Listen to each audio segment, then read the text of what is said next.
Golden Age Radio is starting now. Subscribe to get future updates. Saddle up and hang on to your 10-gallon hat. Get ready to ride off into the sunset with pistols a-blazing for this exciting lineup. Starting with the Lone Ranger, Gunsmoke, Half Gun Will Travel, Wild Bill, and then the Texas Rangers, followed by Dragnet, Calling All Cars, Richard Diamond, Secrets of Scotland Yard, and Black Museum.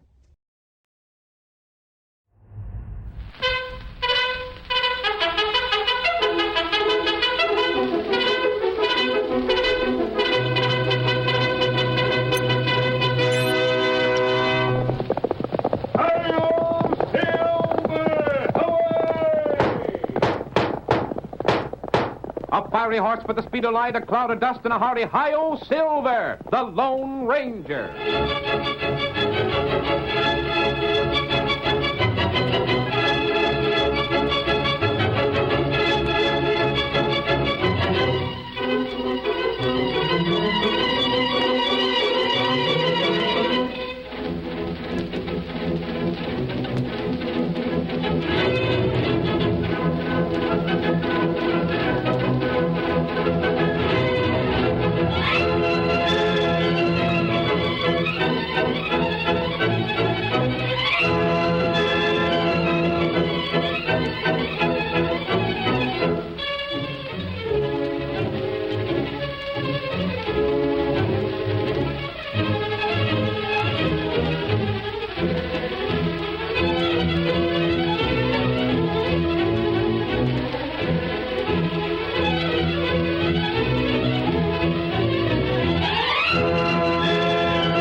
When the western United States was settled and the raising of cattle became one of its foremost industries, there developed a decided need for transportation.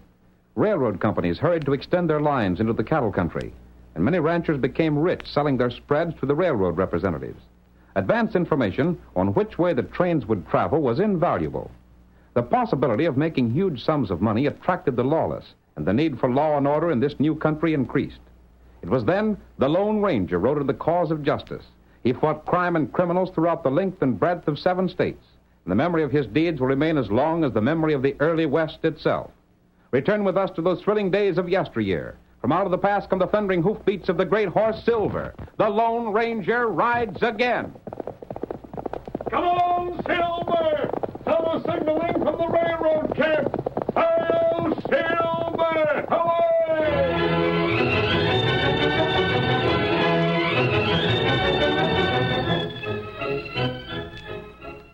The construction gang of one of the large railroad companies had laid their tracks to a small community not far from the eastern slope of the Rocky Mountains. There they rested until their advance agents bought new land to the westward. Our story begins in a small temporary shack that served as the office of the construction gang. Zeke Slavin is talking to Harvey Grant, the assistant manager of the gang. Now, look here, Harv. You got access to the safe in your boss's office. Sure I have. What about it? Having that is the same as having the key to the bank. You get what I mean? I don't know as I do. Inside that safe, there's some papers that tell just where the railroad you work for is going to be laid. I still don't see... No? Well, listen close, Harv, and follow me careful. Go on. I got a little ready cash to work with, savvy? Now, if I knew what land was about to be bought by the railroad, I could get options on that same and stick the railroad for a nice high price. And you think I'd double-cross my boss? I know you would. Why, you dirty Take it easy, gambler. Harv. You can pull the wool over the eyes of a man like John Shaw, but not me. I happen to know your background, savvy? You what? I says I know your background. I know that before you come here, you went by the handle of Jim Patterson in Washoe. And Jim Patterson was a crook. You... Now, maybe we can talk sense. Look here, Zeke. You look here. I want them plans. You and me can both make us a little easy cash without costing anyone but the railroad money. It won't go. Why? There ain't but two men has the combination to that safe. One's John Shaw and the other's me. If the plans got out, I'd be the first one suspected. I thought of that. Then you see, I can't- also thought of a way around it. What do you think of that? How? Suppose I figure the whole thing out so John Shaw's son will be the one accused of robbing the safe. It couldn't be done. It could. How? Listen, Harv. See if there's anything wrong with this. Jack Shaw likes to play poker. Yes? I can get him in a game. Get him to lose cash and borrow from me on his IOUs. That won't be hard because the kid thinks he's a first-class poker player.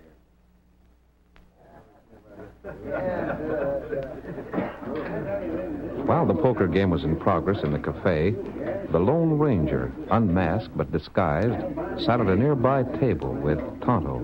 Jack Shaw should know better than to get in a game like that. He's been losing money to Zeke Slavin all evening. Slavin, him crook. How can Jack afford to lose so much? You, look. Yes, borrowing more money. Huh? I wonder why Zeke is willing to lend it to him. If Zeke is planning something, I'd like to know what it is. Tonto, we're going to get closer to that table.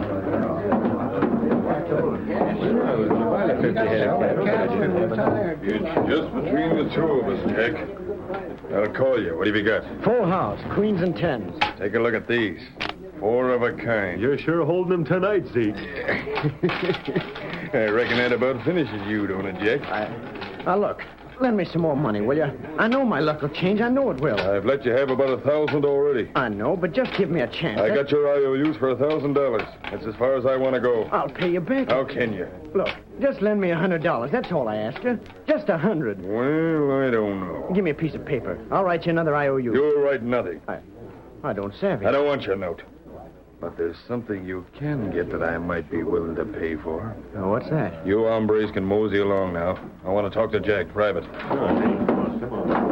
I'd forget about what you owed me if you got it. Well, what is it?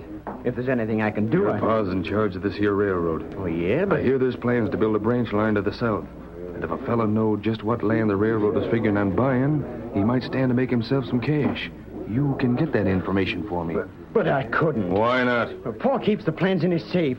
I can't steal from my own father. Are you going to welch, eh? I see the whole thing now. You cheated me to get me in debt to you. What science? I'll bet you fixed the card so you get me in debt to you. Why, you little... You did cheat. I'll teach you. I'll kill you for that. Oh, wait. I ain't on Zeke. I'll show you, you ornery... Drop that gun. What the... Keep out of this, stranger. Drop your gun. Keep your hands up. Jack, you come with me. But I'll get you for this. Stand back. I'll shoot the man who moves. Come on, Jack. I never thought they'd be low enough to draw me when I wasn't packing a gun. Watch them, Tonto. Tonto wants him. Blast you, stranger. I'll teach you. You wait. Outside, Jack. Yeah. Where's your horse? Over there. Come on. Here, Silver. What are you going to do, stranger? Steady, fella. Jack, I heard what you said in there. You go home and stay there. Yes, sir. Get up there. Get him up, Scout. Come on, Silver.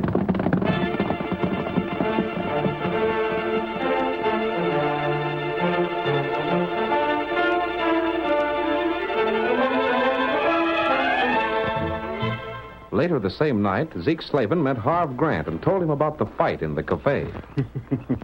It worked out just right. Even better than I thought it would. I heard that someone throwed a gun on you. Yeah, can you beat that?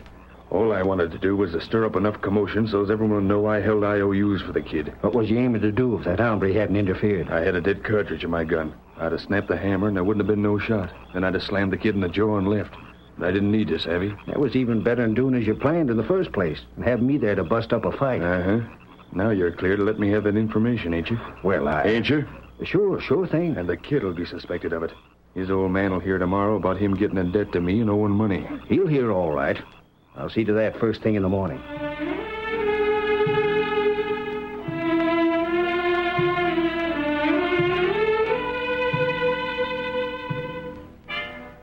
Harv, are you sure of your facts? I'm just telling you what I heard, that's all, boss. Of course, it's none of my business. I but- thought Jack had learned not to gamble. Well, you can't be too harsh with him, boss. He's young. Well, I'm sorry to hear it. Sorry to hear it. It's bad business, gambling. Gosh, if I'd known it was going to affect you that way, boss, I wouldn't have said anything about it. I'm glad you did. I'll have a talk with him. How much did he lose? I don't know, but folks said it was a sizable amount. Harv, you go out and check with the stage station about the equipment we're expecting. Now? Yes. All right, boss, but I got some work to do. Well, let here, it and go. Jack will be in a little while, and I want to have a talk with him alone. Whatever you say. Approval of the plans I sent East should be in on the next mail. You can watch for them. Oh, that'll be what... Huh? That'll verify everything so we can go ahead, won't it? Yes. Well, I'll see you later, boss.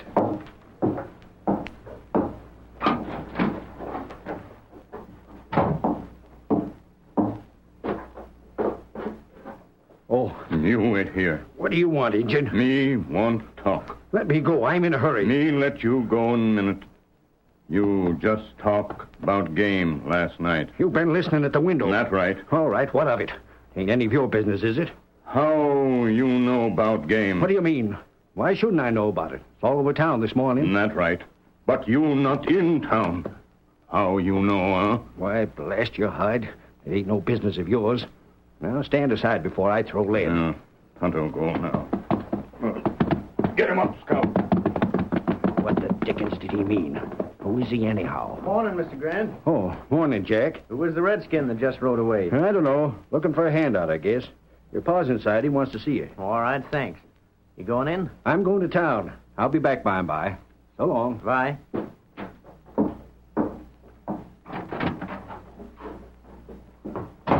Jack, what's this I hear about you gambling last night? Who said that? Who told you? I wished it had been you that told me, son, but it wasn't. What's the matter? Don't you trust me? Well, You let everyone in the cafe know you're a pal of gamblers, but you won't let me know it. Did you think I wouldn't find it out somehow?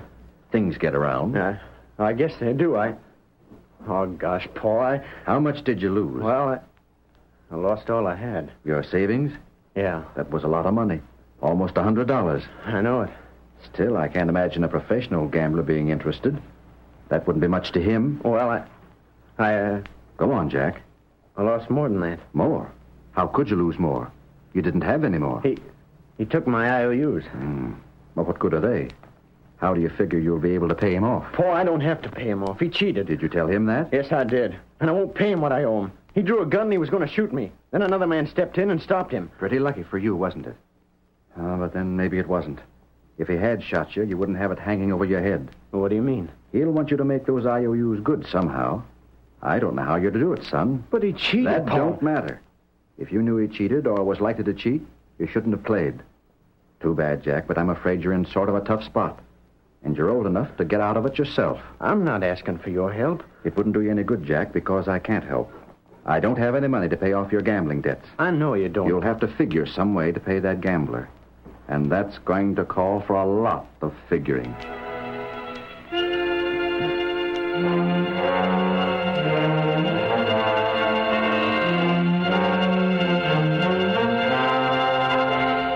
When Tonto met the Lone Ranger, he told about the meeting with Harv Grant. I wonder how that man did know about last night. Me not know. He couldn't have gone to the town after we left. The place was just about ready to close up. That right. And he wouldn't be likely to have seen anyone this morning. Now, though, I want to ask him a few questions myself. There's a chance that he might have known beforehand that Jack was going to lose some money. I don't know why Slayton would have taken the youngster into a card game unless he had some scheme in mind. What scheme? I don't know that either. Here, Silver. Here, Scout. But we're going to try and find out. Come on, boy. Get him up, Scout.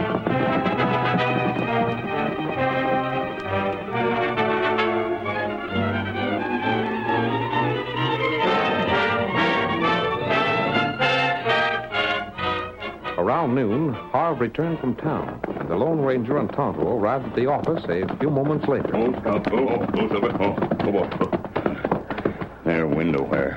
Tonto, listen. I'll look in. I don't want to go inside until we're sure Grant is back from town. Stay there with the horses, Tonto. Tonto, wait. That's what I told him, Grant. And it'll give him something to think about. It sure will. I'd be downright worried, boss, if I had given a gambler IOUs without a chance to pay him off. Now, here's what I plan, Harv. Yeah? I'll help Jack out. I'd be a mighty poor father if I couldn't stand behind my own son when he's in trouble. Yeah. I'll help him out, but not just yet. I want him to worry about this long enough to get a good lesson. That's a good idea. But I don't want the gambler to try and shoot him again. No, sir. I want someone I can trust to keep an eye on Jack. You're a Westerner and pretty handy with a gun. I can hold my own. I'll attend to your work for a time, and you keep an eye on Jack. Trail him? Yes. Whatever you say, boss. Don't let him know you're watching him. And don't interfere with anything he does.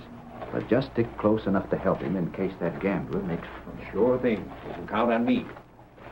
Tonto, I'm not going to speak to Grant. No? No, he's been given a job by Jack's father. He's going to watch Jack. And instead of speaking to him about last night, we'll follow him. I think we'll learn more that way.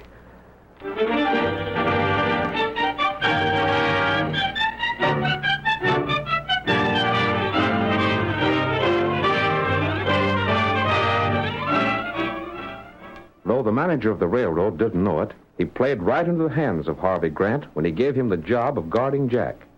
Before the next exciting scenes, please permit us to pause for just a few moments.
When the Lone Ranger decided to investigate Harvey Grant, the assistant to the boss of a railroad crew, he learned that Grant was assigned the task of protecting the manager's son, Jack. As our story continues, Zeke Slavin meets Harvey Grant late at night. Right over there is where you live, ain't it, Harv? You know it is. Living right with your boss and his son. That makes it just swell. Now, look here, Zeke. You got to keep me out in this thing. If it's ever found out that I'm the critter that takes the information from the safe... It won't be learned, no fear for that. The kid'll take the blame for it. He'd better. And the fact that you're watching him makes it a cinch for you to tell John Shaw plenty of suspicious things. Yeah. Tonight's as good a time as any to open that safe. You go get me the information I want. Now? Sure, why not now? If I find out tonight where the railroad's going to run, I can start out first thing in the morning to get options on that land. Now, Zeke, you've got to be sure and keep me in the clear. You needn't worry about that. Come on, I'll go with you. But Jack is... He's in the house, ain't he? Yeah. Good place for him. He'll stay there for the night. He might not. Sure he will. Keep moving now. Shack's just over here a ways. I'm worried about this thing, Zeke.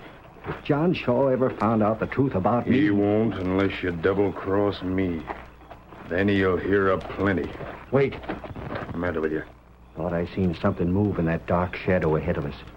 You're seeing things. Come on.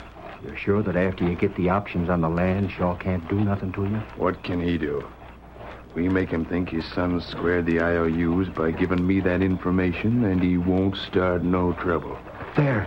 Huh? Thought I saw that shadow again. Zeke, there's someone heading for that shack. I ain't seen nothing. My eyes are sharp in the dark. There's someone there. You're just trying to back down. Now keep going. If anyone's there, he ain't no right to be there, so we'll drill him for it. Shaw's back in the house with his kid. Here. And he's the only one with the right to be in the shack. There's the shack. We won't make no more light than we have to when you open the safe. Come on, Silver. There's Zeke. See him now? There he goes, riding that white horse. Who's that? The horse was just beyond the shack. That's all right, then, as long as he keeps riding. Let's go in now. Zeke, the door is open. It was closed when I left this afternoon. Well, it's open now, and that saves us the trouble opening it. Come on in. Keep your shooting iron handy, Zeke. Stop being so yellow. Get that safe. You stand watch. Sure. And hold the light for me. I will. I'll get it open and find that paper. I'll read it and note what land will be the best investment. And you can close the safe and we'll clear out.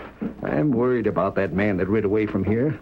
I wonder who he was. Get the safe open. You'll for sure arrange so Jack will get the blame. I told you I would, and I will.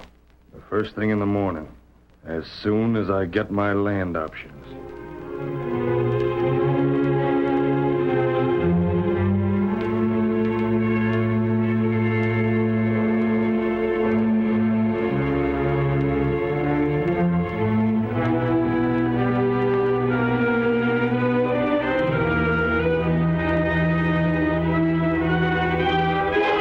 About noon the next day, John Shaw sat alone in his office.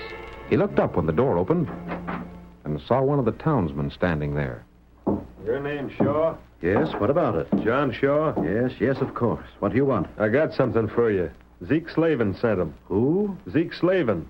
Reckon you know who he is, don't you? What did he send me? These here papers. Said to tell you that everything was square and he's much obliged. IOUs. Uh-huh. He sent these to me. Ain't that your name on 'em? I don't know nothing more than that. Said he was much obliged. I delivered 'em, and that's all I know. All right, thanks. Strange, mighty strange. Of course, these were meant for Jack. But how in the world did he pay them off? 200, 500. Total of $1,000. Hello, boss. Oh, Jack, I want to speak to you. Howdy, boss. Hello. Jack, a man just came in and brought some papers. He thought they were for me. Yeah? They were signed by John Shaw. But it was you who signed them, not me. What were they? Here.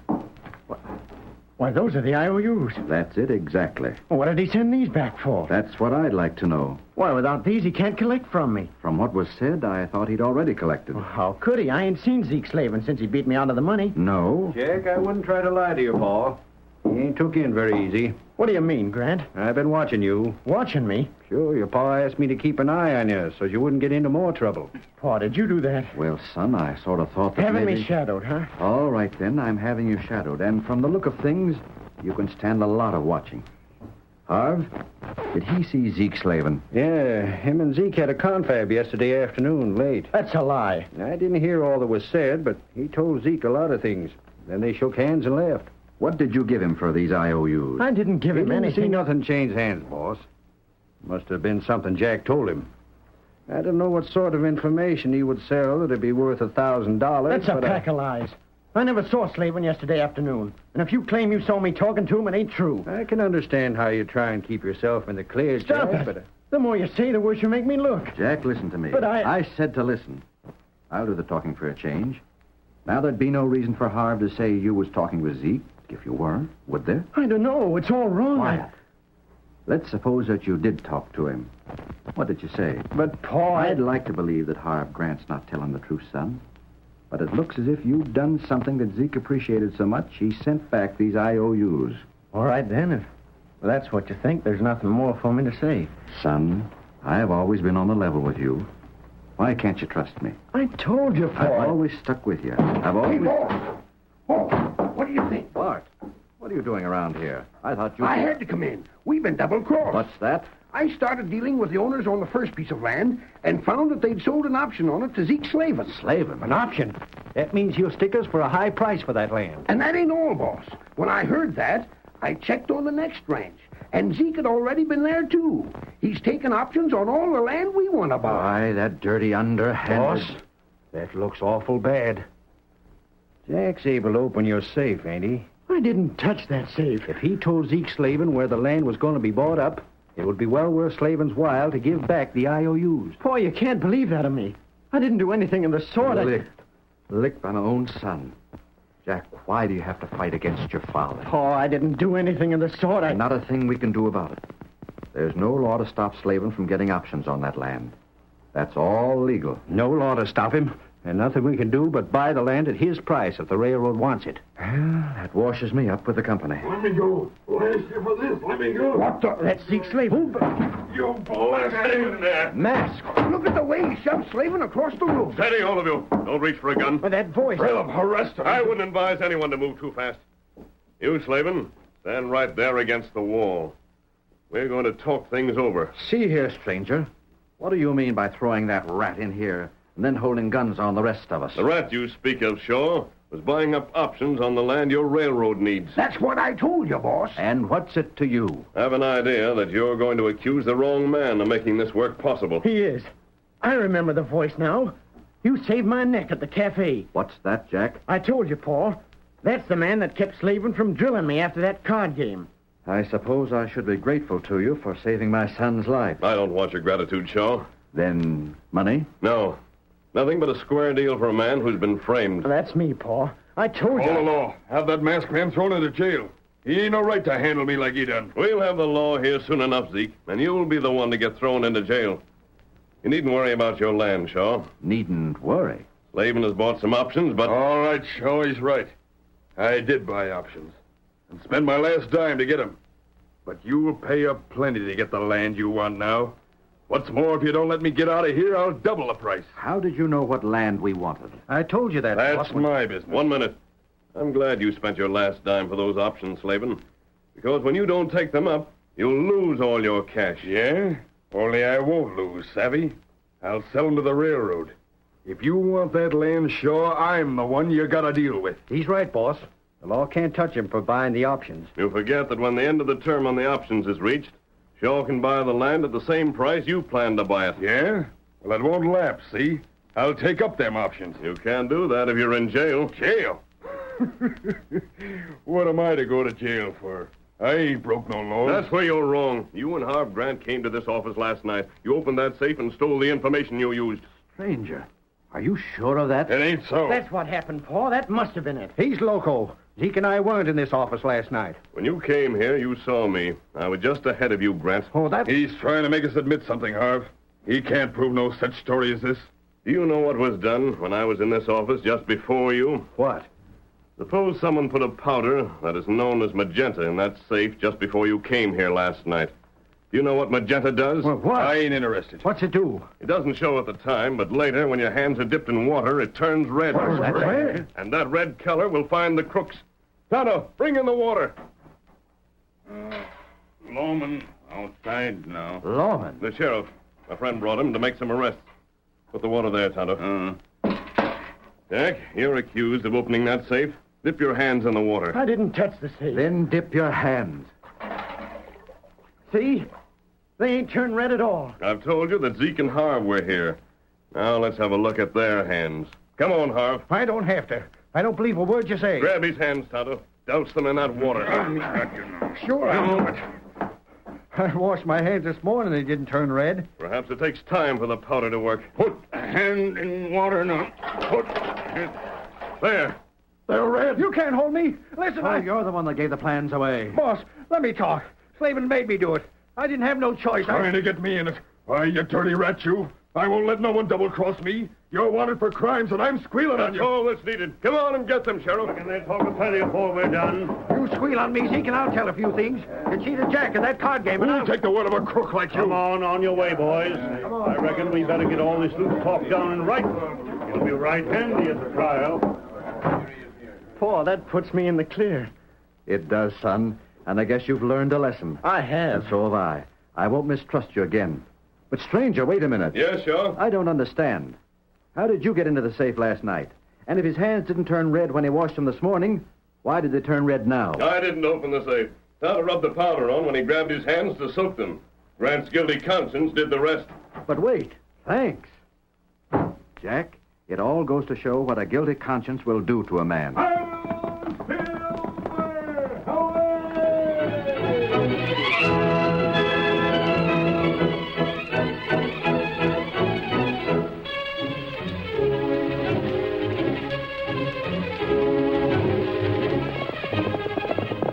Come on, Silver! There's an adventure on the trail ahead! Hi-yo, Silver! Away!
The story you have just heard is a copyrighted feature of the Lone Ranger Incorporated.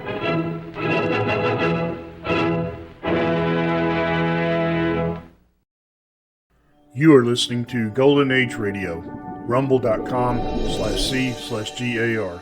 Brought to you by G3PL.com.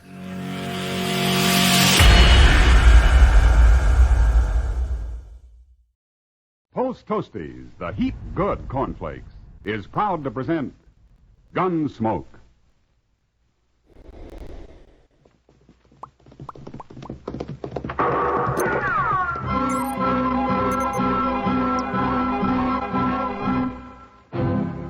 Around Dodge City and in the territory on west, there's just one way to handle the killers and the spoilers, and that's with a U.S. Marshal and the smell of Gunsmoke.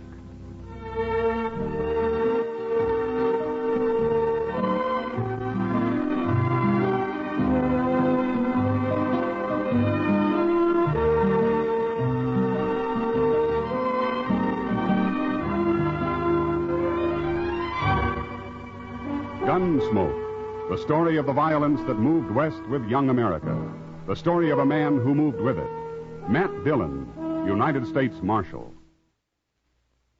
Say there, next time you hear a crackling noise in your kitchen, you better get up and investigate. Maybe somebody just couldn't wait for his breakfast of crackling crisp Post Toasties. And that's a treat you shouldn't miss. Post Toasties, you know, are the heap good cornflakes. Why, after one taste, I'll bet anything you'll agree with me. Post Toasties is just the best thing that's happened to corn since the Indians discovered it. There's nothing quite like sweet kernel corn flavor when it's toasted right in. Toasted into crisp, fresh cornflakes. Man, oh man, that's Post Toasties. Heap good cornflakes. Better try 'em. And now, Gunsmoke, starring William Conrad.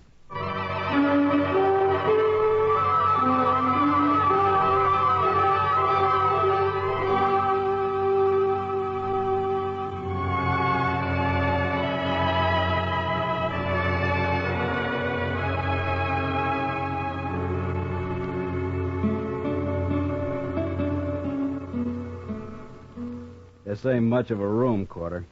Take a look out the window. It ain't much of a town. Would need a whole lot more dust down there. You couldn't see Dodge at all. That'd be an improvement. But things will work out. They always have, haven't they? You got a short memory, Quarter. Didn't work out so good up in Deadwood. Well, at least we didn't get shot. Now, things will go better here. I hope so. What kind of lawman they got here, I wonder? Well, we'll soon find out. Ought to be along any minute now. I sent word we'd like to have a talk right away at the hotel here. By the way, Quarter, who's going to do the talking this time? I'll do it. It must be him. You let me handle this now, Duggan. Okay. Come in.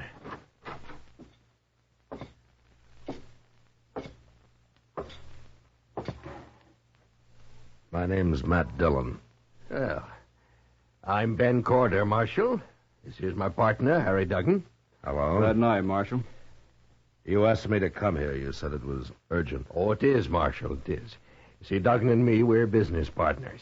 And whenever we come to a new town, like Dodge here, we like to get to know whoever's running the place. That way we figure there won't be any misunderstanding later on. Well, what is your business, gentlemen?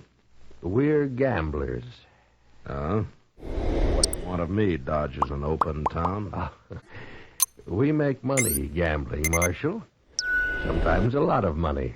We just want you to know in advance that you'll get your share of it. I'm a lawman, Corder, and as long as I am, there won't be any crooked games in Dodge. Oh, no, Marshal, you know how sometimes a player will lose a little money and start a fuss over it, and then maybe even go to the law about it. And when he does, he's usually been cheated. Before he gets to the law, there's another killing. Now, you can run your game, Corder, but you keep it straight or out you go. Both of you. That's not friendly, Marshal. You've made one mistake, trying to bribe me. You make another and you're through in Dodge. One of those hard-nosed marshals, huh? You'll find out soon enough, mister. Good day, gentlemen.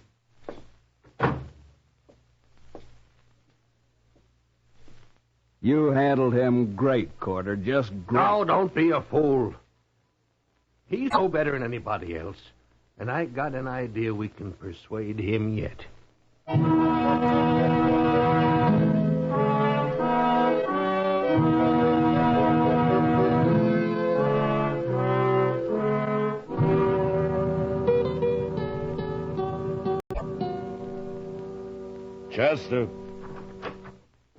Yes, sir? how's the prisoner? Oh, he's all right, Mr. Dillon. Just sleeping off his drunk. Well, it's late. I think I'll get out of here and go to bed. Don't forget to put the lamp out before you leave the office, Chester. No, sir, I won't. Get out! You see anybody? You want a rifle? No. Stay where you are. All right, you can crawl over now and put that lamp out, huh? But stay low. Yes, sir.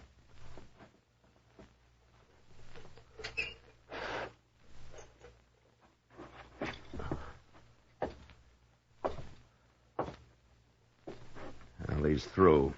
Ain't we going after him, Mr. Dillon? Now, he had a rifle, Chester, and he was in the alley just across the street. That's mighty poor shooting if he wanted to hit me. What do you mean? I think he was trying to scare me. To show me how they treat the law where he comes from. Oh, them two gamblers, huh? Yeah, maybe. But I can't be sure. Well, I'm going to take a rifle and go out the back way.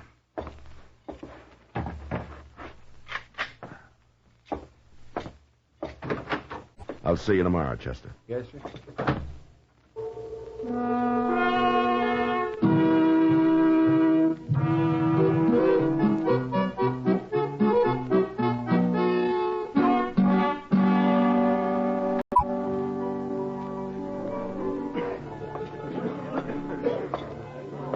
Hello, Matt. Good evening, Kitty. Sit down. Thanks. It's crowded in here tonight. I'll get you a drink. No, not now, huh? Chester was in earlier. He told me about your getting shot at last night. Well, I didn't get hit anyway. But you might have, especially a man with a rifle. Well, Kitty, I'll admit I don't like the idea of being ambushed. I prefer to do my fighting in the open. Oh, Matt. Why do you have to fight at all? Why can't you live like other men? Well, somebody has to enforce the law, Kitty. Sure. Forget it, Matt. Any idea who was after you last night? Well, might have been one of those two men watching us from the bar over there. Maybe both of them. Oh? They look like gamblers to me. Yeah, they are. The one who's headed this way calls himself Ben Corder. If there's going to be trouble... No, there won't be. Just sit still. Evening, Marshal. Hello. Ah, a right pretty girl. Say what you have to say, Corder. Sure do make it hard to be friends, Marshal. I just wanted to say that I heard you got shot at last night. So? Well, I'm sorry it happened, that's all. I sure don't envy a man who has to be a marshal. It's mighty dangerous. And besides, it usually don't pay very good. Well, what do you think I ought to do about it, Corder? Quit? Oh, that isn't necessary, Marshal. Why, if you were smart, you could stay right here and make more money and take less chances, too. I didn't know for sure it was you, Corder. But I know it now.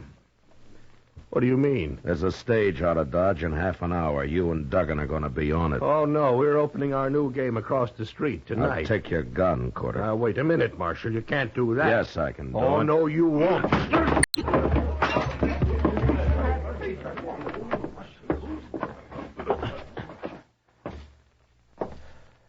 All right, Duggan. I want your gun next. Sure, Marshal. Sure. Turn around and put your hands on the bar.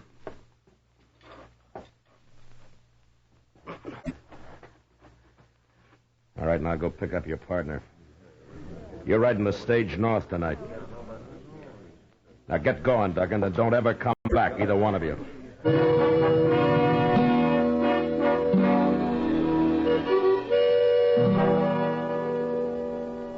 They got on the stage all right. I was there to see them do it.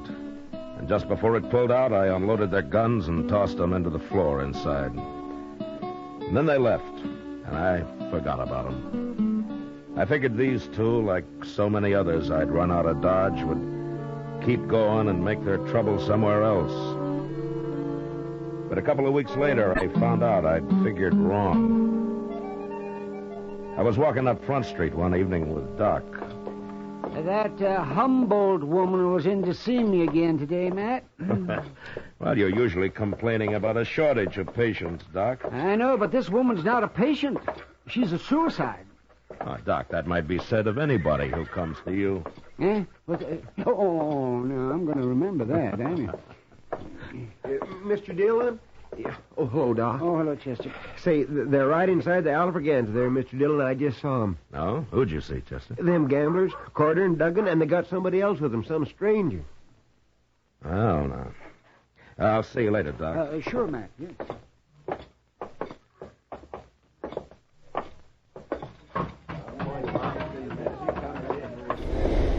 There they are, right down at the end of the bar there.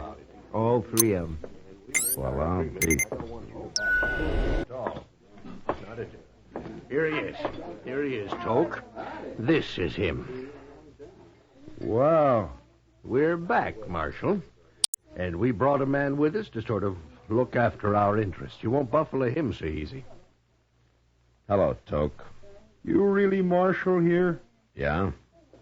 Why didn't they tell you? I didn't mention no name. What are you two talking about? What is this? Toke Marlin and I are old friends, Carter. We worked and rode a long time together. We went through quite a lot, didn't we, Toke? Too much. Remember? Yeah, I remember. You've sold your gun to these two. Is that right? That's right. So you're here to kill me? Yeah. I'm here to kill you.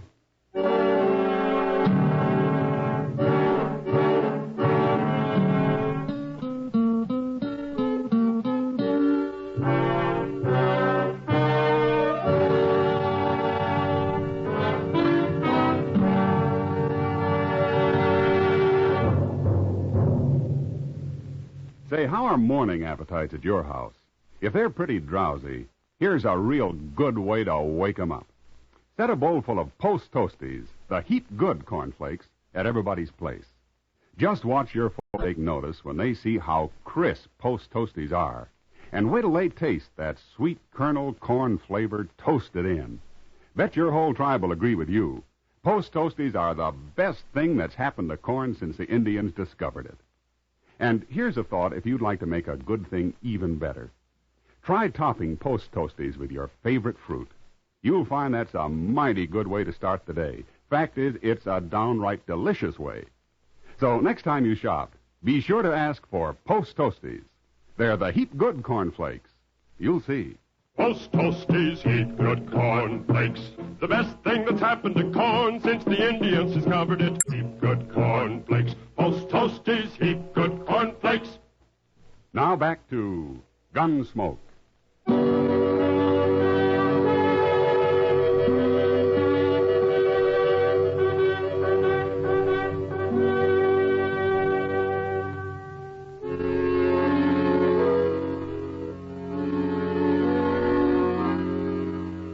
It was a bad feeling to meet Toke Marlin again after some 15 years, and to have him standing at the bar of the Alfraganza, hired by a couple of crooked gamblers to kill me. Toke and I had run horses together over in New Mexico until the night we rode into Silver City and got taken by a drunken mob and beaten half to death. It didn't matter who they were after or why. The next day, when they found out that we weren't the men they wanted, it was too late. Something had gone wrong inside Toke. And as soon as he was able, he rode off without a word. I never saw him again. Until now. How long you been a marshal? Long time, Toke. I never figured lawman for much. I want to talk to you, Toke. Come on over to the table. Oh, no, you don't, Marshal. Shut up, no, you... Carter. Come on, Toke. Sit down.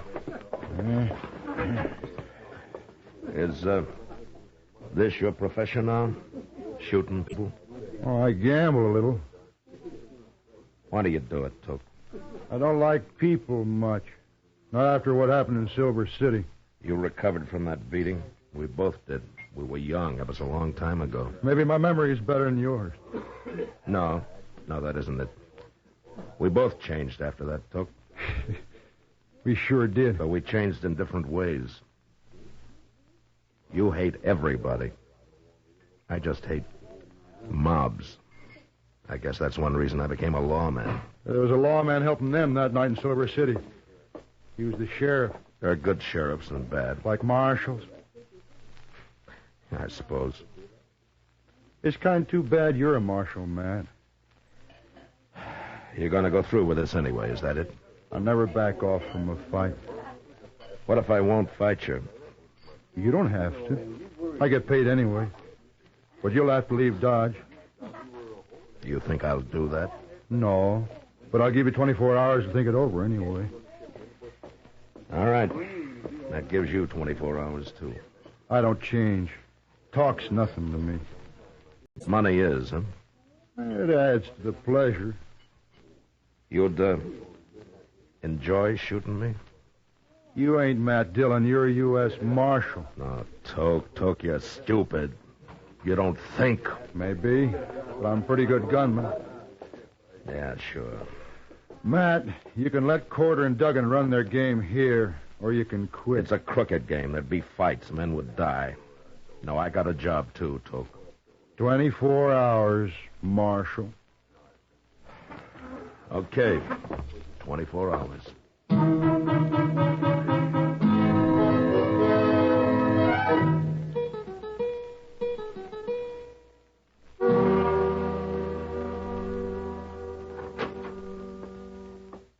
Hello, Matt.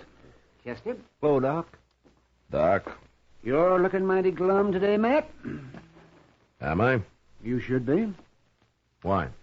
Well, I've been over to the Dodge House. Mr. Reisling's down with the gout again. And there's a lot of talk, Matt. I know you must have your reasons, but people are sure wondering what those two gamblers are doing back in town again. Well, that'll all be settled tonight, Doc. Well, I'm glad to hear it. Don't go to bed early, huh? We might need you. Yeah? A fight, man? Why, you didn't have any trouble with them before. Why, you... It was, oh, that other fella they brought with him. Yeah, that one. Ain't there no way at all to stop him, Mr. Dillon? I've been trying to think, Chester. If there's anything in this world I hate, it's a paid gunman. I got no use for a man that can be bought for money. Money's important to Toke, but I don't see how... You know where Toke is now? Well, he was in the Texas Trail a little while ago. Good. I'll be back later.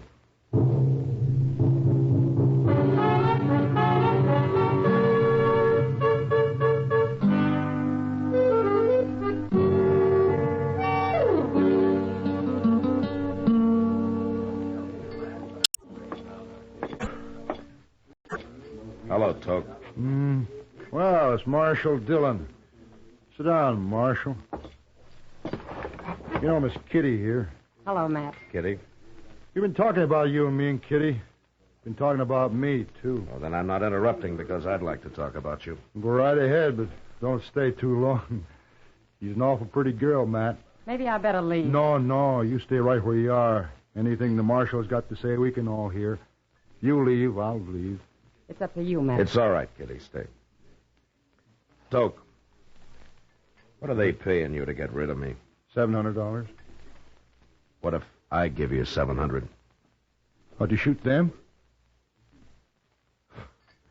You don't care who you kill, do you? Don't matter much. No. All right, I'll give you $700 to clear out of here. Forget this whole business. You have changed, Matt. You sure never were a coward in the old days. Is that what you think? Well, so does Kitty, don't you, Kitty? Don't tell me what I think, mister. She's full of fire, Matt. She deserves a real man. Ah. No, I think I'll get my money from Corder and Duggan. I don't want to leave Dodge. Not till Kitty and me get a little better acquainted anyway. Now I am leaving. You're no good, Toke. You're really no good at all anymore. Wait till 8 o'clock, Marshal. We'll see about it then. Sure.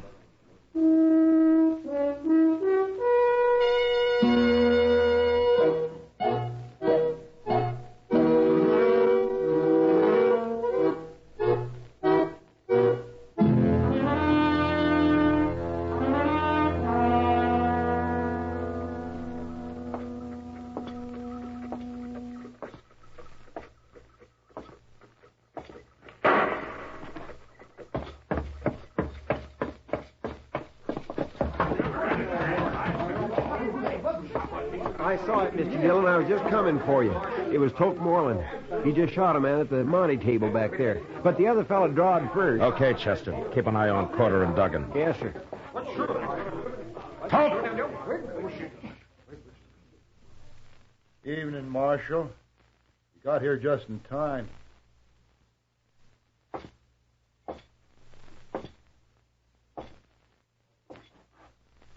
Did you kill that man, Toke? I killed him. Why? We objected to the deal, tried to pull a gun. It was self-defense. But that don't matter none. A crooked deal always leads to killing. That's why I'm running your friends out of Dodge. You ain't running us out of Dodge, Marshal. Go on, Toke, show him. I told you once, Corder, I'll run this play. Keep out of it. Well, sure, Toke, sure. I didn't mean nothing. Shut up! Right, but...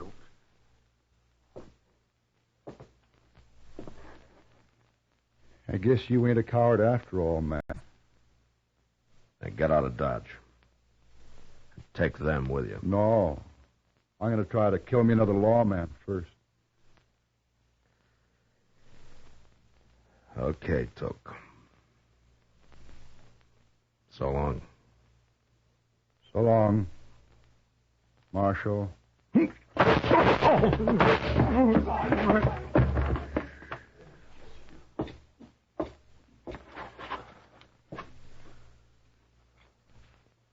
I'm hurt, Matt. Bad. Yeah. You hit me both times. I had to, Toke. It's too late to do anything about it. Yeah. Yeah, it's too late. By heaven, I wish I had last week back again, Matt. Here it is. Huh?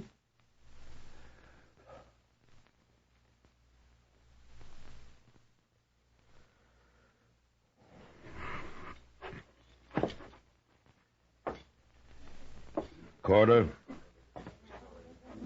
Duggan. Get out of here. Any way you can, but fast. Sure. And if you come back with another gunman, I won't wait to shoot him. Now get away from me.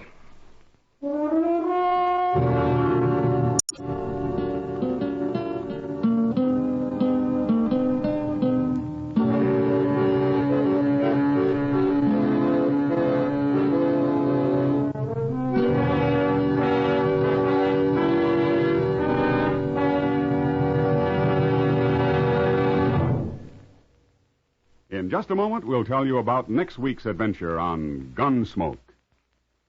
Say, Mother, want to see your small fry eat a better breakfast than ever? Well, may I suggest that you dish 'em up some sugar crinkles to start with? Sugar crinkles, you know, make breakfast more fun than a circus. Sugar crinkles is the sugar rice treat that's just right sweet.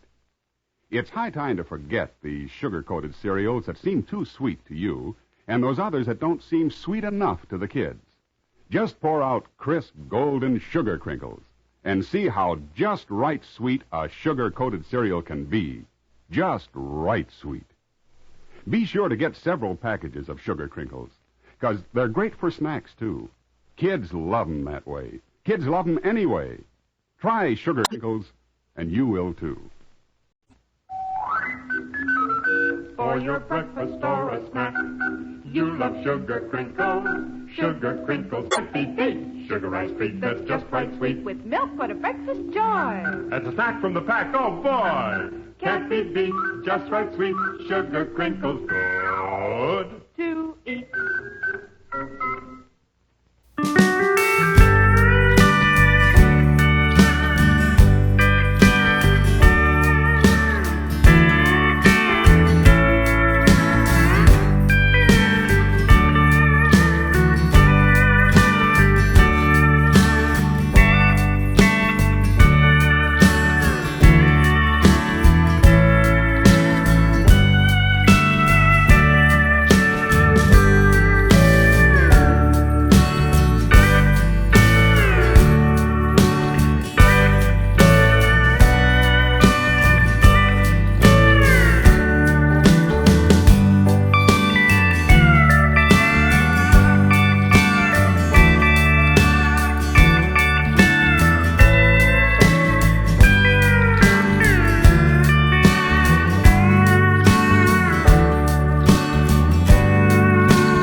Sanka Coffee and Instant Sanka, the two delicious coffees that let you sleep, bring you Sanka Salutes. And this is Win Elliott transcribed, saluting our people of the week, the everyday people who help make America an even nicer place in which to live.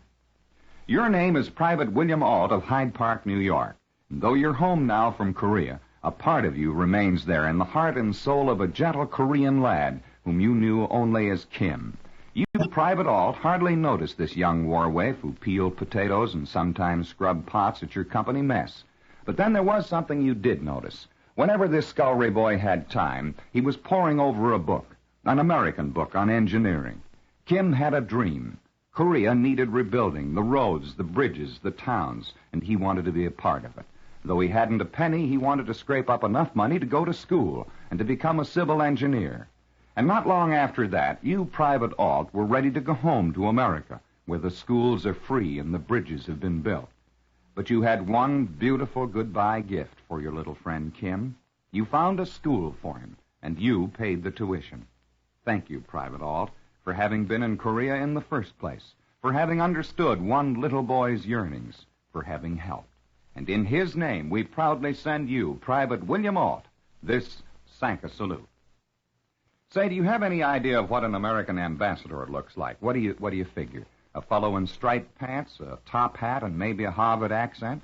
Well, my favorite American ambassador this week is a New York City taxicab driver, and his name is Joe Burns. Ambassador Joseph Burns, that is. And what kind of an ambassador? We'll take it from the State Department. He's a real 14-carat American ambassador of goodwill. You see, last week, Joe Burns had two young tourists from Venezuela in his cab. They left $280 behind them by mistake. But Joe Burns found them, and he returned the money and figured that was that. But it wasn't. The story became known down in Venezuela, where some people don't like our country, and where we're sometimes accused of being money grabbers who wouldn't give the other fellow a break. And one newspaper down there was so impressed by Joe Burns' kind deed that, well, they made him a page-one story. And the U.S. Embassy was so grateful to Joe Burns that a letter was sent to him, thanking him for putting our country in the good light it deserves. So, fancy hats off to Cabby Joe Burns, the finest ambassador of them all, and to him with full protocol, this gala Sanka salute. I'll be back in a moment with a story about the latest collegiate style, a brass beanie. But first, you know, folks, if I say to you, here is a coffee with a full, rich-bodied flavor, and here's a coffee that's easy to make, and here's a coffee that lets you sleep, well, you might think I'm talking about three different coffees, but I'm not. I'm talking about one coffee, the new Instant Sanka coffee, the only coffee in all the world that gives you all three of those advantages. Just taste Instant Sanka, made hot and black and good and strong, and you'll see at once that it's all coffee with the delicious, extra-rich flavor you want. It's a cinch to make Instant Sanka, too, whether you're making 1 cup or a dozen. And, of course, Instant Sanka lets you sleep because 97% of the sleep-disturbing caffeine has been removed. So drink as much as you want, and it won't keep you awake. Oh, and look for Instant Sanka in the new economy size jar, and you'll save money. If your grocer hasn't already got it, he'll have it soon. So drink Instant Sanka, the only coffee that combines extra-rich flavor with instant ease and lets you sleep. Now, here's a memo to the upperclassmen at St. Ambrose College out in Iowa. Go easy on one of the freshmen who's around the campus now wearing one of those beanie caps. You are listening to Golden Age Radio, rumble.com/C/GAR. Brought to you by G3PL.com.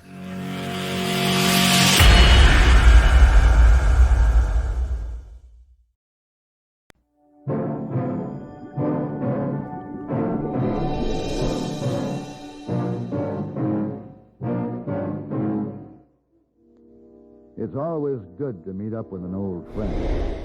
But I didn't know when we renewed this friendship that it would lead to your destruction.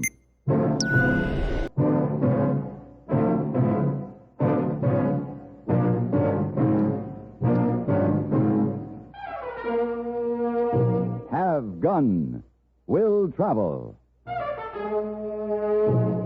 Starring Mr. John Daner as Paladin. San Francisco, 1875. The Carlton Hotel, headquarters of a man called Paladin.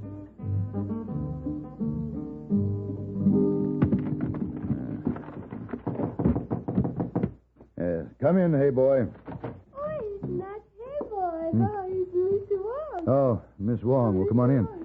I thought it was hey boy. He was going to pick up my laundry. Mr. Wong bring laundry. Well, thank you. Hey boy, very busy making reservation on Stagecoach for you. He say, tell you stage leaves in 1 hour, and the carriage will be waiting in front court in a few minutes. Oh, then I better hurry. Would you mind unwrapping those bundles for me, Miss Wong? Yes, sir. Thank you. I no sooner get back to San Francisco and I have to turn around and go out again. Where you go this time, Mr. Pilot? Well, Miss Wong, I am going to a place called Diamond Springs. That's east of Sacramento. Diamond Springs? Mm-hmm. Mr. Wong, never hear of it before. Big mystery for you to solve there? As far as I know, only the mystery of a bank robbery. One man got away with $20,000, and the bank president has hired me to find him. $20,000, awful lot of big money. Yes, it is, Miss Wong. Mr. Paladin. Yes? One nice thing about when you gone most of time. What's that? Not much work for Miss Wong to do in your room when you're not here to mess it up. Well, I'm glad that you're happy I'm leaving. Constipation is something people don't talk about much, but it can be a problem for anyone, even doctors. And when constipation occurs, it's interesting to see just what doctors consider important about a laxative they might use or recommend. Well, a majority of the doctors we heard from had this to say.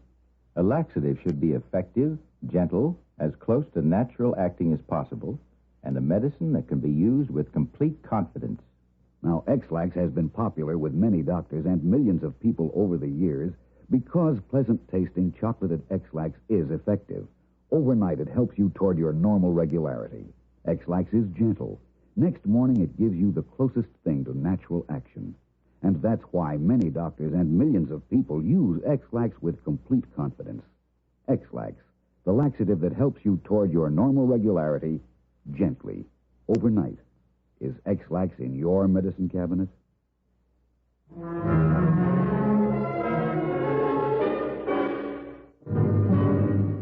Traveling on a stagecoach can be a lonely, tiring experience unless you're fortunate enough to have someone interesting to talk to. And at the beginning of this trip, I thought I was fortunate.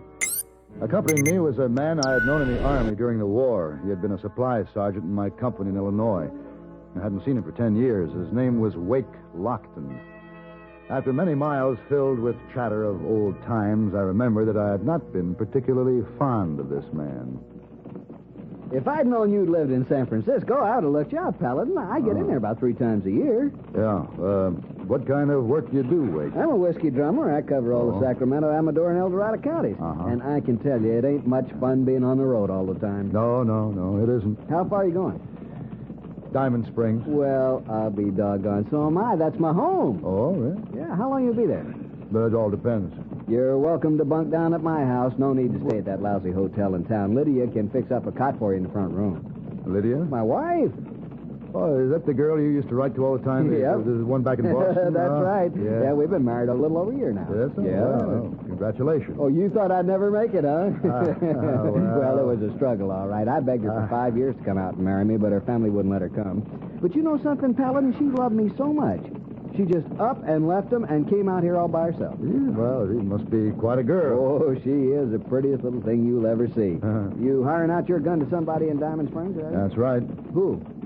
Mr. Baldwin. The man who owns the bank? Yes, that's right. Hey, I bet he hired you to look into that robbery he had a couple of weeks ago by that bandit fellow. What's his name? Grant Halleck. Yeah, Grant Halleck. Yeah. Well, I'll be doggone. You know who can tell you more about that holdup than anybody else in town? No, who? My Lydia. Well, how's that? Oh, she was an eyewitness to the whole thing. She was in the bank when it happened. That Halleck fella grabbed her and used her as a shield to get away. Forced her on his horse with him, holding a gun to her back. I was on the trip at the time. What happened? Rode out of town with her, kept her in the mountains overnight, and then let her loose.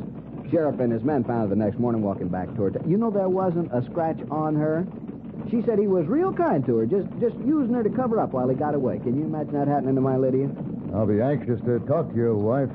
Any information she has will help me track him down. Yeah, it's a blessing I was out of town when it happened. It was all over when I learned about it. Oh. Saved me all that agony.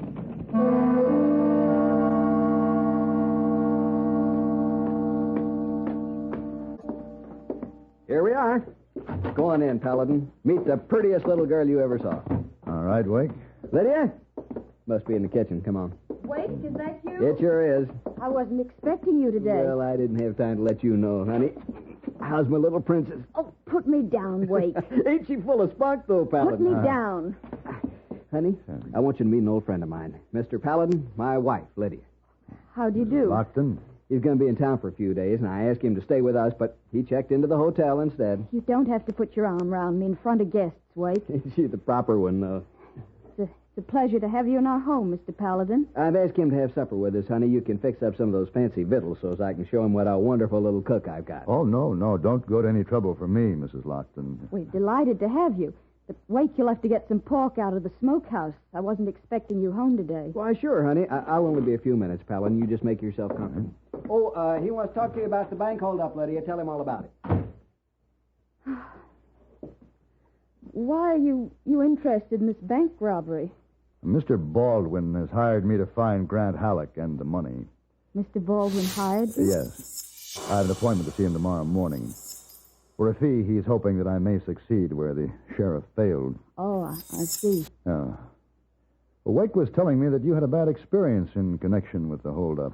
Wake talks an awful lot. I was hoping that you might be able to give me some details about Halleck's appearance or habits that would be helpful to me. If you don't mind, I'd rather not talk about it. Oh, well, perhaps later, then. Mr. Paladin, I don't wish to discuss it. Not ever.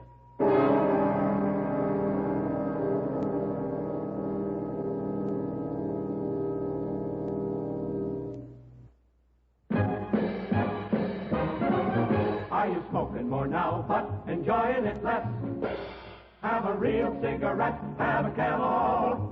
The best tobacco makes the very best smoke. Have a real cigarette, have a Camel. Are you looking for flavor and mildness? Have a real cigarette, have a Camel. The best tobacco makes the very best smoke.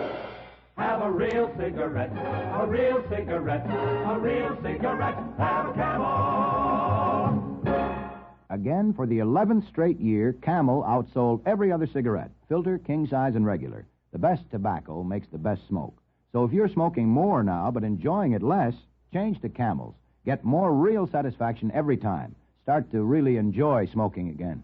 Have a real cigarette, a real cigarette, a real cigarette, have a Camel.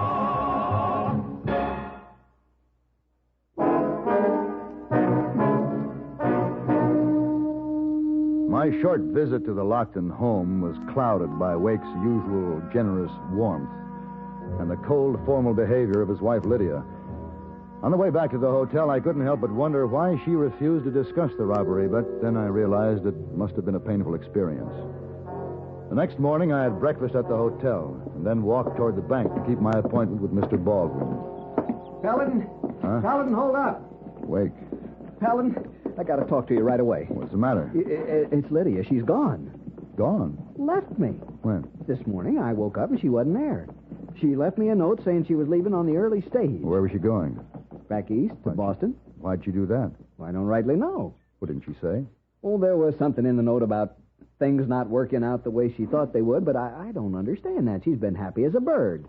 You saw that for yourself last night. Oh, yes. Did you check the stage office? Well, no, I wouldn't do that. Why not? I wouldn't want anybody to think I didn't know she was leaving. I see. It'd make me look like a fool. Well, don't you know they'll find out sooner or later anyway? Well, not if I can stop her and bring her back. How do you figure on doing that? Well, I thought you might be able to help me. How? We could ride up to Placerville and meet the stage there. I can talk her into coming back.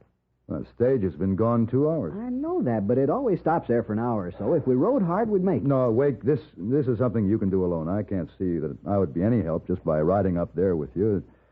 This is a private matter between you and your wife. If I didn't need you, I wouldn't ask you. Now, I'm not much for bearing down on a horse, especially alone on a trail. We're old friends, Paladin, remember? And I'm asking you to help me. Well, all right, Wake, I guess my business with Mr. Baldwin can wait. Let's go. I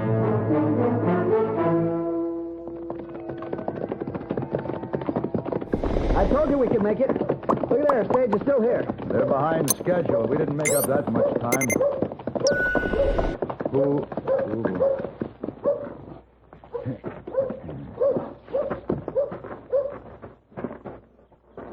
Now that I'm here, I don't know for sure what I'm going to say to her. You'll think of something.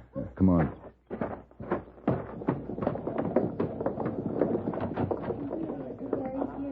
I don't see her. Maybe the clerk knows where she is. I'll ask him. Wait a minute. This man will know. You the driver? That's right. Well, we're looking for the woman who was on your stage. Well, the one that got on in Diamond Springs? Yes. You from the sheriff's office here in Placerville? No. Why?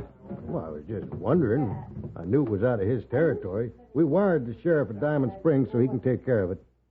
Take care of what? Well, didn't you hear? Hear what? Hey, now, wait a minute. Why are you fellas so interested anyway? She's my wife. We rode in to meet her. Oh. Well, what happened, mister? Well, she was kidnapped. Kidnapped? Right off the stage. We're about 10 miles out of Diamond Springs when it happened. This fellow rode out in front of the stage carrying a shotgun, signaled me to stop. I thought he was going to rob us. But all he did was yell to the lady inside to step out. She did, and then he told me to go on. What did he look like? I couldn't tell much. Had a bandana over his face. Tall, lanky fellow, though, with a deep voice. That's about all I noticed. Who'd want to do that to my Lydia? I don't know, Wake. Well, it could have been Grant Halleck. Halleck? But why? We might find out if we could pick up his trail. I can tell you right where it happened. How about it, Wake? You ready to start back? Sure. All right, go take our horses over to the livery stable and rent some fresh ones. I'll meet you there in a few minutes.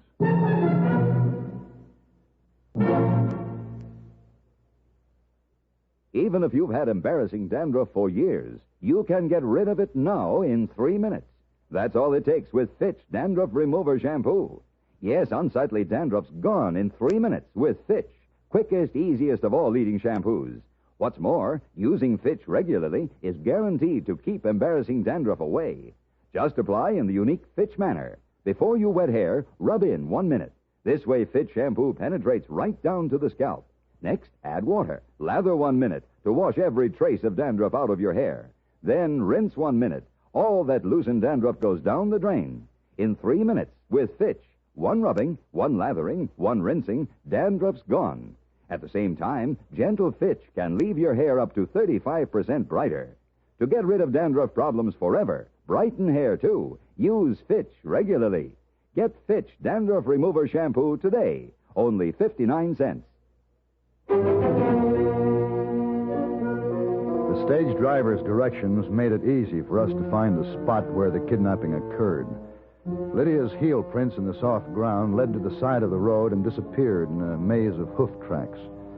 She had obviously mounted the horse with Grant Halleck or whoever her abductor was. At this point, I couldn't be sure, nor could I imagine the reason why. Wake and I followed the tracks into the mountains to the east. We rode for hours. You'd think we would have run into the sheriff by now. Yeah, if he is out looking for her. Yeah. If it was like the time when Halleck robbed the bank, it'll take him till tomorrow to get some men together. If Lydia hadn't left me this morning, we wouldn't be in all this trouble. I don't understand why she had to cause me all this agony. Aren't you worried about your wife, Wake? Well, sure I am. What made you ask that? I don't know. Oh, boy. Oh, no. See, this is where the trail ends. Which way do you think they went? Either straight ahead or to the right into that thicket. It isn't likely they'd go up into the rocks to the left. Which way you want to look first? The thicket. Come on. Come on. Pull. We better get down and scout for tracks. Now you go down there, and I'll look up this way. All right.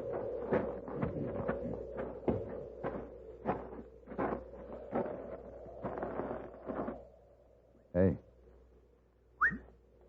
Hey, Wake. You find some? Yeah, right there, see. We better walk. Follow me.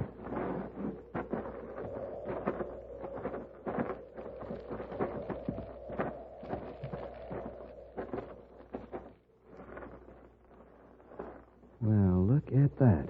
Huh. Who'd ever guess there'd be a clearing back here with a shack sitting right in the middle? This may be where they are. It looks empty to me. There's no smoke coming out of the chimney. If anybody was there, they'd surely have a fire. Oh, no. Not if it was Halleck. He wouldn't want to attract attention with smoke. Hey, you hear that? There was a horse. Came from the other side of the shack. Somebody's in there. What'll we do?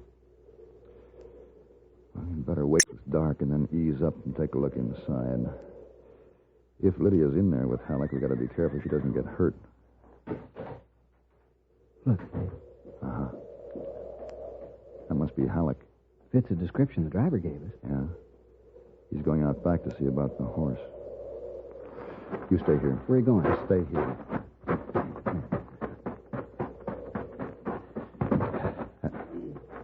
Oh, boy. Steady. All right, Halleck. Stand where you are.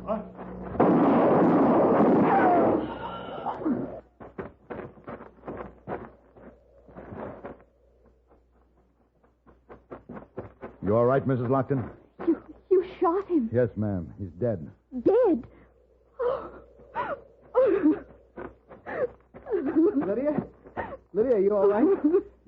There, now, don't fret, Lydia. You're safe now. No need to cry and soil your pretty little face. Oh, you get your hands away from me. Lydia, why are you acting like this? Just let her be, Wake. She's had a bad shock. Give her time to collect herself. Yeah, you'll be all right, Lydia, as soon as we get back to our little home. Get some rest and forget about this terrible experience. I'm not going back with you, Wake. What? I left Diamond Springs this morning for good, and I'm never going back. Why are you saying that, Lydia? You wouldn't understand if I explained it to you. Oh, there's no use talking about it. Well, sure I would, honey. I tried to tell you many times, Wake, but you never listened. Would you understand if I told you I was tired of being put on a pedestal, carted around the streets of Diamond Springs, with you pointing your finger up at me and saying, "Look, there's my pretty little wife. Ain't I something to have her all to myself? Ain't I the luckiest man you ever seen?" No, Wake, no. You never stopped to think that I was a human being, that I was a woman. But I found out what it means to be a woman when I fell in love with Grant Halleck. Lydia, what are you saying? Yes, I fell in love with Grant the first time he carried me away. He told me I had to go back before the sheriff found him. Told me to wait until we could plan something so we could leave this country together. When you were away on your last trip, he came to the house late one night, told me his plans. He didn't kidnap me today. That was what we'd planned to do. We were going to hide here for a week and then go up north to Oregon. And take the bank's $20,000 with you. I didn't care about that. But you knew he had it. It didn't matter. Where is the money? In the cabin somewhere, I guess. I can't believe you do this to me, Lydia. Wake, why don't you get our horses? All right, sure. He'll never understand. I'm afraid you're right. What am I going to do now, Mr. Paladin? Well, first, you're going back to Diamond Springs. The sheriff will want to know what's happened. After that, well, I'm sure you can decide what's best for yourself.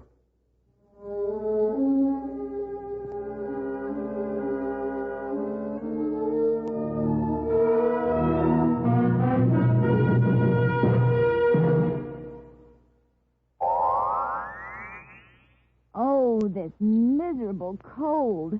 And my sinuses. Haven't you heard about Dristan? Dristan decongestant tablets for real relief from cold's misery and sinus congestion. Dristan is the revolutionary three-layer tablet which for the first time makes it possible to unite certain medically proven ingredients into one fast-acting, uncoated tablet. Dristan not only helps drain all 8 sinus cavities, critical areas of cold's infection, but circulating through the blood, Dristan's decongestant reaches all congested areas, shrinks all swollen membranes, relieves pressure and pain. An exclusive anti-allergent helps keep breathing passages dry and clear. Pain relievers reduce body aches, fever. Vitamin C helps build body resistance. This is Dristan. Today, Dristan is widely imitated. But the exclusive Dristan formula cannot be duplicated. There's nothing like Dristan decongestant tablets.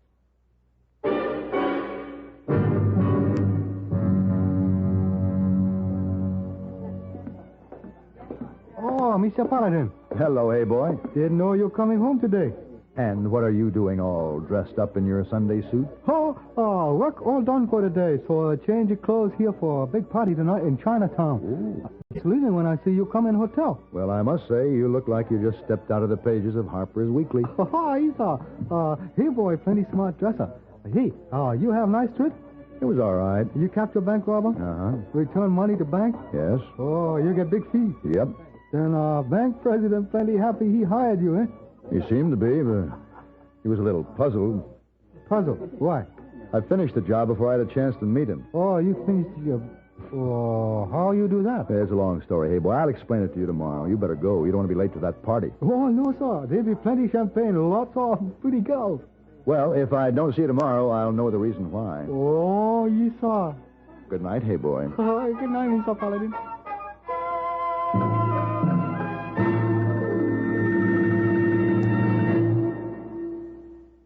Munch, munch, munch a bunch of Fritos, corn chips.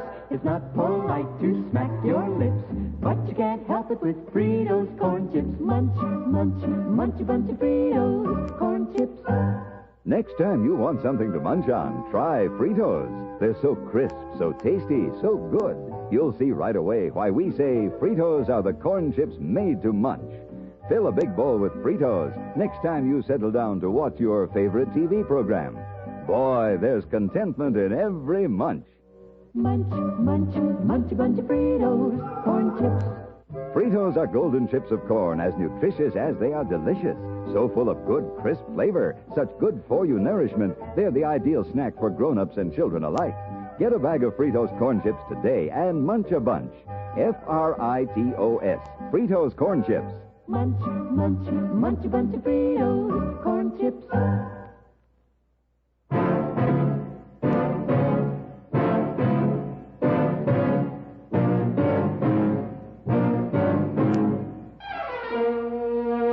Have Gun Will Travel.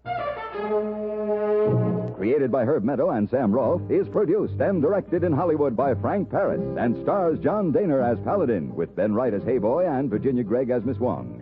Tonight's story was specially written for Have Gun Will Travel by Mr. Paris. Featured in the cast were Harry Bartell, Clayton Post, and Betty Harford. This is Hugh Douglas inviting you to join us again next week when CBS Radio presents Have Gun Will Travel.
You are listening to Golden Age Radio, rumble.com/C/GAR.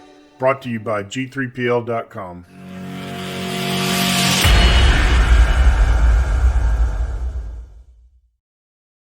Kellogg's, the greatest name in cereals, presents Wild Bill Hickok!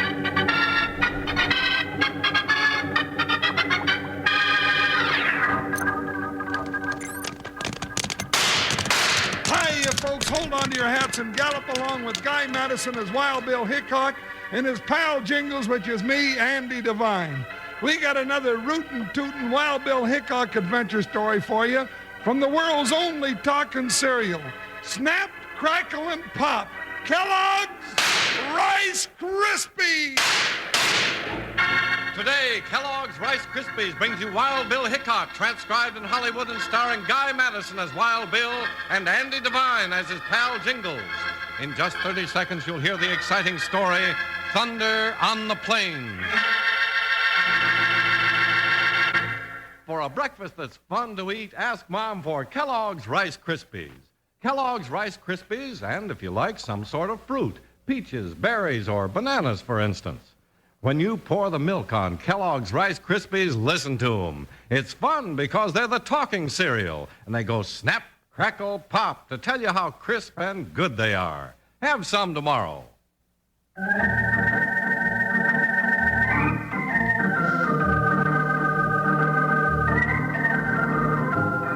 Across the wasted deserts of Texas, north along the Pecos River, into the mountains of Colorado and beyond, rode United States Marshal Wild Bill Hickok and his saddle partner Jingles.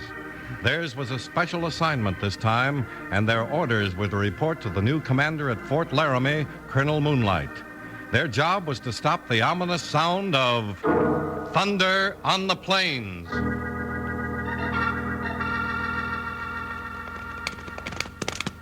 Whoa, Buckshot, whoa. Whoa, Joker. There she is, Jingles, Fort Laramie. Yeah, Bill. Sure good to see some signs of civilization after a month on the trail. We're not through riding yet, partner. Yeah, well, steady, boy. Looks like Joker's found a friend already. You'll find plenty of friends at the fort. They've got a lot of horses. Uh-oh. Now there's a bugle call that's music to my ears. That means we're going to eat. Yep, the sun's straight up overhead and time for the noon meal. Well, what are we waiting on? Let's get over there before they get all those buffalo steaks devoured. Dig in, Joker. Ho, ho, ho! Hurry, for I'm starved to death. Hey, Jingles, not so fast. All right, Buckshot, catch him. High, high.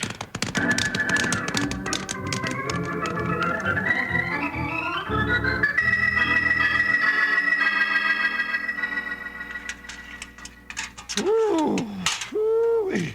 That's what I call a fine meal. All right, Jingles, if you've had your fill, we'll report to Colonel Moonlight. Now? Right now. Oh, Bill, now you got things all mixed up. After the noon meal comes the siesta for a couple hours. And after that, well, maybe you get around to business. You're not down around the border now, partner. This is Wyoming, and you're serving with the Army. Well, already I got a feeling this is one job I ain't gonna like. Why'd they send for us, Bill? That's what we're going to find out from the Colonel. Come on. You know, something tells me I shouldn't have been in such a hurry to get here. Well, you had a good meal, partner. Yeah, I sure did. Now comes a time when you earn it. Hey, Bill. Hey, look at them soldiers drilling. Hey, we don't have to do that, do we? No, and that's one thing you can be thankful for. Good. Well, if it ain't a couple of buckskin boys come to learn how they do it in the Army. No, we didn't come to learn to do nothing from the Army, you smart jack button polisher. We come to teach the Army a thing or two. Yeah? Yeah? Hold it, Jingles. Oh. Hello, Sergeant. I'd like to see Colonel Moonlight. Yeah, I know. Every buckskin britches on the Oregon Trail wants to see the Colonel. Oh, Bill. Their wagon trains get in trouble, and right away they come crying to the Army. Well, you ain't seeing the Colonel. Go tell your troubles to the engines. Why, you sun-softened, loud-mouthed, low-down brother to a bull-headed buffalo, I got a mind Never mind, Jingles. But Bill, he can't talk to us like that. Who says I can't? I can do more than that. I can throw you and your saddle tramp sidekick out of here on your ear. Now, just a minute, mister. Oh, let me have him, Bill. Come on, you jughead, and try it. Don't you think I won't? Hold it, Sergeant. Jinx. Now stand back, Bill. This turkey's mine. That's what you think, fat boy. I'm salting you down for winter feet. Lay off, you two. Now just one more, Bill. Now you've done it, Jingles. Yeah, and a pretty good job if I do say so myself. I'm proud of it.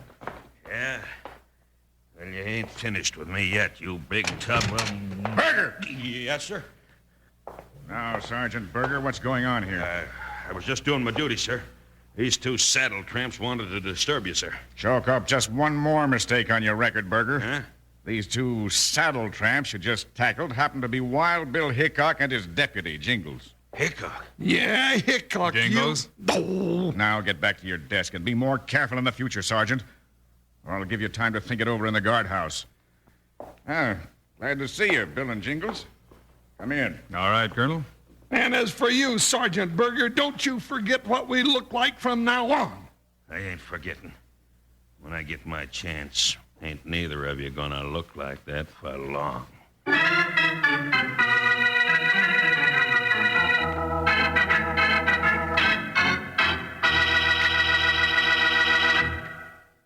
friends. This is Charlie Lyon and that singing cowboy, Slim. Now, are you all set to entertain us, Slim? Why, Charlie, I'm full of sparkle as a hat full of diamonds. Well, now, you had your Rice Krispies, didn't you? Why, I always do, you betcha. You know, those Kellogg's Rice Krispies are fun to eat. They're so fresh and crisp. Why, even they tell you they're crisp.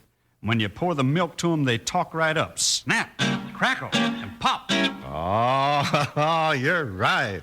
Rice Krispies are fun to eat. They're the talking cereal. And Slim, if you're really a singing cowboy, let's sing here about Kellogg's Rice Krispies, Kellogg's Rice Krispies. Let's march right up to the table now. Rice Krispies taste the best. And how? Snap, crackle, pop.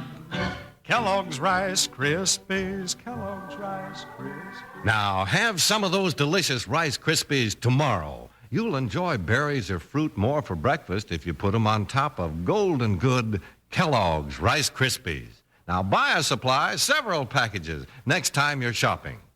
Now, let's get back to Wild Bill Hickok.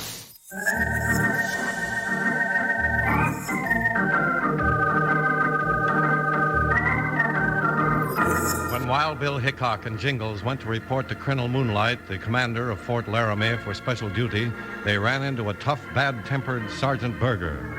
The sergeant picked a fight with Jingles, but Colonel Moonlight stopped it and invited Bill and Jingles into his office. Sorry Sergeant Berger gave you such a rough reception, Bill. He's a little too quick on the trigger when it comes to a fight. That's all right, Colonel Moonlight. Right now, I figure we've got other business, Colonel. We were ordered to report to you for a special assignment. All business, aren't you, Hickok? I like to get a job done. That's us, Colonel. Straight and to the point. What's the point, sir? All right. Here it is, straight.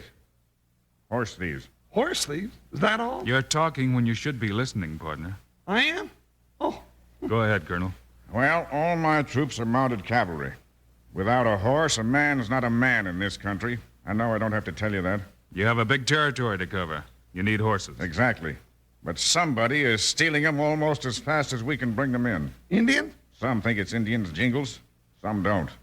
I'm one who doesn't. How do they operate, Colonel Moonlight? Each theft has been at night. I've doubled the guard twice. But suddenly, in the middle of the night, the horses are stampeded from their corral. Fences broken down, and 50 to 100 head go thundering off in the darkness. I see. Let me get to work on it, Colonel. As far as I'm concerned, you have a free hand, Hickok. I'll assign you quarters and a groom for your horses. That won't be necessary. We'll take care of our own horses. Well, he'll be handy if you need him. Would you like one of our scouts to help you? I'd rather look them over and pick one myself, if you don't mind. Anything you say.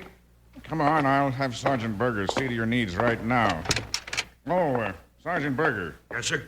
I want you to assign our best quarters to Mr. Hickok and his deputy. Then pick a good man to be their groom. Yes, sir. I have just the man, sir. Good. All right, Hickok. Good luck. Thank you, sir. Don't you worry about a thing, Colonel Moonlight. The job's as good as done right now. Isn't it, Bill? Isn't it? Huh? Huh, Bill?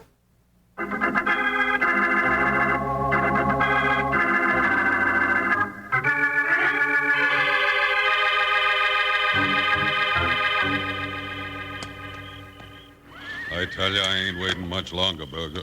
I got a market for more horses, and I want them quick. Yeah, Wrangler, I know, but it ain't going to be that easy no more. Why not? Because we're bucking Hickok now, and he's a drifting breed of cat. Well, you better think of something. I want them horses tomorrow night for sure. I should have had them tonight. Well, I couldn't send you the signal tonight. It was too... Shh! Hold it. What? Back in the saddle. You reckon we'll catch him tonight, Bill? I doubt it, Jingles. That's them, Wrangler. It's Wild Bill Hickok and Jingles. Where do you reckon they're headed? Well, I don't know. Do they know something? What could they know? Berger, if you've let something slip that'll give us away, I'll kill you. I ain't said nothing, Wrangler. All right. I better get out of here. Me and the boys will be waiting for your signal tomorrow night at the same time, and we better hear it, too. You'll hear the drum if Hickok don't get in my way. Wait a minute. Yeah. Get ready, Hickok. Here's how you can do it. How? You got plenty of blasting powder in the warehouse. Well, sure, but... Hickok and that big good-for-nothing deputy of his are riding out on the plains now. Go get a keg of powder and put it under Hickok's bed. Then get a long fuse and set it. You've been eating loco weed, Wrangler? No. It'll be a cinch. Run the long fuse out their window where you can light it without being seen. After they come back and go to sleep, you light the fuse. Yeah, see. A long fuse will give me time to get back to bed before it explodes the pop. Hey, that's a good idea, Wrangler. Sure, yeah. And with Hickok out of the way, we can go right on with our little business of stealing horses and nobody to bother us.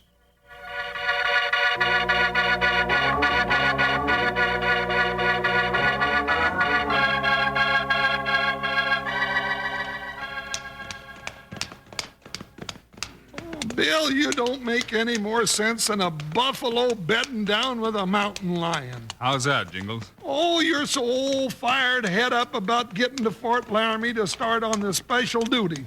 Then when you find out that it's horse thieves, you don't do nothing but sit around the fort for 4 days.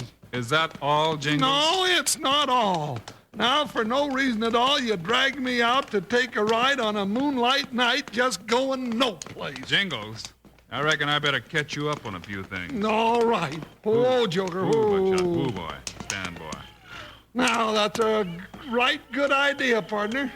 First, your friend, Sergeant Berger, is tied up with the horse thieves. He is?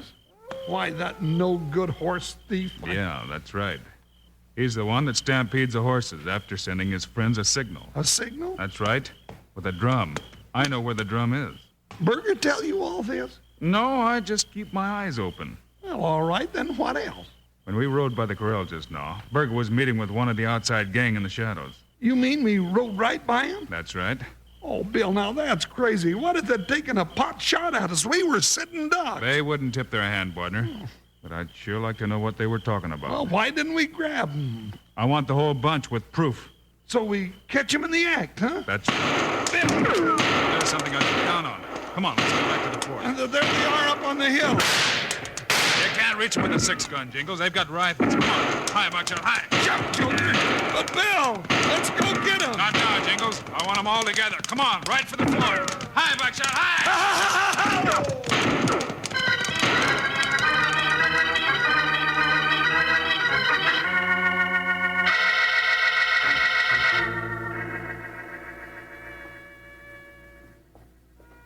But, Bill, I don't understand why we came back here. To get some sleep, Jingles. Oh, that's all we've done. Sleep and eat since we've been here at Fort Laramie. Well, don't worry about it. Get plenty of sleep tonight because I got an idea we won't get any tomorrow night. Well, all right. If you say so, Bill. Good night. Good night. What's those nightmares, partner? No, now, Bill. You know I don't have any more nightmares.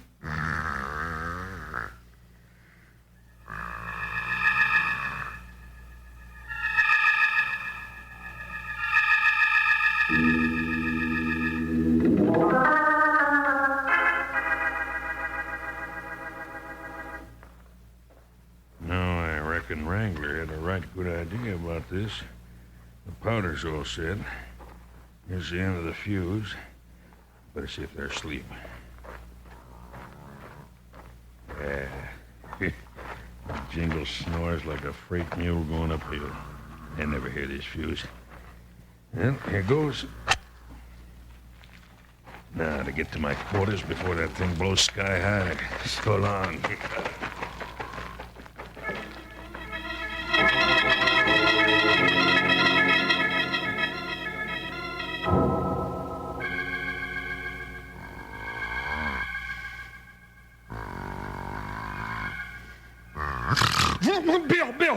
Bill, you shouldn't have lit a campfire. You'll scorch your buckskins. You know you... Jinx, wake up. Wake up. Did you strike a match? Bill, what are you talking about? I smell something burning. So do I. It smells like... Bill, they're coming across the floor to your bed. Burning fuse. Bill, it's disappeared under your bed. Jump, Jingles. Run for it. Come on. Hey, Bill, wait for me.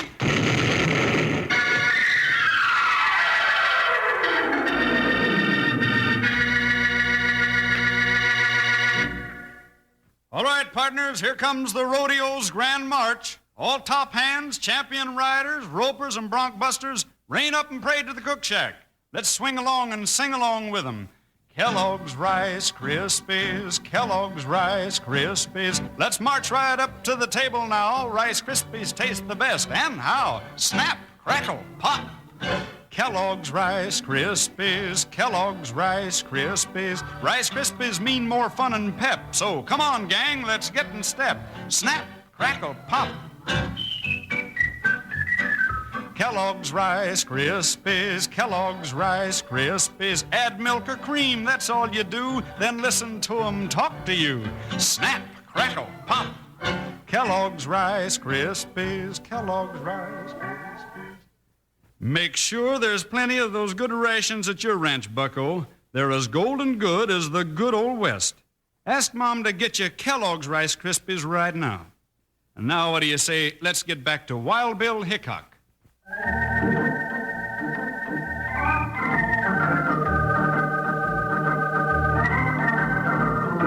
Much to Jingle's surprise, Bill didn't choose to fight back when they were shot at by strangers out on the plains. They returned to the fort and went to bed. But there was an even greater surprise in store for them. During the night, Jingles was having a nightmare which awakened Wild Bill just in time to escape a terrific explosion. How in the world could a thing like this happen right in the middle of Fort Laramie? You've got all the makings right in the warehouse, Colonel Moonlight. Kegs of blasting powder and fuses. Yes, and any man in the fort could get at him, Bill. Oh, I wish I could lay my hands on the culprit. I'd have him shot at sunrise. Well, it's after sunrise now, Colonel, and I'm getting a little chilly wandering around this way. Sergeant Berger's bringing some uniforms for you. Looks like we'll be in the Army after all, Jingles. Well, we're lucky to have our own skins to put under a uniform. I never got out of bed so fast in all my life. This is the best I could do, Colonel, sir. Thank you, Sergeant Berger. I brought a cinch strap to hold Jingle's breeches up. We'll have to get the tent maker to fit him. That's all, Sergeant. Yes, sir. Now, just a minute, you ornery polecat. You can't talk... Hold it, Jingles. Yes, sir. I'm sorry to hear about the accident, Mr. Hickok. Can't see how anything like that could happen inside the fort. No, I'll bet you can't. I can see how sorry you are. Huh? What do you mean by that? Jingles, don't start anything. Well, Yeah, mister, don't start anything you can't finish. Sergeant, that'll be all. Yes, sir. Yapping coyote'll get his one of these days. That's enough, Jingles. Oh. Well, Colonel, we'll get into these things and be on our way. Where you going, Hickok? I think I'll have your horse thieves by tomorrow morning. Oh, you do? Yep, if you'll send those 14 men to me at sundown and don't let anyone else know about it. I'll round them up myself, Bill. I don't know what you're up to, but good luck. Well, the way things have been going so far, Colonel, we'll need all the good luck we can get.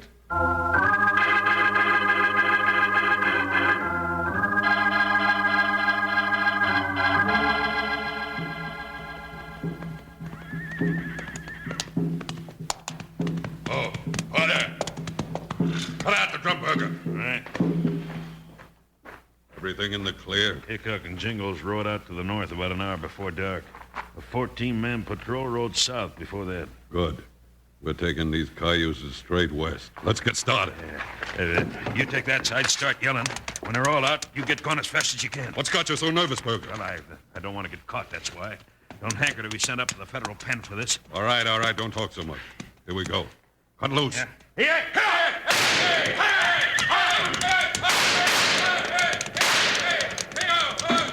All right, get back and start spoiling the guards. Raise as much confusion as you can. The boys will meet me 2 miles west. They'll wait. Get going. I'm going. Up, boy. Run. Yeah. Help! Guards! Horse thief! Guards! Turn out!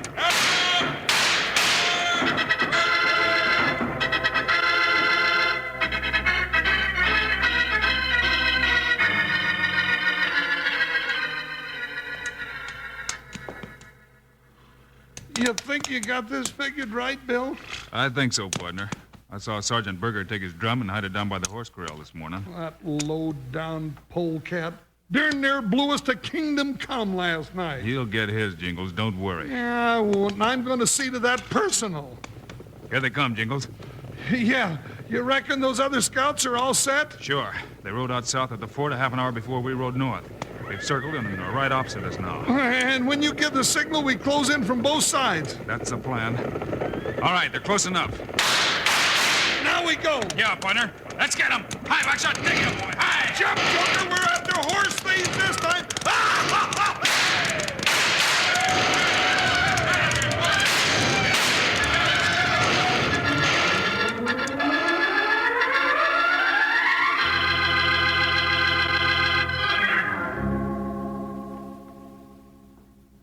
It was a great job, Hickok. You got the ringleader of that gang of horse thieves and all of his men in one big roundup. Well, not quite all his men, Colonel. No, Colonel, not quite all of them are locked up yet. But I thought It'll get real clear in a minute, Colonel. That's the reason I asked you to have Sergeant Berger bring the leader here to your office. I still don't understand. Here's the man you asked for, Colonel. What do you want with me? You caught me and my gang. Ain't that enough? Not quite, Wrangler. I thought you might like to know how we caught up with you. Yeah, I would like to know that. Can I tell him, Bill? No, we're going to let Sergeant Berger tell him, Jingles. Me? Berger? Huh? You sneaking stool pigeon, I might have known. I didn't do nothing, Wrangler. I'll kill you for that. I promised I wouldn't. So all right, that's enough. Grab him, Jingles. Yeah, get back there, Wrangler. Now lay off, Berger. Come on, lay off. That's better. You watch Berger, Jingles. Colonel, that winds it up. But Hickok, what's Sergeant Berger got to do with this? Plenty. He was the inside man who gave the signal when all was clear for the raid. Don't move, Berger. Yes, sir. Yes, sir. He was the inside man in the fort who caused all your trouble, Colonel. But from now on, he's going to be the inside man at the penitentiary. And up there, he ain't going to cause no trouble at all.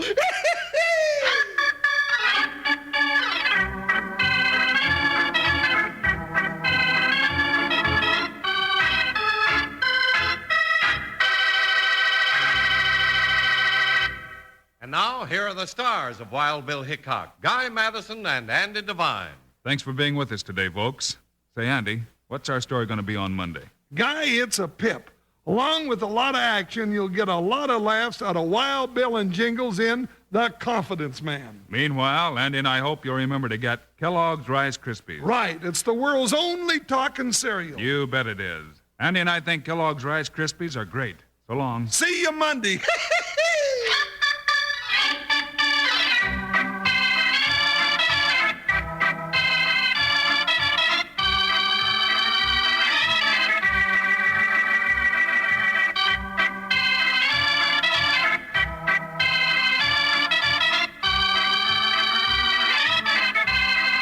Yes, sir. Kellogg's, the greatest name in cereals, has brought you another exciting story of Wild Bill Hickok, starring Guy Madison and Andy Devine in person. Today's cast included Lou Merrill, Ed Max, and Ted Von Eltz. Our director is Paul Pierce, music by Dick Orant, story by Larry Hayes. This is a David Heyer production transcribed in Hollywood.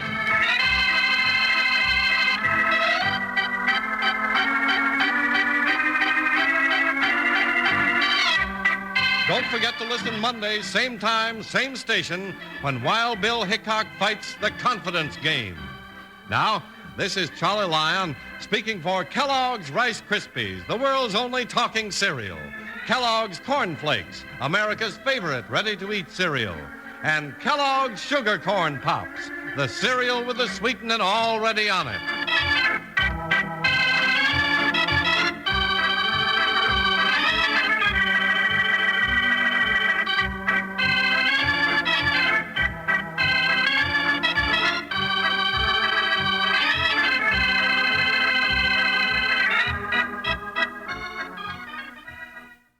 You are listening to Golden Age Radio, rumble.com/C/GAR, brought to you by G3PL.com.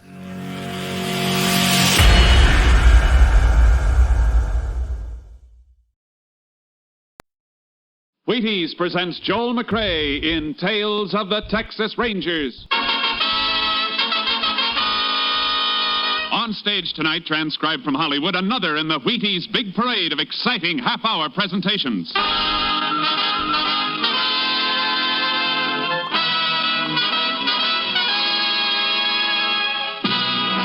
Tales of the Texas Rangers, starring Joel McRae as Ranger Pearson.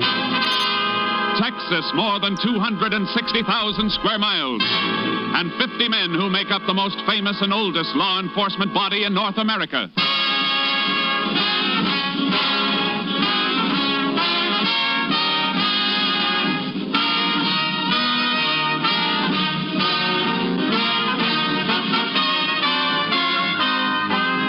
From the files of the Texas Rangers come these stories based on fact. Only names, dates, and places are fictitious for obvious reasons. The events themselves are a matter of record.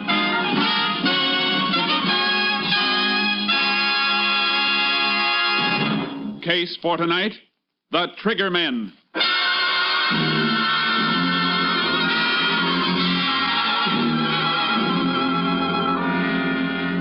At 9 o'clock on the evening of May 27, 1947, Jasper Leach, operator of an independent service station in Ada, Oklahoma, was preparing to shut down for the night. Suddenly, two men in a green convertible pulled into the service island of his station. Closed for the night, fellas. Pumps are all locked. We gotta get some gas. All-night place on the highway south, mister. Big station. You're heading that way. I don't like big stations. We're gassing up right here. I got a tire you can fix. Now, look, I told you I'm close for the night. Hey, stop the chatter, will you? You heard him, Hick. Now get moving, or I'll put a slug in you. All right, mister. I ain't arguing with a gun. He gets that pump going. Make him fill a couple extra 5-gallon cans. All right, Joe. Stop playing the podium and get that flat spare out if you're so hot for action. Okay, but let's take it up, man. Well, come on, Hayseed. Get with the pump. Keys are in the office. Well, let's get them.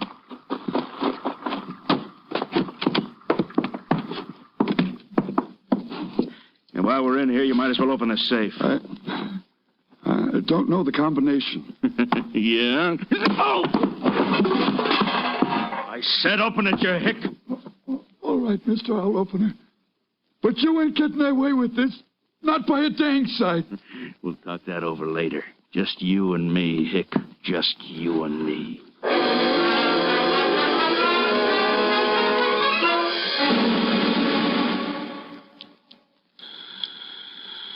KTX-8, all units. KTX-8, all units. Oklahoma State Police advised that about 9 p.m. of 5/27, gas station attendant at 8, Oklahoma was robbed and beaten to death with tire iron. Subjects tentatively identified as number 1, Joe Gordon, average size, eyes blue, hair blonde, complexion fair. Number 2, Tiny Gordon, 6'3", peculiar walk, pigeon-toed, same coloring as brother. Subjects now believed to be in Texas en route to Mexican border. Wanted 6 states and FBI for murder, bank robbery, narcotics, other charges. Use caution, these men are dangerous. KDXA, Austin.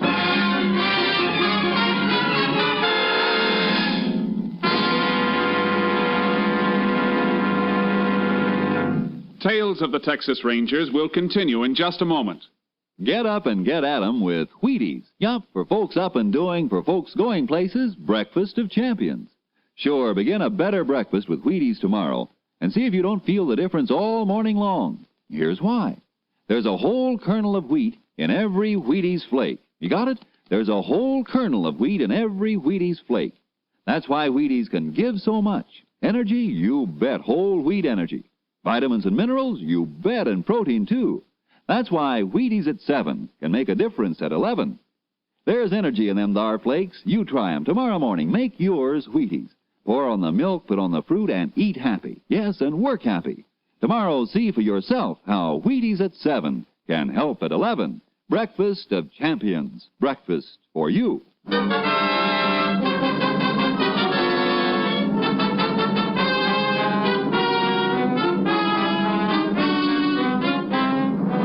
There were no further signs of the Gordon brothers on the night of May 27th. But on the morning of the 28th, Captain Stinson of the Texas Rangers received a report that looked like a lead and immediately sent for Ranger Jace Pearson. You send for me, Captain? Yeah, Jace. I want you to get right over to the General Hospital in Palo Pinto County. Been a double shooting. Deputy Sheriff and his son. Where'd it happen? Near Mineral Wells. But check the hospital first. Shooting took place during the night. Rancher found the men this morning. Mineral Wells, that's on the road south from Ada, Oklahoma. You think it might have been the Gordon brothers? It smells like them. They were headed south, according to all previous reports. I figure they're making their run for the border, and they'll kill anybody who tries to stop them. Sure looks that way. The deputy never saw who gunned him, Jace. If he can talk, get all the information you can. And if it looks like the Gordons, stay with it all the way. We don't want them to get across the border. I understand. Judging by their past movements, they steal cars and dump them for new ones at regular intervals before they get too hot. So don't pin too much on any car descriptions. I won't. I'll see you later. Oh, Jace. Yeah? You get anything hot, report it by phone. If I have anything for you, I'll have the radio dispatcher tell you to call in. The men we're after might have a shortwave set. Right, Captain. One thing more, Jace. This department hasn't lost a man in a long time. Let's keep it that way. Yeah. I wouldn't want to be the one to spoil the record.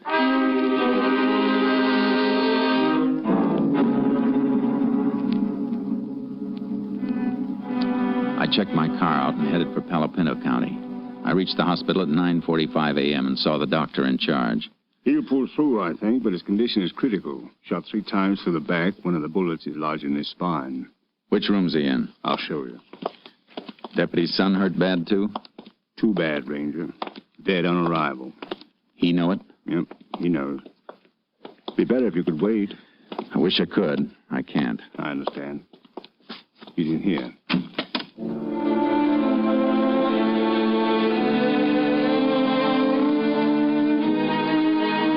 The deputy was lying on his stomach, a dazed look on his face like he was remembering something over and over, but still couldn't believe it. I knelt on the floor beside him so he could see me while he was telling me what happened. You see, my boy built himself one of them hot rod cars out of an old chassis and spare parts. You know youngsters. Yeah. I broke down on him last night. Full with it and couldn't get it to start. Called up home about midnight. Tell me and his ma why I was out so late. Sure. I drove out in my car to meet him where he called from, up at Salesville. We both fooled around with his car some, but wasn't fixing to go at all. Here. Here, sip a little water through this glass straw. Better? Thank you. You couldn't get the car started? Yeah. So finally I told the kid to come on home.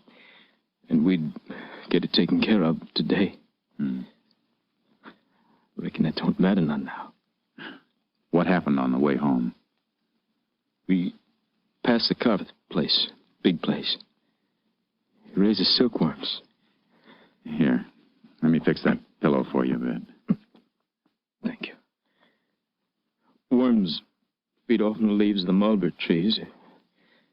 We was passing the grove, Carver's mulberries. I spotted a fire, little campfire like deep in the grove, almost out of sight. I see. Thought I'd better stop and have a look. The kid, he wanted to get out of the car with me. I don't know why I let him, but I had no way of knowing. No, of course, you couldn't know. We walked in. I guess they heard us coming. One of them kicked at the fire. I saw his shadow. That's all. I yelled at him to stand where they was, and they started blasting. Go on. I turned, pushed the kid down. Something hit me in the back. I went out. When I came to, my kid was lying there, just a couple of feet from me. 15 years old. All right. Don't try to talk anymore. Get him for me, Ranger. Please get him. Me and my kid.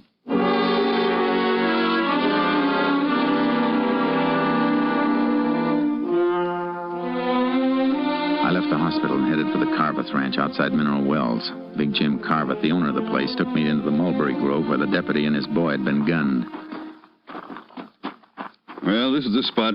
Sheriff's combed it over pretty complete, though. Had their fire right over here. What are you digging out of them ashes? Fire wasn't burning long. Started it with a road map and an envelope. A little corner of the envelope not quite burned. I can just make out the stamp. Huh? It's Mexican. Maybe our lab can make out the postmark. Out of that charred hunk? Yeah. If I can slide it into this fresh envelope without breaking it up too much. You fellas sure can figure a lot from a little, I reckon. Sometimes. When they left, they went through there toward the road. How do you know that? I Here's the mark where the fire was kicked. Steps from it move that way. It might have been the sheriff and his men. Not in low-heel Eastern boots. See the impressions? Oh. One set, same as yours or mine, except for the difference in boots. The other set scuffs in at the toes. Man who made those is pigeon-toed. Well, you sound like you could draw a picture of them. I could now. Let's see where these prints lead.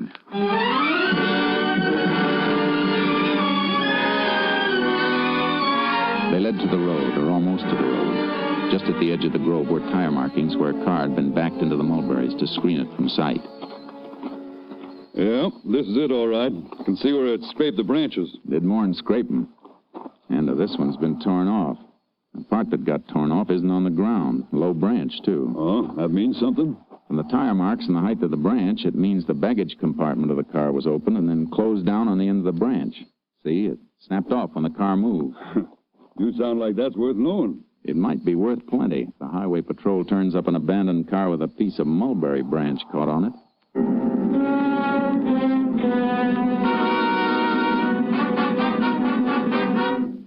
I drove back to headquarters and turned the charred envelope over to the lab. Then I went in and reported to Captain Stinson.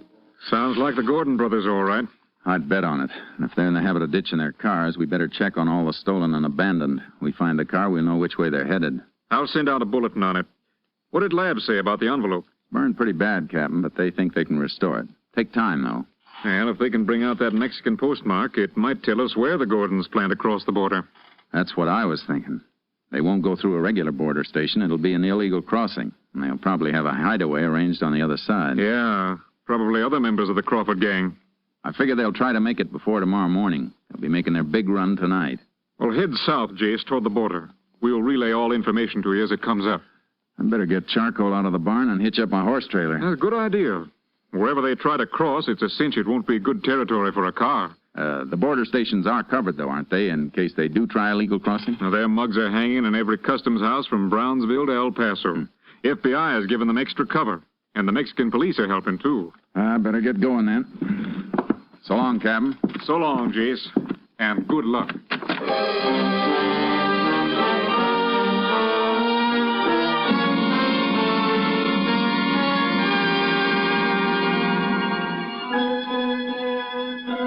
I loaded charcoal into the horse trailer and headed south, aiming for the center of the border near Valverde County so I could change my direction fast either way.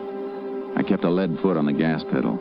Towards sundown, I was just outside El Dorado when the radio dispatcher came through telling me to call headquarters. I got Captain Stinson on long distance.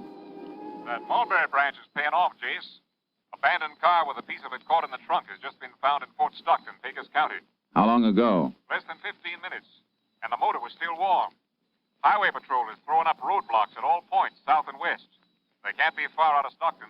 Must be planning to try a border crossing in Presidio or Brewster County, then. Any report on that burned envelope? Still working on it, Jace.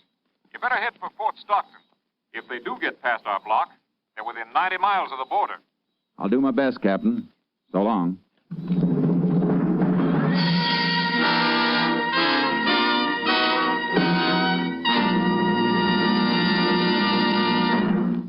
Well, it's another baseball summer with ball fans all over the country watching their favorites and baseball champions all over the major leagues eating their Wheaties. Yup, and do they eat their Wheaties? The Philadelphia Phillies, Ashburn and Ennis. The Cleveland Indians, Lemon and Boudreaux. Stan Musial of the St. Louis Cards. George Kell of the Detroit Tigers. Pee Wee Reese of the Dodgers.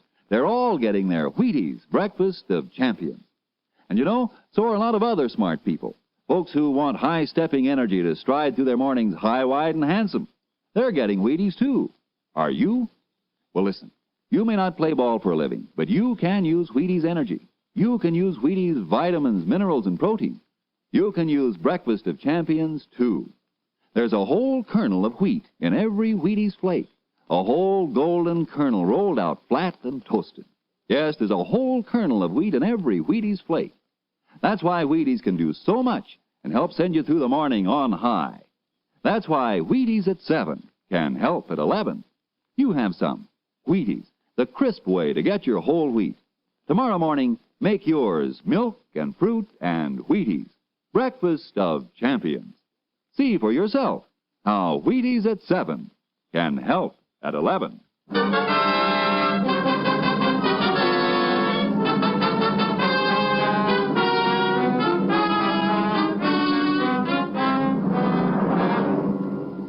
started for the roadblock area in Pecos County, but I never got there. I was still 50 miles away when headquarters radioed me to contact them by phone. Had a feeling the news wasn't going to be good, and it wasn't. We can forget about Pecos County, Jace. The Gordons broke through our roadblock. Where? Back road near Hovey.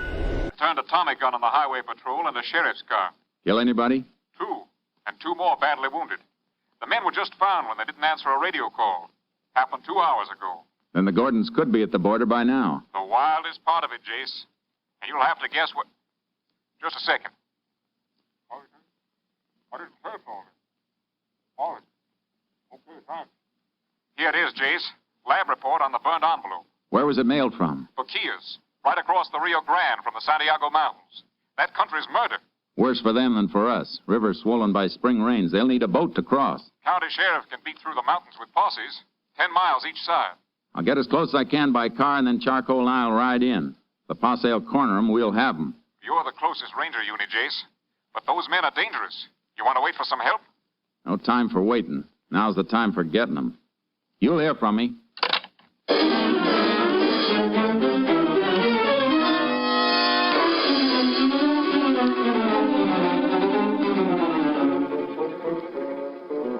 In the south of Brewster County, the world comes to an end. I drove as far as I could and met one wing of the sheriff's posse where Maravillas Creek runs into the Rio Grande. Any sign of them, Sheriff? Nope. Got men working in from the other side of the mountains, though. I'll get my horse and ride in with you a ways. Then we can split and fan out. Good. Mighty fine horse, Ranger. The best. Come on, Charcoal. Hey, which of your men knows this section best? Jaime Sanchez, I reckon. I'd like him to ride with me when we split. Oh, he'd be proud to. Sanchez! Hey, you want me for something, Sheriff? Ranger wants you to ride with him. That's good with me. Thanks, Sanchez. You got any signal arranged with the rest of your posse? 3 shots. 2 seconds between each one. Good. Well, let's ride. All right, men. Mount up.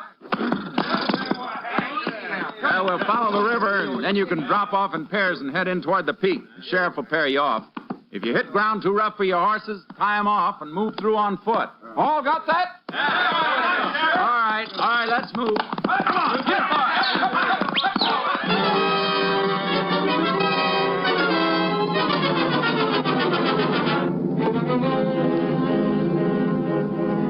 We moved along the river, closing the circle and hoping that Joe and Tiny Gordon were inside of it.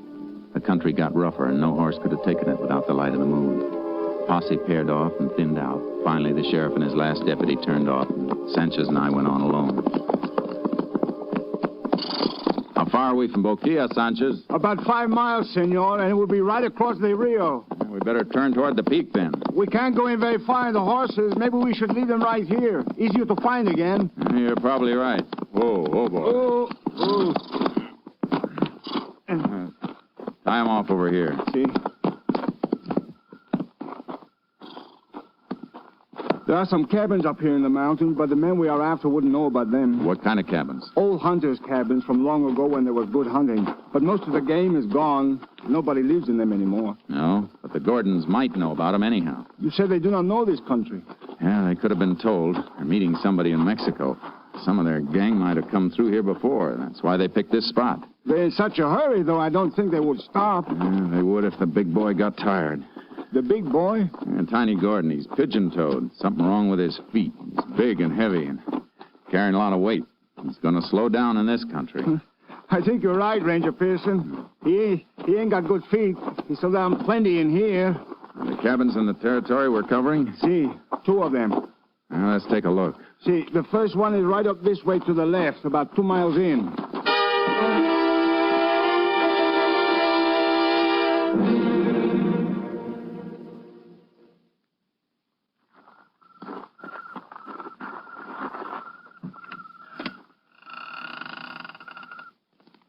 Doesn't seem to be anybody in there. No.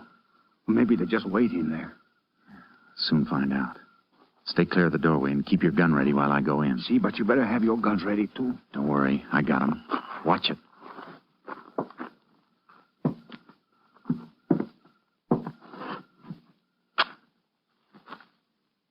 Nobody here. Come in. Lamp here. I'll light it. Something wrong with the lamp, senor? No.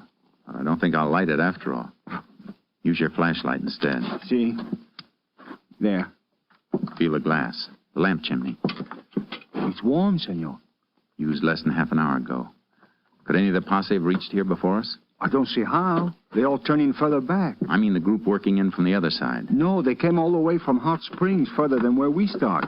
That's where the sheriff's deputy went to get them. Flash your light around a little. See? Wait. Wait, turned on that chair again. See? Look. Dust wiped off it. Somebody sitting there not long ago, that scraped spot on the floor. Sat with his legs straight out. That scraping was done by his heels. See, you have a good eye. I think I'll sit down there and stretch my legs. My heels reach those marks? No, not quite so far, but why do you do that? Because I'm 6 feet tall. The man that sat in that chair is taller. Tiny Gordon is 6'3". Come on.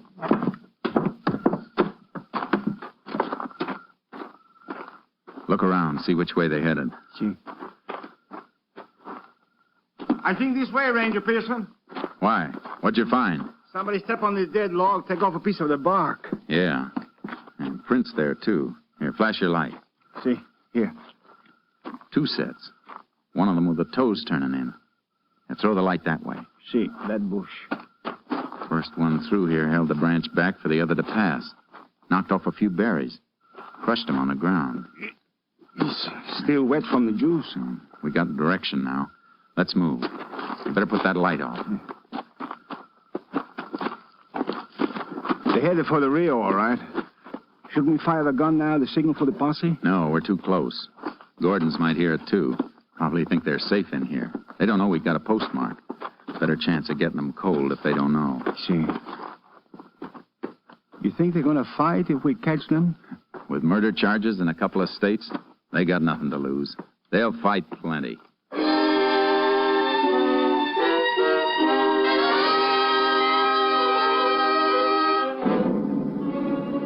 They left a trail all the way, easy to follow even by moonlight. Got fresher as we moved along and saw more and more spots where Tiny Gordon had stopped to rest, and the pace spots where Joe Gordon had moved around restlessly waiting for him. It wasn't long before we could hear the lapping of the Rio Grande as the foothills dipped down toward it. And then we heard them, moving and talking in the reeds at the edge of the river. Tonight, take it easy, man. How do you know? How do you know they got our letter? They expected us last night. Let's try again. No, we ain't moving on a train schedule. Suppose they don't come. Be light in a couple of hours. So we'll go back to that cabin and hold up again until tomorrow night. Besides, who's going to see us here? Maybe an Indian or something. How do you know who's liable to be tramping around? What are you, Daniel Boone or something? Dry up. Don't you tell me to dry up, you little punk. Tiny. We figured that right. They're expecting a pickup from the Mexican side. See, good thing the boat did not come brought yet. those Tommy guns with us. You're lucky you could carry a .45. You tried to carry a Tommy gun the way you were flopping around, eh, man? You'd have killed yourself and me, too. I might kill you someday, Joe, shooting your mouth off. Go on, try it. I'll blow your brains Why, out. you want to punch in the jaw, Joe? Try it. Well, they got 45s, but so have we. See? Let's move in and take them.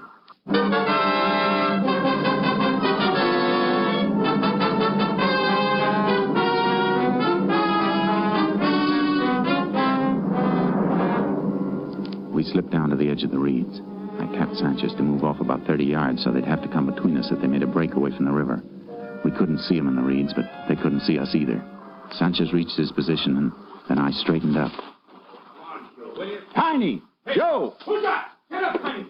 I'm a Texas Ranger. There's a posse of 20 men in the hills. You're surrounded. Will you come out? That won't do you any good. This way, Tiny. Open up, Sanchez! Don't get through here! That's a posse signal, Tiny. They'll all be heading this way. You won't be here to meet us! Late gun! What's the matter, Tiny? Your gun empty? Mine isn't, Chapman! Hey! How'd you fellas ever kill anybody? You don't even come close. Where are you, you hicks? I'll kill all of you, you stinking hicks! I am over here, senor! Oh, yeah? The rest of the posse will be here soon. It'll be daylight. We'll starve you out or burn you out. You're hogtied. You better give up while you can. I ain't giving up. I'll take a lot of you hicks with me. Come on, Joe. Hey, will you? Bring them this way, son.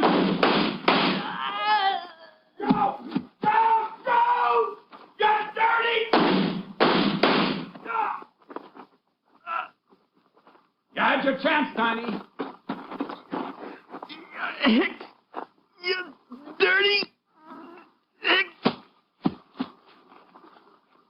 All right, Sanchez. You got it, senor. Guess this job is almost finished. Almost finished. They look like they finished good. Yeah, I mean, the rest of the Crawford gang are from across the river. We'll have a nice surprise for them if they come over in their boat. Posse will be here soon, and we may be able to take them by surprise. Easier than these two, senor. You know, I don't think they like us very much. I saw what they did to a deputy sheriff and his kid. I didn't like the Gordon brothers very much either.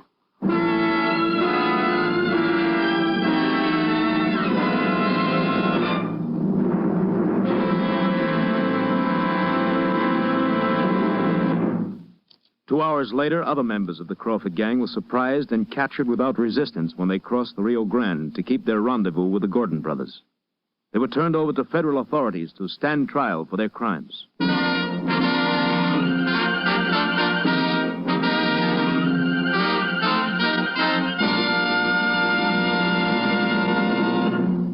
Well, partner, whether you're riding the Texas prairie or smelting steel in Pittsburgh, first you need your Wheaties. Yep, breakfast of champions for folks with big things to do.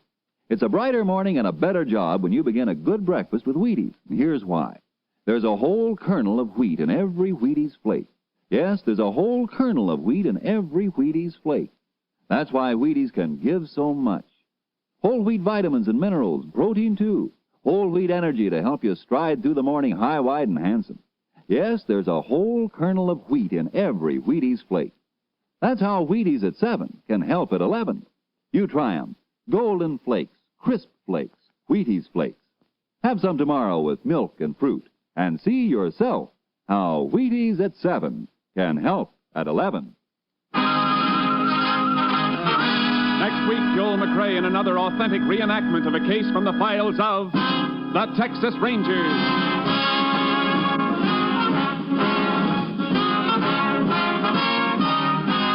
Joel McRae will soon be seen starring in the Universal International Technicolor production Saddle Trim. Tonight's cast included Tony Barrett, Tom McKee, Tom Holland, Jack Crucian, Byron Kane, and Jay Novello. This story was transcribed and adapted by Joel Murcott, and the program was produced and directed by Stacy Keach. This is Hal Gibney speaking. And this is the Wheaties man, Frank Martin, inviting you to listen Tuesday night to The Penny Singleton Show on the Wheaties Big Parade. See you then.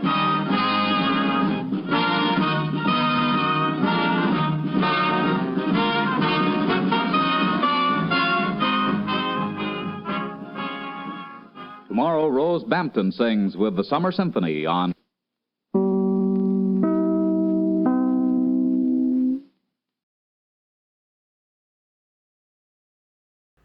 You are listening to Golden Age Radio, rumble.com/C/GAR, brought to you by G3PL.com.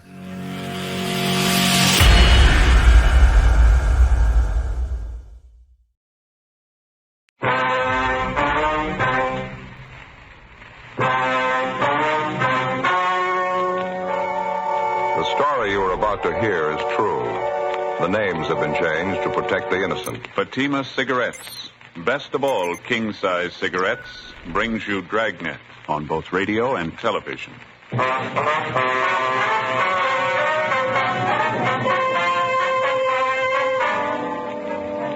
You're a detective sergeant.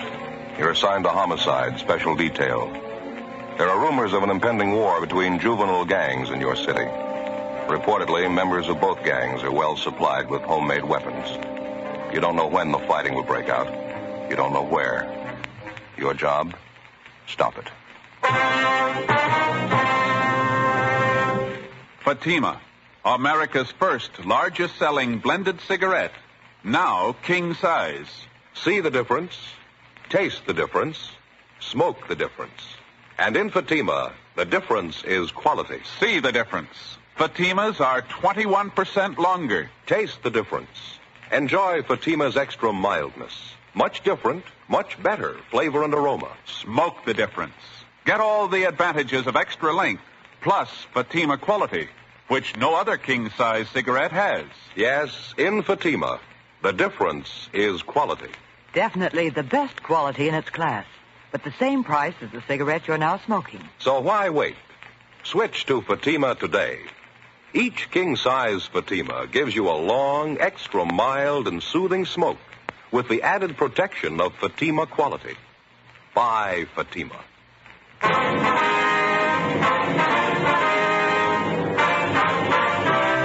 Dragnet, the documented drama of an actual crime. For the next 30 minutes, in cooperation with the Los Angeles Police Department, you will travel step by step on the side of the law through an actual case transcribed from official police files. From beginning to end, from crime to punishment, Dragnet is the story of your police force in action. It was Tuesday, October 14th. It was cloudy in Los Angeles. We were working a special detail out of Homicide Division. My partner's Ed Jacobs. The boss is Captain Lorman. My name's Friday. It was 1:18 p.m. when I got to 2015 East 1st Street, the second floor. Hollenbeck Juvenile Division. Joe? Hi. What'd you find out? Nothing yet. Gardner had to go next door. He'll be back in a minute. Give us a rundown on the thing. Friday, Ed? Hi, Gardner. Hi, how you doing? Good to see you. How are things going downtown? Oh, not bad, a little slow. Hear you got problems. Lots of them. Captain brief you on any of it? No, he told us to check with you. You'd fill us in. Said maybe you could use some help. All we can get. We're sitting on top of a bomb out here. We don't know when it's going to go off. What's the pitch, Gardner? Juvenile gangs, 5 of them this time. The way we get it, they're ready for trouble, all of them. High school kids? Most of them. Some of them are in junior high. Well, how come 5 gangs? What are they planning, a free-for-all? It's a long story. They've been building up to this thing for months, all East Side kids. We hear it's supposed to be an open war. Mm-hmm. Here's a list of the different gangs involved. Thanks. You can see there, same crowds we've been riding herd on for the last couple of years. Mm-hmm. We've got the Purple Heart Gang, the Blue Devils, the Apaches, Happy Valley, Rose Hill. Here's the breakdown on each one of them. Hard to get exact figures, but we think it's fairly accurate. Mm-hmm. Purple Heart Gang, 26 members. Leader Harold Fry, age 17. Blue Devils, 18 members. Leaders Jack Holland, age 17, and Bertram Willis, 16.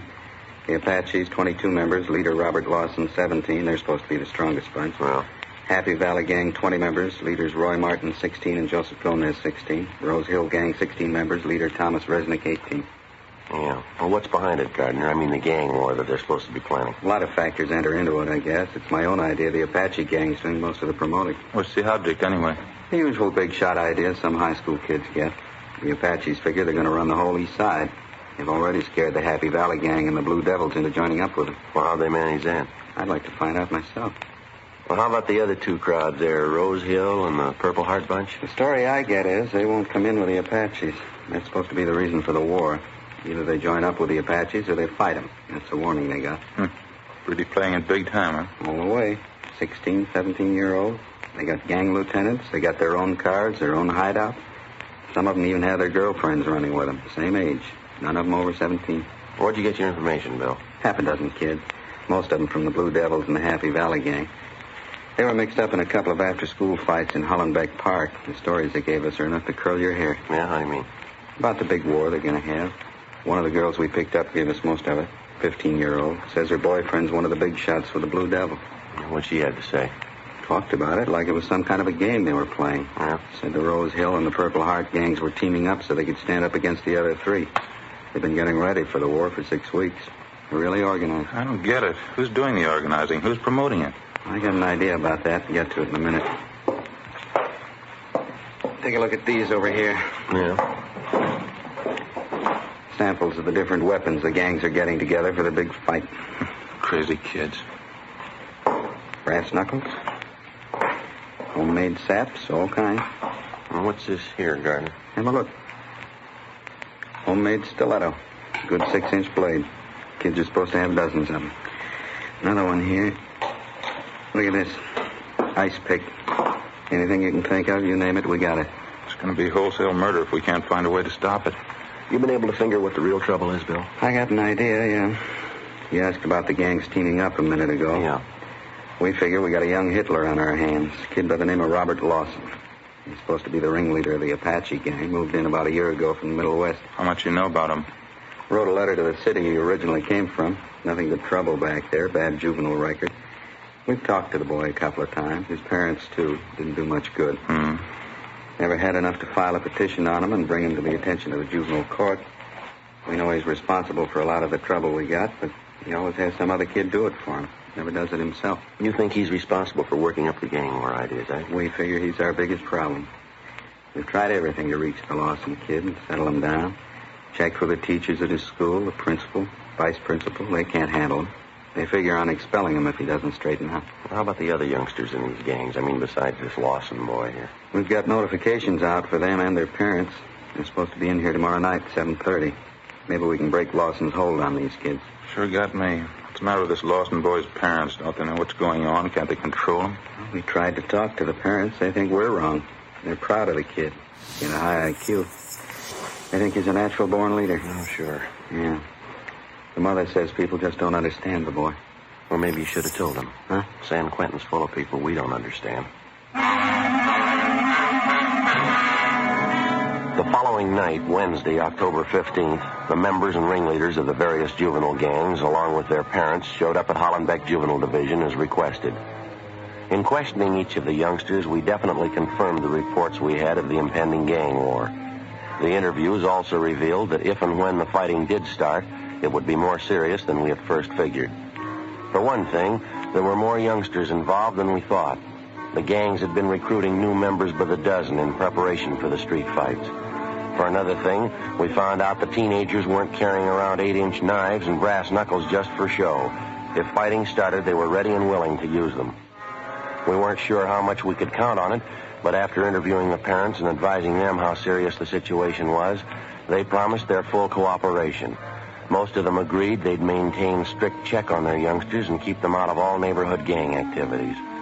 Some of the parents took a resentful attitude. They insisted the gangs were harmless. They accused us of picking on the youngsters. A few of the parents didn't even show up at the meeting. Among these were the parents of 17-year-old Robert Lawson, the boy who seemed to be promoting most of the trouble. The following morning, my partner Ed Jacobs and I drove out to his home and we talked with his mother. She was friendly but not too cooperative. I don't know how you say that, Sergeant. I appreciate you worrying about my boy, but I'm sure it's not as bad as you think. I don't mean to contradict you, Mrs. Lawson, but I'm afraid it is a lot worse than you think. It's what the other officers said, too, but you really don't have any proof, do you? I mean, a few idle rumors. You certainly can't accuse Robert on that basis. We're not accusing Robert of anything, ma'am. It's not the point. What we're trying to do is to head off the trouble before it starts. You were living in the Middle West before you came to Los Angeles, that right, ma'am? Yes, that's right, Nebraska. Well, wasn't your boy in some kind of trouble back there? Yes, but it didn't amount to anything. Could have been avoided so easily. They just didn't understand Robert. That was the whole trouble. Is he an only child, ma'am? Yes, just Robert. But he's not spoiled. I know it's a great temptation with an only child, but we didn't spoil him. Robert just isn't like that. Uh-huh. You allow him quite a bit of freedom, do you, ma'am? I mean, does he go out at night very often? Well, he is 17 years old, going on 18. Yes, my husband and I allow him to go out as often as he likes, as long as he keeps up with his studies. Robert's always done very well. Always tops in his class.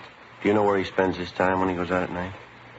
He's usually down at the gym or at the library. You know that for a fact, do you? I trust Robert, if that's what you mean. If he tells me that's where he's going, I believe him. The mother can't believe her own son. Who can she believe? How about the company your boy keeps? You know any of his friends, Mrs. Lawson?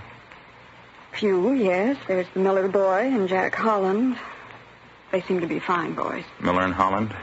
Yes. There doesn't seem to be anything wrong with them. Well, there is, ma'am. What? Both of them have juvenile records. Both of them belong to your son's gang. Really, Sergeant, how can you say that? It isn't fair. Wouldn't it be better to try and understand these boys instead of picking on them, persecuting them? I don't know how we're going to make you understand, Mrs. Lawson. We're not picking on them. We're not persecuting them. We know there's a gang problem. We know your boy's one of those at the bottom of it. If something isn't done, there's going to be trouble. If we're going to stop it before it begins, we're going to have your help. I'm perfectly willing to cooperate, you know that. That must be Robert now, excuse me. Robert? Bob, is that you? Yeah? Would you come in here a minute, Bob? We're in the living room. Yeah? What do you want? These are police officers, Bobby. This is Sergeant Friday. Sergeant Jacobs, is that right? Yes, ma'am. How are you? How do you do? Hi. How about something to eat? Haven't you got anything ready?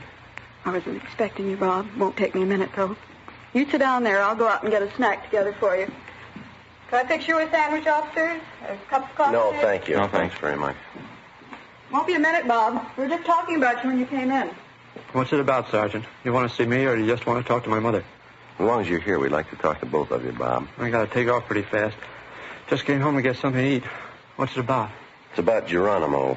That's the gang's code word for the war you're setting up, isn't it? I don't know what you're talking about. Your gang, Bob, the Apaches. We talked to half a dozen of them last night down at the juvenile division. Is that right? Now, look, son, we've got the names of everybody in your gang. We know the whole setup. You go ahead with your idea, and you're going to buy a lot of trouble. A couple of cops were here last week. They said the same thing.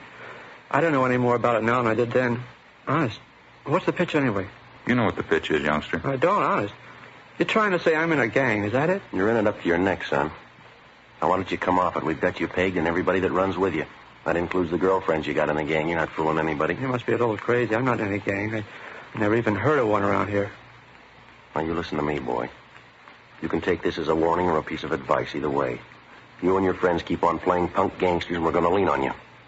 You understand? What is this? Trying to scare me? If it'll make you change your mind, yeah. If this street war comes off, there's going to be big trouble. What do you think's going to happen when 200 kids tangle in a fight with knives and brass knuckles? Now, use your head. Here you are, Bob. Nice milk, nice bowl of hot soup. Bacon and tomato sandwiches. You always make the soup too hot. Oh, I didn't mean to. Let it cool off for a minute, then. Bob has to eat and hurry along, officers. Is there anything else you wanted to talk to him about? No, I think you've heard everything we have to say. We should think it over, Mrs. Lawson. You too, Bob. Nothing to think over. They're trying to say I'm in a gang. They think I'm the leader. You told them, didn't you, son? Sure. They don't believe me. I wish I could make you understand, Sergeant. He's not a gang leader. Robert's telling the truth. I'm afraid he isn't, ma'am. Well, he is. I know he is. I mean, after all, he's my son. I'm in a position to know him better than you do. Yes, ma'am. If he was lying, I'd know it. I wish I could make you understand. Mother's the only one who really knows her boy. I know Robert's telling the truth. Aren't you, Robert? Robert? Huh? That's so, isn't it? You're telling the truth, aren't you? Sure. How about some more soup? Before we left the house, we tried again to talk to Robert Lawson and his mother, but it was no use. She believed every word he said, and he apparently refused to believe the possible consequences of the war he was planning for his gang of juveniles. We drove downtown and had an interview with the boy's father at his work. He was even less cooperative. He took on a belligerent attitude, accused us of persecuting his son, and ordered us out of the office. Along with Sergeant Bill Gardner and Frank Kerber, we spent the rest of the afternoon and most of the following day checking with parents of youngsters who had been recently recruited into one of the various East Side gangs. Most of them were cooperative. Late that afternoon, Bill Gardner, Ed, and myself met with Captain Stein back at Hollenbeck Juvenile. Strict curfew all over the area. We can start tonight. What do you figure, just on the weekends? Every night, Sunday to Sunday. I'll get some more men in to help out. Every youngster out in the street after 10 o'clock gets stopped. Mm-hmm. Every one of them caught with knives, saps, brass knuckles, or anything like them, they're going to be pulled in and filed on. No exceptions. Be a lot safer in custody than mixing it in a gang fight. Yeah, a lot of help. Might teach some of the parents a lesson anyway. Huh? Yeah. Excuse me. Juvenile Division, Stein. Where was that? When? Yeah, right away. Let's hustle at Evergreen Avenue out near the cemetery. Yeah, what is it? Curfew was a good idea. We got it too late. Huh? Gang war, it's already started. Before we left the office, we had communications notify all J cars on the special detail to proceed at once to the scene of the Major 415 call. 10 cars were ordered to cruise the area surrounding the actual scene of the fight and to pick up any and all members of the juvenile gangs who showed any evidence of having been in the fight or had in their possession any deadly weapon. Captain Stein, Bill Gardner, Ed, and myself left the office on a Code 3 and drove out to the scene of the gang fight. When we got there, all the J cars and 3 radio crews had the area blocked off. An ambulance crew was treating more than a dozen youngsters who had been injured during the fight. One of the youngsters had a lacerated eye. He'd been blinded. Most of the other victims would carry scars for the rest of their lives. The juveniles who'd taken part in the battle and who'd been lucky enough to escape without serious injury were being loaded into the J cars and the radio cars. They were to be removed to juvenile headquarters at 1335 Georgia Street for further investigation. Together with Bill Gardner and Frank Kerber, Ed and I began covering the area, collecting dozens of homemade weapons used in the gang fight. They'd be turned over to Pete Brown, Hollenbeck Juvenile, to be booked as evidence. Joe? Yeah, Ed? Come here a minute. Over here. Yeah? Have a look. Piece of chain, bloodstains on it. Lousy, how vicious can it get? Come on. All right. Across the street there, the car in the driveway? Yeah. Help him. He's hurt. Somebody help him, Bobby. What's the trouble? Bobby, he was in the fight. One of the gang, they stabbed him. He's in the car. Come on. What is it, Joe? Take a look. The Lawson boy, huh? Yeah, knife in his chest. Want me to get the doctor? Yeah, call the coroner, too.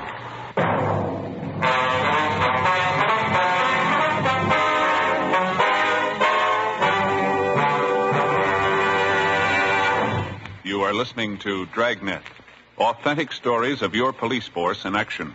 Fatima, America's first largest-selling blended cigarette, now king size. See the difference, taste the difference, smoke the difference.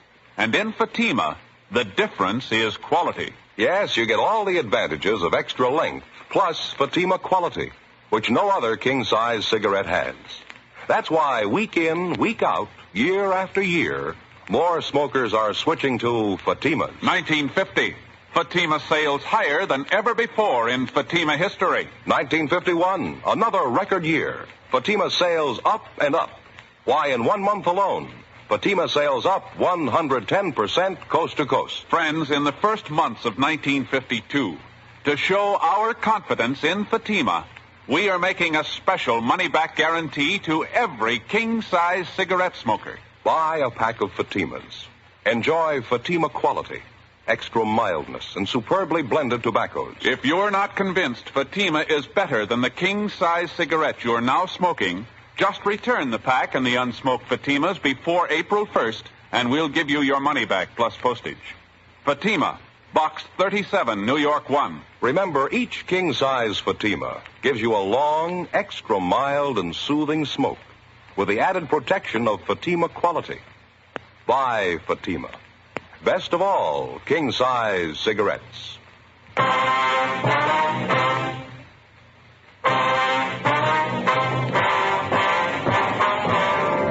Thursday, October 16th, 5:35 p.m. After the discovery of Robert Lawson's body in the car parked in the driveway adjoining the cemetery grounds, Ed brought the doctor over from the ambulance. The 17-year-old Lawson boy was pronounced dead.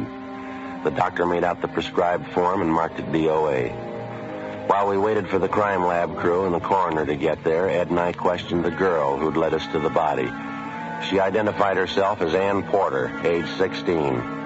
She told us she was Bob Lawson's girlfriend. She readily admitted accompanying him to the scene of the gang fight that afternoon. I knew what it was going to be like. I knew right then. I came closer. Bob told the kids to get ready. They were a little ways from us when they stopped. The other gang, the Purple Hearts. Yeah, go ahead, please. There's a kid by the name of Jumpy. He's the leader. He stepped out in front of them and called to Bob. Called him a bad name, said bad things. This boy you called Jumpy, you know his real name, Ann? No, Jumpy's only his nickname. I know him when I see him, though. I can point him out. Well, what happened after he called Bob? I don't know. What? I don't know. I'm not sure. Everything seemed to happen at once. Bob swore at me, pushed me back, told me to get out of the way. Then he walked up to this kid, Jumpy, right in front of their whole gang. I screamed at Bob. I screamed at him not to. Why'd you scream? What'd he do? He had a chain under his coat. It was kind of a short whip-like. Bob had it doubled up. Yeah. When he went up to Jumpy, Bob had a cigarette in his mouth. He told Jumpy to light it for him. It's supposed to mean he's chicken if he does it. Jumpy laughed at him. Bob took out the chain, hit him across the face with it. Hit him with all his might. Mm-hmm. It knocked Jumpy down. He was laying on the sidewalk. His face was cut bad. Bob had the chain, kept hitting him with it. And somebody gave a yell, and both the gangs started fighting. Were you close to Bob Lawson most of the time? No, not first. There was a lot of yelling and kicking and fighting going on. I ran around and was looking for him. Finally saw Bob. I'm not sure it happened so fast. What happened then? I'm not sure. I thought I saw Jumpy pull a knife on Bob. Long and thin, maybe an ice pick. Yeah. Bobby was still hitting with the chain. It looked like Jumpy hit Bob in the chest with something right over the heart. Bobby stopped. Jumpy did it again. Bobby got white. He looked sick. He turned around and started to run. Well, what happened then? Bobby kept running. I knew he was hurt. I went after him. I saw him fall, but he got up. He kept running. Then one of the other gang grabbed me. They hit me. It's all right. We understand. I I didn't find Bob until the fight was over. I heard the cops' cars coming, sirens, coming around from everywhere. I felt sick. I finally found Bob, though. He was laying in the back seat of the car, just laying there. And that's when you called out? Yes. I guess I knew it. As soon as I looked at him, dead white as a sheet. It ain't easy. Not when you find somebody dead, not somebody you love. All right, youngster. It'll be all right. It'll be all right. You're lying. You know that. It won't be all right. Take it easy, Ann. I loved Bob. Didn't you know that? When he graduated, the first thing we were going to get married. As soon as he got out of school, we'd be married. We'd be married. Ann? Ann? Yeah. How old are you? I'm 16. Why? Nothing. It happens to practically everybody. What? People seem to make a lot of mistakes when they're 16.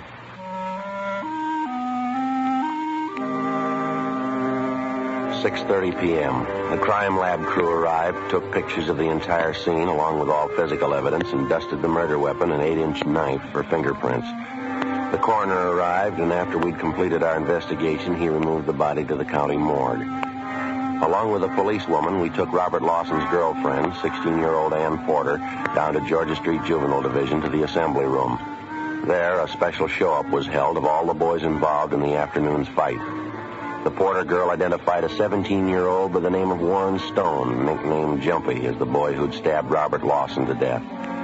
At least a dozen other subjects in the case identified the boy by his nickname, Jumpy. 3 members of either gang involved in the fight declared in sworn statements that Warren Stone was the boy who'd attacked the Lawson boy with a homemade knife. Statements were taken from all concerned, and the ringleaders of the gangs were detained.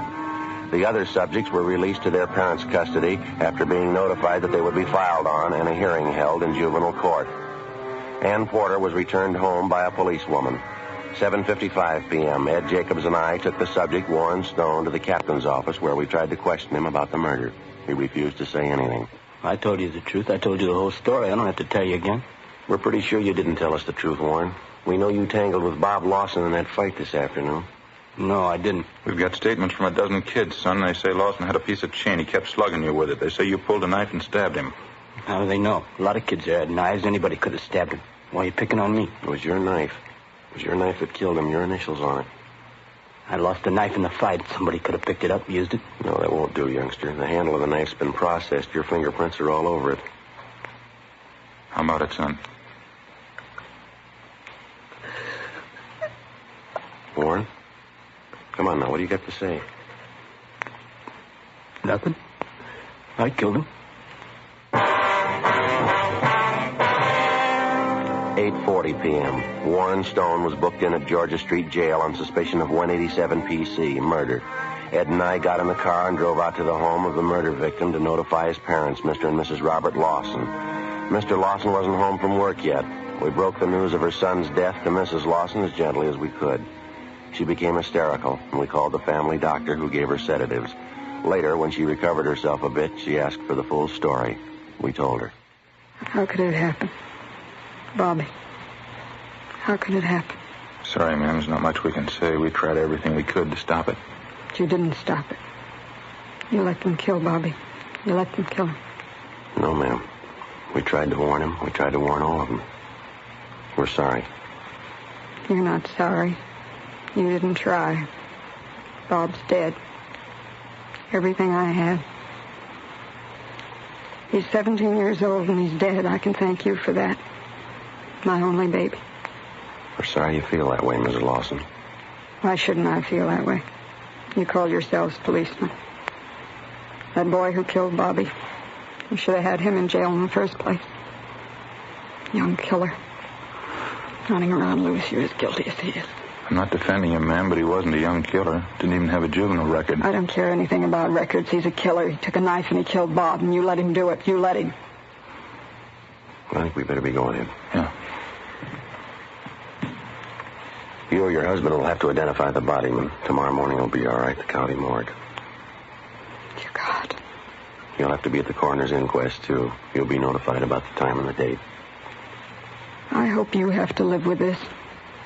I hope you live with it like I have to live with it. I hope it drives you crazy.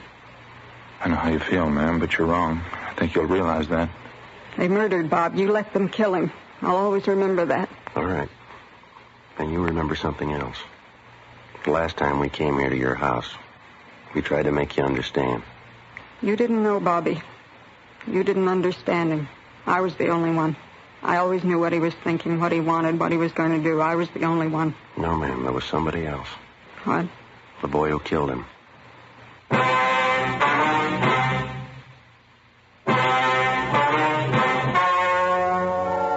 The story you have just heard was true.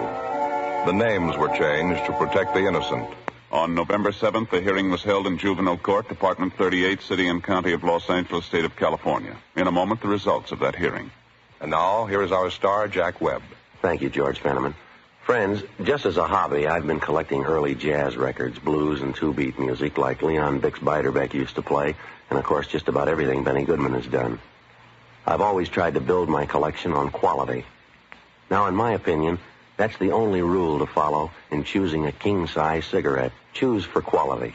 Believe me, I know that's what you'll find in Fatima. I know because I smoke them. If you haven't, here's what I'd like you to do.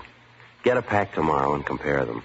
When you see the difference, taste the difference, and then smoke that difference, I'm convinced that you'll switch to Fatima.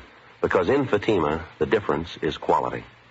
Each king-size Fatima gives you a long, extra mild and soothing smoke with the added protection of Fatima quality. Next time, buy Fatima. Best of all, king-size cigarettes.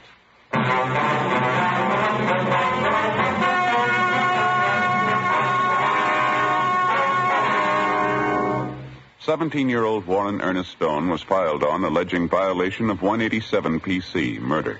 The rest of the juvenile gang ringleaders were filed on alleging 242 PC, battery. They were all made wards of the juvenile court and placed in detention homes under the supervision of the State Youth Authority. They are still confined in state institutions for juveniles.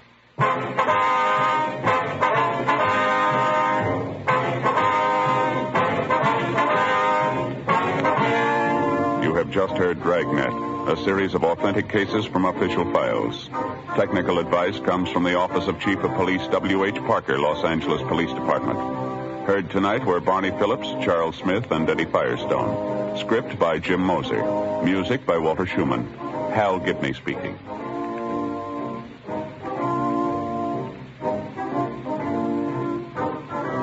Fatima Cigarettes, best of all king-size cigarettes, has brought you Dragnet, transcribed from Los Angeles.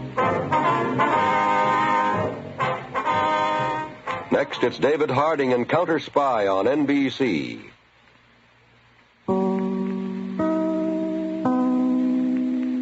You are listening to Golden Age Radio, rumble.com/C/GAR. Brought to you by G3PL.com.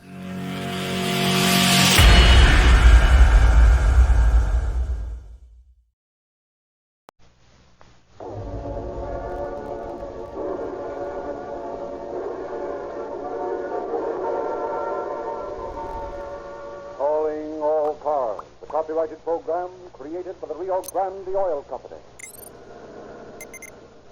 Los Angeles Police calling all cars. Attention all cars. Broadcast 116. Be on the lookout for Eddie Griffith. Described as American, age 23, height 5 feet 10 and 1/2 inches, weight 148 pounds, has chestnut hair, brown eyes. This man is wanted for robbery. Step on it, boys. Rosenquist.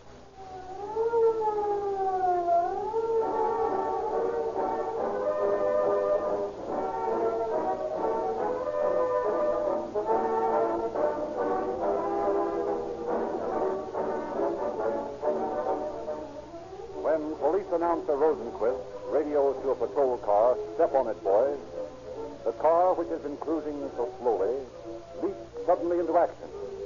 Rio Grande cracked gasoline is sprayed into each cylinder. And because it is so finely cracked, it burns instantly, creating acceleration and power that sends the police car roaring to the rescue.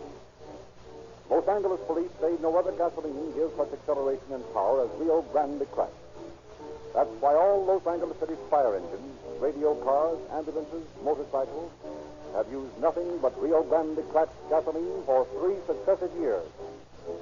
The patented, exclusive cracking process gives Rio Grande decided advantages over all other gasoline. Police in other cities have also found that Rio Grande crack tests faster, more powerful than others. So in Oakland, Berkeley, and in Maricopa County, Arizona, in all the West, Rio Grande cracked gasoline powers more police and emergency cars than any other brand.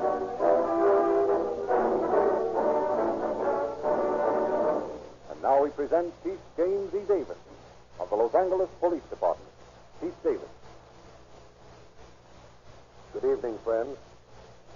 I wish to thank the sponsors of this program for their foresight and civic-mindedness in preparing and presenting the program arranged for your entertainment tonight. It serves a dual purpose. It assists the Los Angeles Police Department in presenting to our many thousands of listeners a vivid picture of what the migratory criminal problem really means to police agencies. At the same time, it should serve to make American citizens anxious to preserve their peace and security, more conscious of their duty toward the police in cooperating with them and supporting them in their unceasing efforts to protect the lives and property of our people. The killer, whose career of crime will be unfolded for you here this evening, was a typical migratory criminal who entered the state in the parlance of a hobo by riding the rod and hitchhiking. He carried with him a gun which he had used in Seattle to murder a policeman. Although he was but 23 years of age, he came into California without money, without any visible means of support, and obviously with no intention of working or giving to this state any service whatsoever in return for what it might give him. But on the contrary, as our police records show, he sought to forage in green pastures even if he had to rob and kill to do so. He was a typical, vicious criminal who called himself Young Dillinger and committed burglaries and robberies over the length and breadth of Oregon and California. Tonight's story is the true story of one migratory indigent whose criminal career under a proper fingerprint and Border Patrol program might have been nipped in the bud.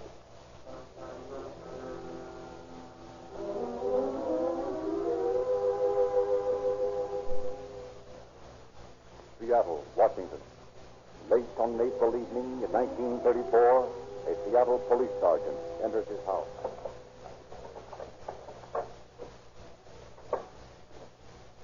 Who's there? Pick him up. Oh, a baby face killer. All right, save the cracks and stick up your hands. Listen, you're making a mistake. Ah, shut up. I know what I'm doing. I know, but... My old man put me into this racket when I was 12 years old. I don't need none of your advice. Now, listen, boy, take the word of an old police sergeant. Oh, a police sergeant? Yes. Well, in that case, you'll never identify me.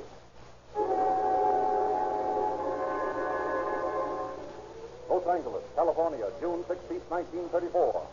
In a coffee shop on West 7th Street, late at night. Hello, buddy. Pretty chilly out tonight, eh? Yeah. What'll it be? Cup of hot java? I ain't got time. Pick him up. What? Up, first head. I'll get back to you in the corner. I want to inspect your cash register. Not doing much business, are you? You got anything in your pocket? No, I haven't. You're lucky I don't bump you off. I'll fix you, little rat. On you! I'll fire! I want you!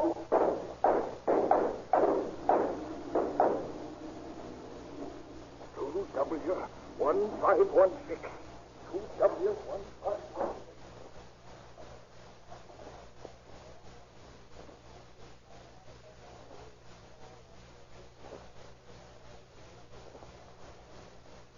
Robbery detail, Lieutenant Devine speaking. There's been a robbery up here. Yeah? What address?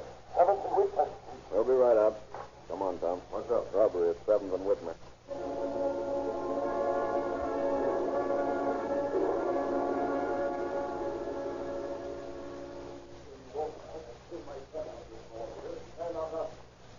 Wouldn't stop, so I fired. He fired back. He was running across the street all of the time, and when he got to a car that was parked there, he jumped in and drove off. Did you get the license number of the car? I sure did. It was 2W1516. What do you look like? Well, he was a young fellow, about 23, I'd say. Had sort of chestnut-colored red hair. About the size of you.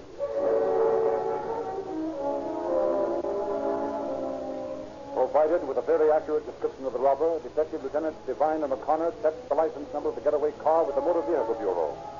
Early next morning, they pull up in front of a little house on a quiet street in the southwest district.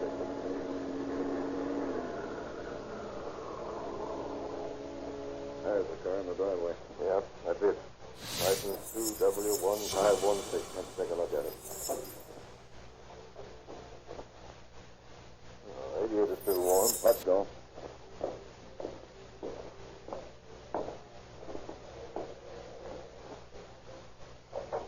Yes? Does Mr. Stearns live here? Yes. Is that his car in the driveway? My, yes. We want to talk to him. Well, I'm afraid you can't. You see, who are you anyway? We're from police headquarters. I thought so. I knew he'd get into trouble. Where is Mr. Stearns now? He's asleep. I'll have to wake him up. Oh, I don't dare to. Why not? He'd break my neck.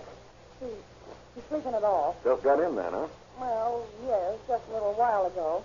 Hey. He's been on one of his tears. Gone 2 days this time, and I'm getting sick and tired of it. Well, if you're afraid to wake him up, we'll have to. Very well, but you better be careful. He's awful mean-tempered. Don't worry, ma'am. I think we can handle him. All right, then. He's in that bedroom in there. I can hear he is. Come on, you. Wake up. You gotta take him harder than that. Okay, come on. Wake up. Press those nerves behind his ears, Tom. That'll bring him out in a hurry. Okay. All right, now, wake up, I said. Oh. What do you want? Get up and get your clothes on. No way, I'm asleep. Get up. You're under arrest. Under arrest? Hey, can't a guy go on a drunk without getting arrested? Not when he holds up restaurants. What? I suppose you didn't hold up that coffee shop on 7th Street last night. I sure did. Where were you last night? Down at sales joint. Sockeye. It doesn't look much like the description of that, Jerry. I know, but we'll get him mad enough to spill. Down at Paul's joint, huh? Sure, I can prove it. By some of them husbands you were down there with, I suppose. Oh, shut your face, old woman. You're in a tough spot, Stearns. Your coupe was used as a getaway car last night in a holdup. See, that dirty bum. Who? That's Ben Kennedy. Who's he? Well, he borrowed the car last night and said he had it ready. So he went on a holdup, huh? Yeah, but he had some pals with him. Sure you weren't along? Pardon me, I swear it. I didn't put a foot out of that place last night. Because you couldn't walk. Oh, shut up. Get on your pants, Stearns. We're taking you in until we can check your story.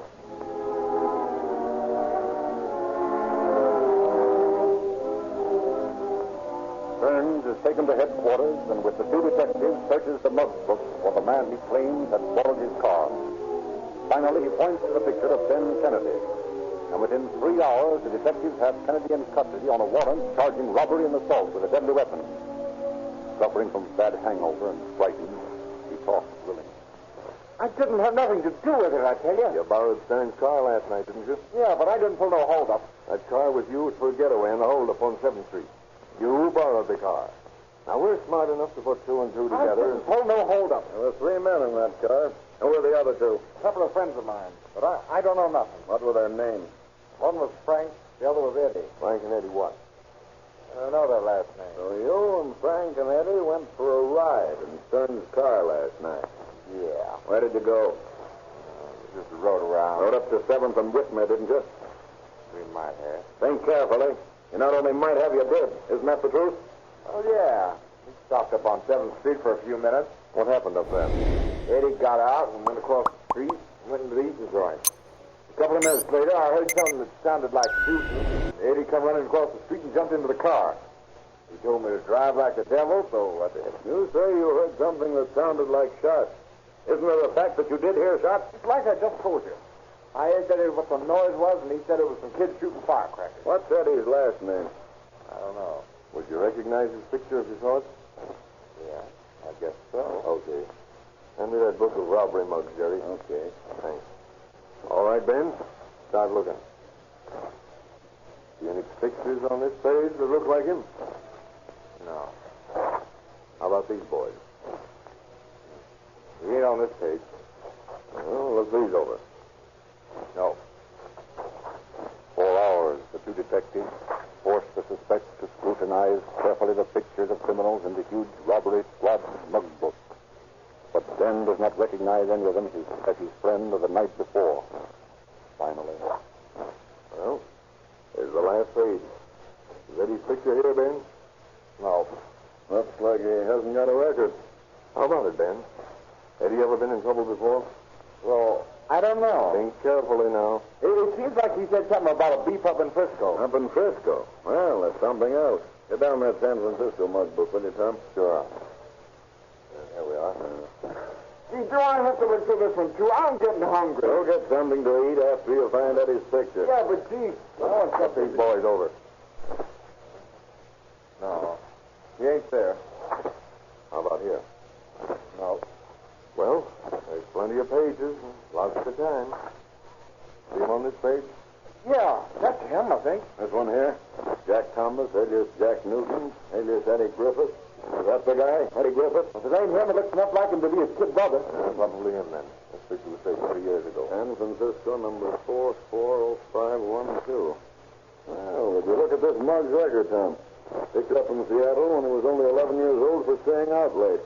Sent to Preston from San Francisco for a stick-up when he was 16. He's a tough guy, all right. He won't be when we get through with him. We don't stand for young bums running around with gats in this town.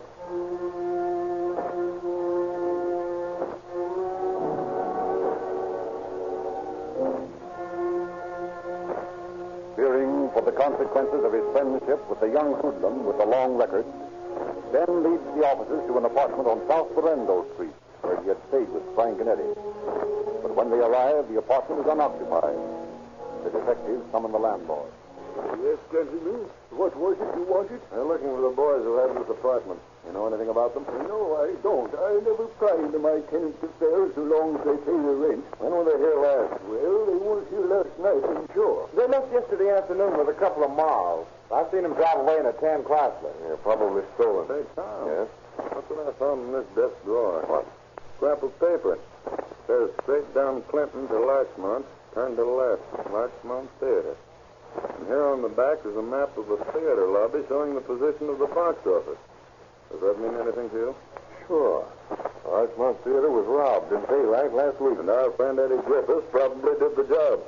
You know anything about that one, Ben? No. Well, we'll take Eddie's mug to the manager of the theater. Say, do your tenants leave their cars back there in that yard? A lot of them do. Why? I just wondered. Got a hunch, Tom. Let's look over those cars that are out there. Okay. There's a rear entrance right at the end of the hall. Come on. Let's go see if the license plates check with the numbers on the registration slip. You got it, Tom? Yeah, not a bad idea. I'll take a look at this whole good. 7D4128. The white slip, fellas. 7D4128. Well, that's mine. I keep the tarpaulin over to protect the paint off. Give me a hand with it, will you, Tom? Sure. Hey, show you, gentlemen. There's nothing. It's just a week it's done. Pull it back this way. Yeah. I thought so. Use this car much? Not very often. I guess I haven't had it out for a week. It's registered in 1934, isn't it? Well, yes, of course. You remember your license number? Certainly. It's 7D3986. Why aren't the license plates on the car? What? Well, they're gone. They certainly are. And I've got a hunch when we pick up a tan Chrysler Coupe with license number 7D3986 on it. Better get down back to headquarters, Tom. I'm going over to the Larchmont Theater to check that job against Eddie's picture.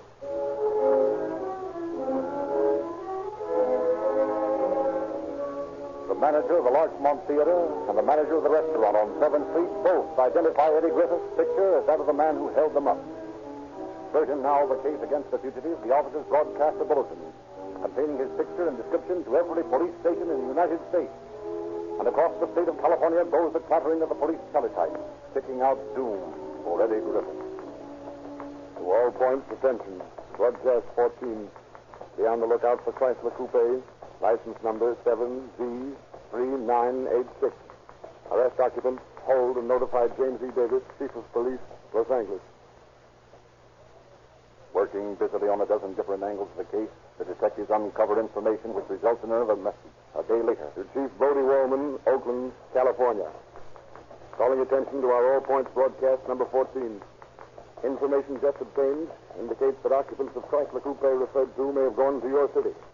We are looking for one Eddie Griffith, American, age 23, 5'10.5" 148 pounds, chestnut hair, brown eyes, last seen wearing blue overcoat.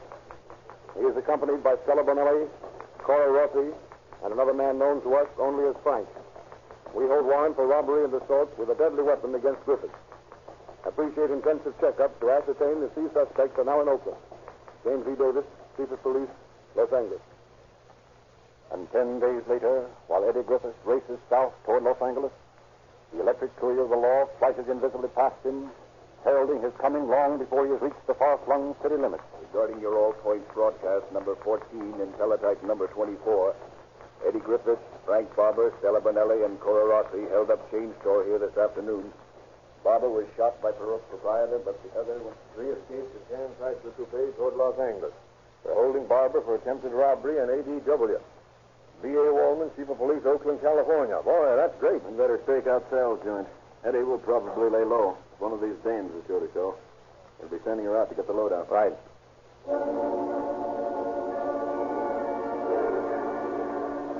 For all of one sleepless night and half of the next day, Detectives Connor and Devine stake out Sal's joint.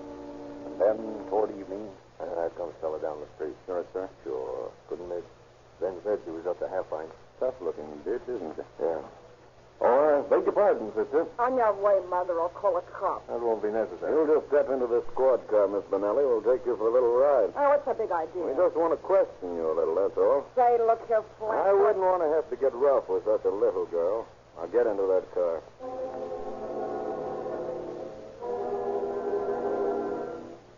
Tough, half-pint Stella Bonelli finally weakens under the officer's deft psychology. Gives them the address where Eddie is staying, and at 1 a.m. the following morning, after a 6-hour stakeout, Cora walks into the trap set by the law. But Eddie is not with her, and she will not divulge his whereabouts. Cruising the neighborhood with the recalcitrant girl, they come upon the Chrysler Coupe with the stolen plate, abandoned. Next day, they report to their superior officer, Captain... But we did get some good prints of Eddie from the car. Fine. Now, what about the girl? They admitted their part in the Oakland robbery, but they didn't deny knowing anything about the Larchmont Theater or the 7th Street job. A couple of hard mouths, Cap. I suggest that you let them loose and then put a tail on them. Sooner or later, they'll lead us to Eddie. I wish I could be so sure. Now, what do you mean? Just this. I think they're too smart to fall for it. Well, let's try it anyway. Okay, Skipper. Anyway, I've got another lead on Eddie. What's that? I've just received a tip that he's strike-breaking in San Pedro with Roy Serper, Frank Barnamore, and Lure Capassa. You know, they're the guys that we won for that bank job last week. I've sent Chambers and Johnson down there to pick them up. We'll wait for their report. Hello there, Chambers. Hello, Bill. How do you like this harbor duty? I don't. This 12-hour shift is killing me. You guys in the detective bureau got it stopped. Yeah, we don't work 12 hours. We work all hours. And your feet on a desk in City Hall. Go on, Bill. You know how easy you guys in uniform have it. I'll trade. What are you doing down here? Looking for a couple of strike breakers that are pretty good at breaking banks. Oh, who are they? I know most of the boys. Well, look at these pictures. And they're probably using phony names. Sure, I know these guys. They're working just down the dock here. All right, come along with us. I think they're unloading this Copa ship. Yeah, there they are now. Coming down the gangplank. Come on. Uh-oh, they've seen us. All right, boys. Stand right where you are. Hey, come back here, you two. They're running up the gangplank. Tackle that last one, Johnson. Come on. Maybe these cuts will keep you quiet. What's the big idea? What do you guys want? Shut up. Take care of them, Bill. Johnson and I are going to search the ship for the other two.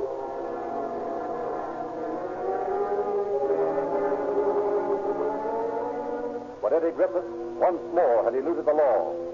He and Bonomo successfully escaped through the ship's bilge, and although within a few days the robbery squad picked up Bonomo and Capassa, the other members of the bank robbing trio, and subsequently sent them to San Quentin, Eddie remained at large. A month passes. The constant shadow kept on the two girlfriends of Eddie is relentless but fruitless. Wise to the ways of the underworld, they realize they're being followed. Remain away from Eddie Griffith.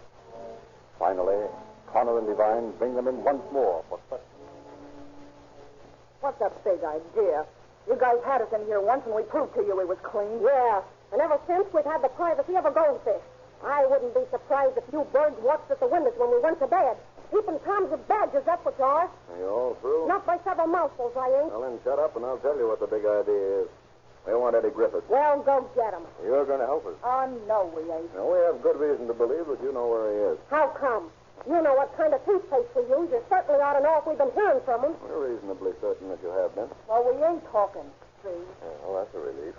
Now, listen to me. You girls are in a bad spot. There's a rap waiting for you in Oakland. Maybe before we're through, we'll hang a couple on you down here. If you acted like ladies, it might go easier. You know, I hate to see a couple of kids like you going the wrong way. Why, here you are, just at the age when you ought to be having a good time, wearing pretty clothes, thinking of marrying up with some nice guy and raising a family, and look at you. Dressed in dirty slacks, traveling around the country with a couple of stick-up artists. Why, if they was big shots, it wouldn't be so bad. But they're a couple of tin horns. You got a mother, Cora? No, she's dead. Oh, that's too bad. I wonder what she's thinking up there if she knows what a jam you're in. Well, I don't know. How about you, Stella? Does your mother know what you're up to? No. Well, how would you like to have her know about it? No. No. How would you like to have her write you letters and carry the woman's prison at the hatchet? No, I don't want Mother to know. She thinks I got a good job down here in L.A. Well, girl, what about it? Well, listen, we want to do the right thing. I'm sure you do. Look, if we show you where Eddie is, will you let us go? Well, we'll do everything we can for you.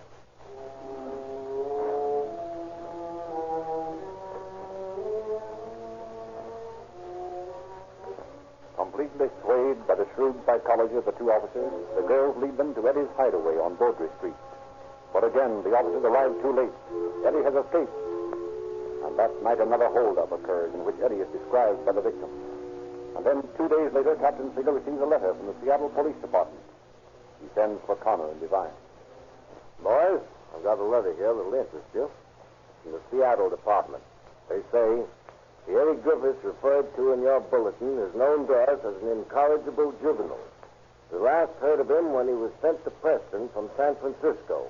However, investigation of recent holdup and the murder of Police Sergeant Donovan in April point to this subject as a suspect. Several victims have identified Griffith's picture as man who held them up. And the single witness who saw a man leaving Sergeant Donovan's house after he was murdered feels reasonably sure that Griffith is the man. Please inform us if you have placed him in custody, that we may begin extradition proceedings and bring him back here for questioning.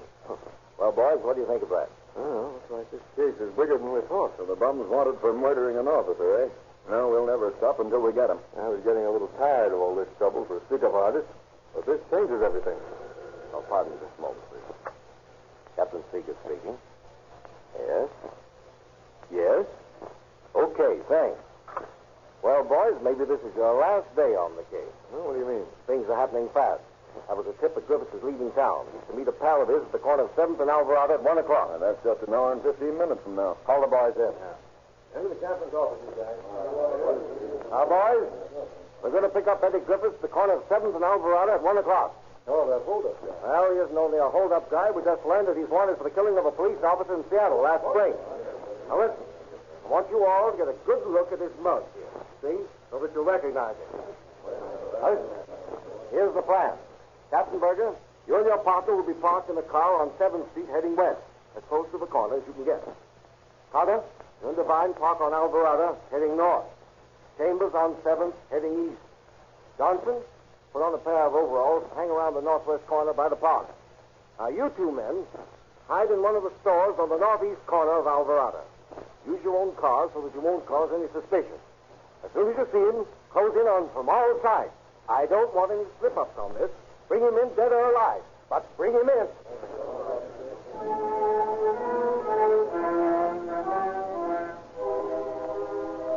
Within 15 minutes, the men are staked out, assigned positions at the corner of 7th and Alvarado, looking as little like police officers as possible. Traffic streams past the busy corner. Hundreds of people in the noon-hour luncheon crowd hurry by, oblivious of the tense group of police who eagerly scan each passing face, each speaking automobile, ignorant of the fact that at any moment this intersection may become another battlefield in the war against crime. Finally, after an hour of nerve-wracking alertness, Devine stiffens with excitement. There he is. Where? That gray Ford Roadster turning north into Alvarado. Still at the gun. Now, the lights again. Can't help that. Take a chance.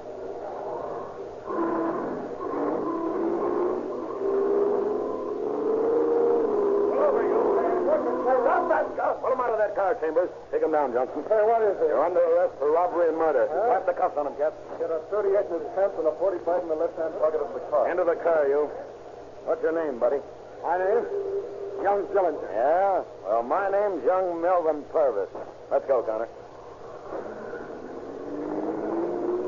Bless me, it certainly takes a lot of them detectives to arrest one young kid.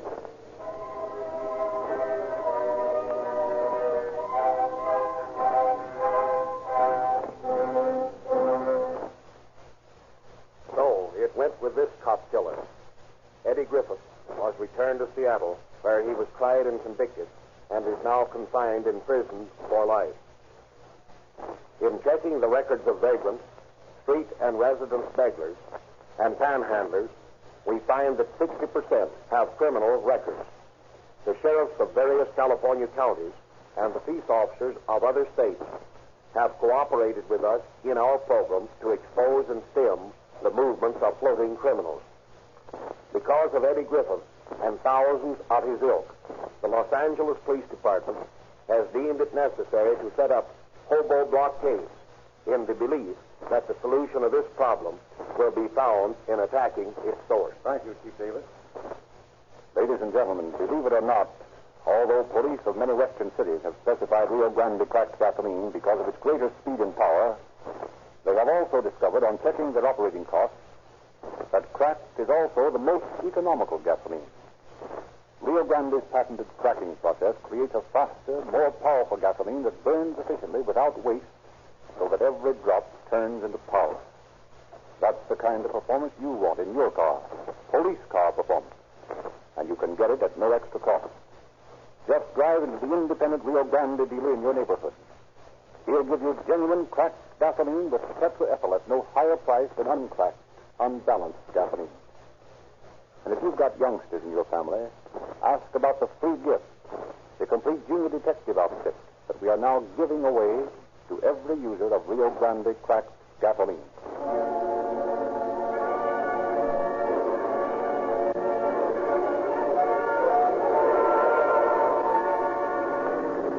Los Angeles Police calling all cars, attention all cars, cancellation broadcast 116 regarding Eddie Griffith for robbery.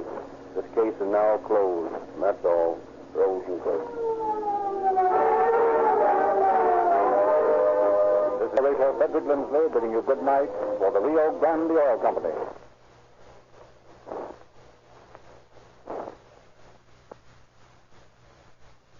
You are listening to Golden Age Radio, rumble.com/C/GAR. Brought to you by G3PL.com.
land in Kent around the year 1876.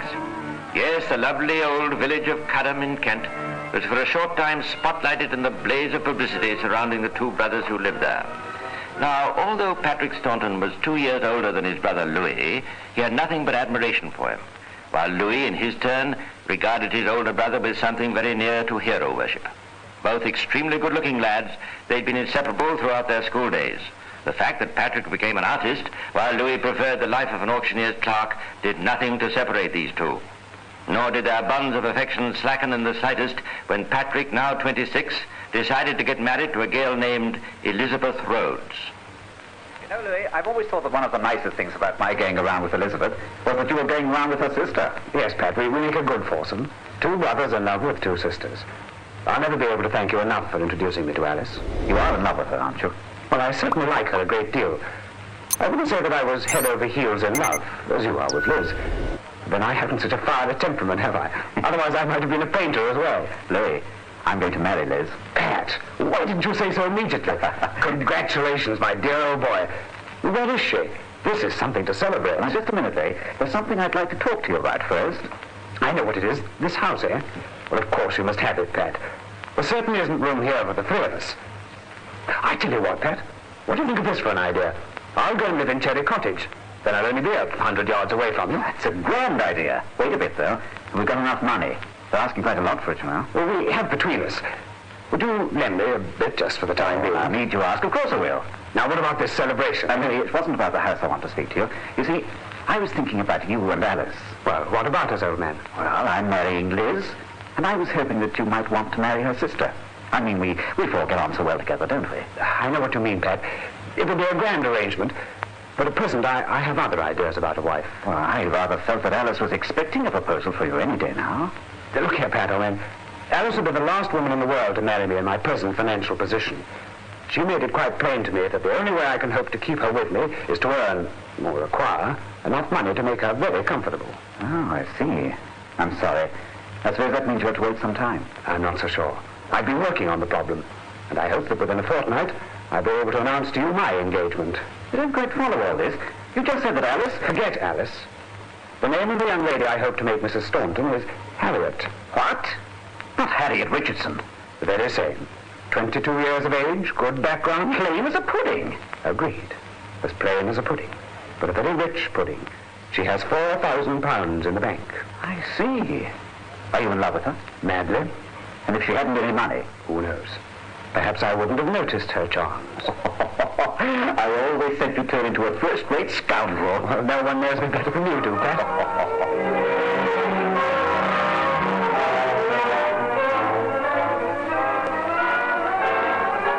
Patrick Staunton's wedding went ahead without a hitch, but young Louis's engagement did not go quite so smoothly. The young lady in question, Harriet Richardson, was indeed extremely plain, nor did she make up for her physical deficiencies with any outstanding mental qualities. No one knew this better than her mother, Mrs. Richardson, and she was naturally suspicious when the dashing young Louis Staunton came to ask her for her daughter's hand. I find it rather difficult to believe, Mr. Staunton, that after such a short acquaintance with my daughter, that you should be so infatuated. Your daughter, madam, is to my mind the most desirable of companions. I'm happy to think that she returns my affection. Oh, yes, I know Harriet is madly in love with you. But then, frankly, there have not been many young men who have paid her the attention that you have. I cannot for the life of me think why not, Mrs. Richardson. Come now, Mr. Staunton. Let us come out into the open. We are both aware that Harriet is, well, not pretty. Physical attraction has never meant very much to me. I wouldn't say that Harriet was particularly bright, either. There I would venture to disagree. In fact, the only real attraction she would seem to offer a good-looking young man such as yourself is her money. Money, Mrs. Richardson?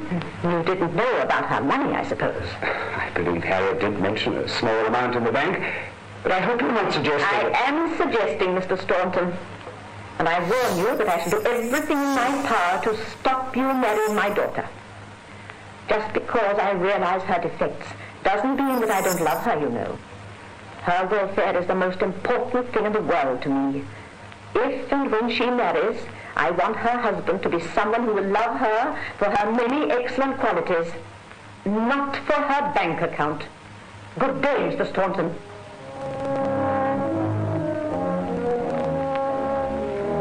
But in spite of all Mrs. Richardson's efforts to prevent it, the marriage between Harriet and Louis eventually took place. The bride's mother did not attend. So now the two brothers were both married. And although Louis no longer lived in Patrick's house, he was not far away, and the two couples saw much of each other. It was about 6 months after Louis's wedding that he took to coming to his brother's house almost every evening, without Harriet. And it wasn't entirely coincidence that his former sweetheart, Alice Rhodes, was staying with her sister, Mrs. Patrick Staunton. Come in, Louis. We're expecting you. Harriet not with you? No, I left her at the cottage. Whew, it must be all of 6 inches of snow on the ground. Now, go in by the fire. I'll hang your coat up. There's someone inside who'd be glad to see you. It's the best part of the day when I can come over here and see you all. Listen, I don't fool ourselves, but it's us you come to visit. Does Harriet know about you and Alice? Well, I've told her that I knew her before I married. What are you doing out there, Pat? Bring Louis in here by the fire. He must be frozen. Coming, my dear. Good evening, Liz. Hello, Alice. Hello, Louis. Come over here by the fire, Louis. Unless you'd like to sit there with Alice. Yes, thanks. I think I'll sit here. Harriet stayed back at the cottage, I suppose. Yes, she had a bit of a headache. She wanted to be left alone, and to tell you the truth, I was quite happy to leave her. She's rather trying when she's not well. Poor Louis. I shouldn't think she's the most considerate of wives. I wish I'd never married her. You didn't exactly hope for companionship from her, did you, Louis? Of course I didn't. I never realized she'd be as maddening as this. Poor Louis. You should have married me, after all. I think we ought to leave these two together, don't you, Pat? Yes, perhaps it would be a good idea. I want to turn in early. Anyway, I'll see you tomorrow, Louis. Look, I don't want to disturb you like this. Nonsense. You haven't much chance of seeing Alice nowadays, and I know she'd like a good talk with you. Good night, both of you. Coming, Pat? Right, my dear. I'm glad they've left us alone, Louis. Alice, I wish we could be together more often. It's so stupid. All I married Harriet for was the money that could make you happy. And now we can't be together to share it. Oh, I nearly forgot. I bought this for you. It's a gold watch. Oh, Louis, you darling. Oh, what a beautiful thing it is. With my name on the back as well. Oh, thank you. Thank you so much. Alice, I'm going over to Bromley tomorrow for the day. Harriet won't be coming. Will you come with me? Louis, I'd love to. Will you buy me some clothes? I'll buy you whatever you want. What else is money for?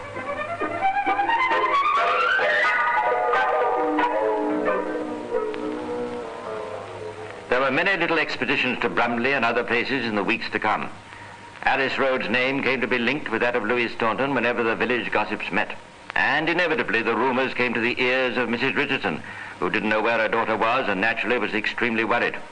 You see, Harriet had made it clear when she left her mother that she never wished to see her again, and for months there had been no word of the girl. But now, hearing of the behavior of her son-in-law, Mrs. Richardson made a personal visit to his brother Patrick, whom she knew to be living in the village of Curram. She was not, however, prepared for the reception that Patrick gave her.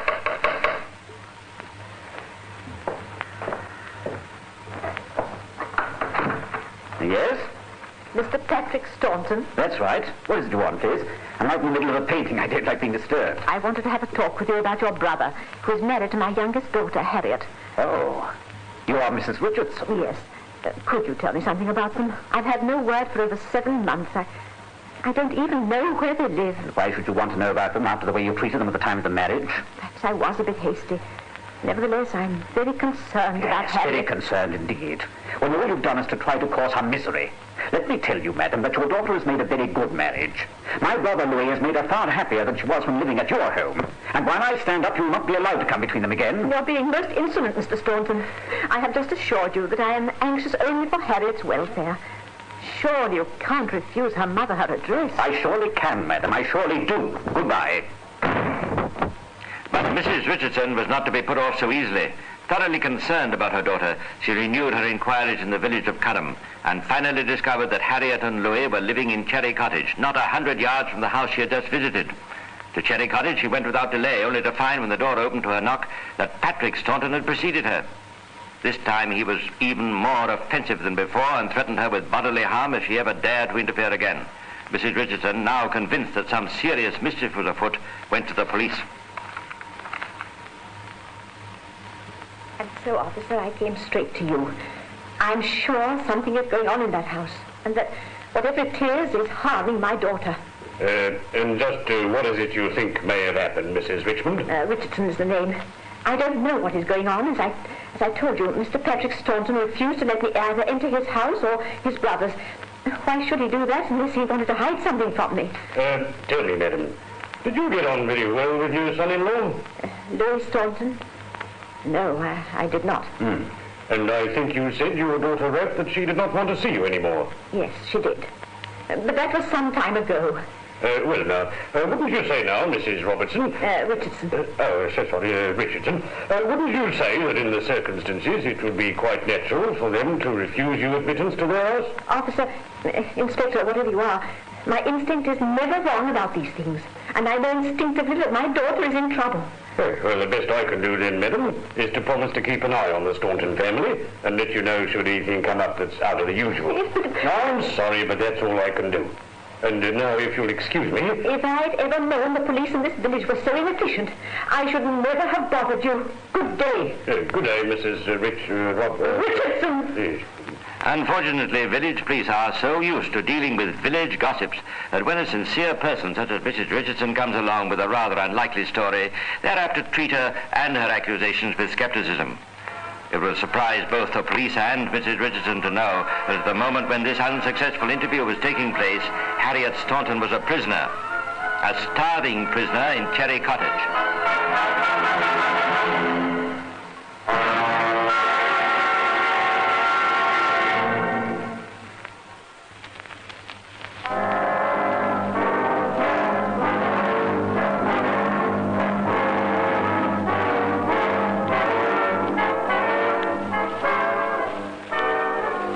Staunton could not have hoped to hide forever from his wife the relationship between him and Alice Rhodes. In any case, Miss Rhodes was not as careful as she might have been. The more money Louis spent on her, the more her love for him grew. If she was away from the neighborhood for more than a few hours, she would send him long and passionate letters, fervently reminding him of her adoration. Though absence parts us for a while, and distance rolls between, believe whoever may revile, I'm still what I have been. It was thus that she ended one of her letters, the one that Harriet Staunton discovered. Harriet had a turbulent scene with her husband. Now, Louis Staunton did not like scenes. He wanted life to be easy, and at the moment it was far too noisy and complicated. With great confidence, he went to see his brother Patrick. Pat, it's all got a bit too much. I can't stand the rows that are going on. Can't you suggest any way in which I can be free to see Alice whenever I want to? There's only one way I can suggest, Louis. Leave Harriet. But it's her money that keeps Alice to me, Pat. If I left Harriet, I'd be broke. I can't think of a way out.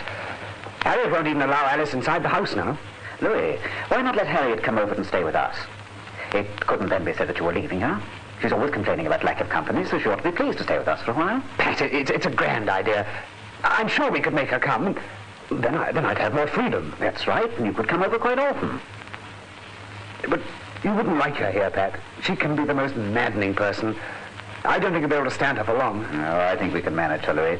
Anyway, the important thing is for you to be happy. You know, I'd do anything in the world to bring that about. It's grand of you, Pat.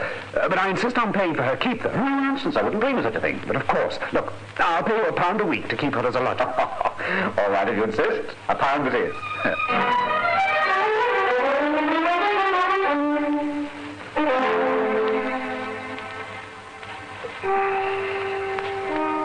So Patrick took in his brother's wife as a lodger for £1 a week. This curious arrangement did not work very well. For one thing, Harriet was continually trying to leave the house to go in search of her husband.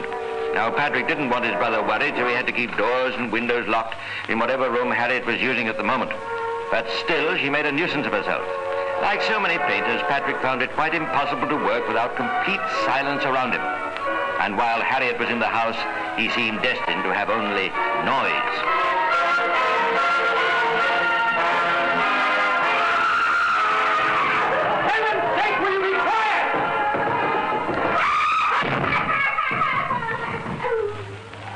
Liz, what can I do? It's quite impossible to paint with that screaming din going on. Isn't there any way we can have some peace? I told you it's crazy to have her in the place. Why don't you send her back to Louis? She's his wife, let him take care of her. I can't do that. Louis has as much right to be happy as anyone. Really, Pat? You're so soft about that brother of yours. No, Liz. Don't say anything you might regret. All right, all right. Let's do something about Harriet. What about the attic? I could shove a mattress up there. No, she'd just go on screaming. I've thrashed her 3 times today, and still she goes on. We'll put her in the attic anyway. There's no way of escape from there, so at least we won't have to look around locking the doors and windows all day. And I will think of a way to keep her quiet. She must be pretty strong to bang and shout like that all the time. Perhaps her lungs wouldn't be quite so lusty if she had her food cut down.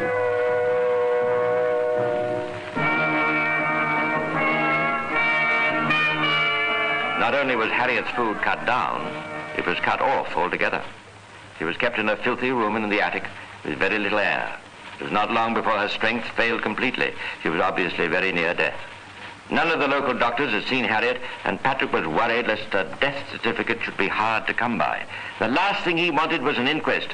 Of course, there would have to be a funeral, but naturally he didn't want Mrs. Richardson to hear about that. In view of all these circumstances, it seemed eminently desirable that Harriet Staunton should die somewhere else than in Patrick's house. But where? It was finally decided that Penge should be the locality. Penge, a little town on the borderlines of the counties of Sussex and Kent. Louis and his sister-in-law, Liz, went to explore the locality. They found what they thought were ideal lodgings and paved the way for Harriet by having a chat with the landlady, a Mrs. Quist. You see, Mrs. Quist, this lady is not a very healthy person. Oh, bless you, I've taken care of invalids before. I'm glad to hear it. Harriet is indeed an invalid.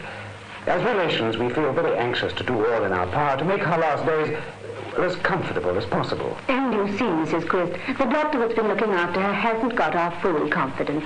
We've heard that there are some good doctors here in Penge who will know how to treat a paralysis case. Oh, bless you, yes. We've some wonderful doctors here. We'll take care of the poor lady for you. I'm afraid she hasn't long for this world. Oh, and there's one other thing. Her illness sometimes makes her delirious. She says things against the very people who love her most. I thought I ought to warn you so that you wouldn't pay any attention. Oh, the poor soul. Don't worry, sir. I'll take good care of her. And so Harriet was moved to the lodging house in Penge. Even the landlady, prepared as she had been by Louis' description of the patient, was shocked at Harriet's appearance. Her body was alive with vermin, and her skin resembled more the bark of a tree than human flesh. Patrick Staunton called in a local doctor on the same evening that Harriet came to Penge, but the case was hopeless. Harriet died within 24 hours. It seemed to Patrick and Louis that the burden of this woman's life was now lifted forever from their shoulders. Actually, Harriet Staunton was to prove far more troublesome dead than alive. Where are you taking me now, Pat? I've come across a bit of a difficulty, Louis. We must make some inquiries. Well, what's the trouble? The fool of a doctor has given us a certificate. Did you read what he put on it? He says Harriet died from cerebral disease and apoplexy. Sounds terrible, doesn't it? The certificate's all right. It's just what we wanted. But it has to be handed into a registrar. Well, isn't there any register in Penge? That's the trouble. There are 2. I don't know which to go to. Well, let's toss a coin for it. No, you don't understand, Louis. You see, the lodging house where Harriet died was almost exactly on the borderline between Sussex and Kent. There are 2 registers in Penge. One for the Sussex side and the other for the Kent side. Now we have to find out which one to go to. I thought we'd ask at the chemist's over there. Well, that's no difficulty. Nothing wrong in asking a question. Here we are, then. Do you want to go on the road? No, there's someone in there at the moment.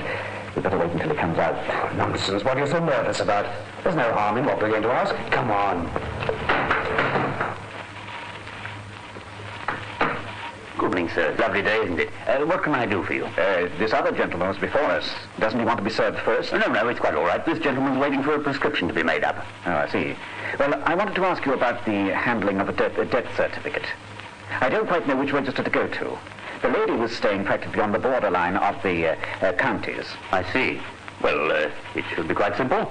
Was she a resident in Penge? No, she only came recently from home, in Cobham, Kent. Well, then I'm pretty sure the right registrar for you will be Mr. Baines. Who knows? Perhaps if the village of Cudham had not been mentioned by Louis, no trouble would have occurred. But by one of those coincidences that would outrage the reader of a novel, but of which life is full, the customer waiting in the chemist shop happened to know someone who lived in Cudham. In fact, his sister-in-law, Harriet Staunton. Yes, this gentleman had married Mrs. Richardson's elder daughter, and he knew all about the trouble with the Stauntons. His mother-in-law had often expressed her fears for Harriet. And when he heard the name, he pricked up his ears. He went further. He got the name of the doctor who had given the death certificate and went to see him. As a result of his interference, the thing the Stauntons feared most was brought about. There was an inquest. The inspector in charge of investigations, Inspector Thomas, was not quite sure of his ground. He talked it over with his superior. You see, sir, the doctors haven't found any organic disease sufficient to account for death. There was a small tubercular deposit in one lung, but they say it was of no importance. We've got an expert from London down here, and he states there is no trace of poison in any of the organs. And yet I'm still convinced that she was murdered. But how do you think it was done, Thomas? Well, that's just what I don't know, sir. I've never seen a body so emaciated as hers was. If it didn't sound so incredible, I'd say she'd been starved to death. But the maid at Mr. Patrick Staunton's house, where the deceased lived before coming to Penge, says that she was treated as an honoured guest. Did you search the house?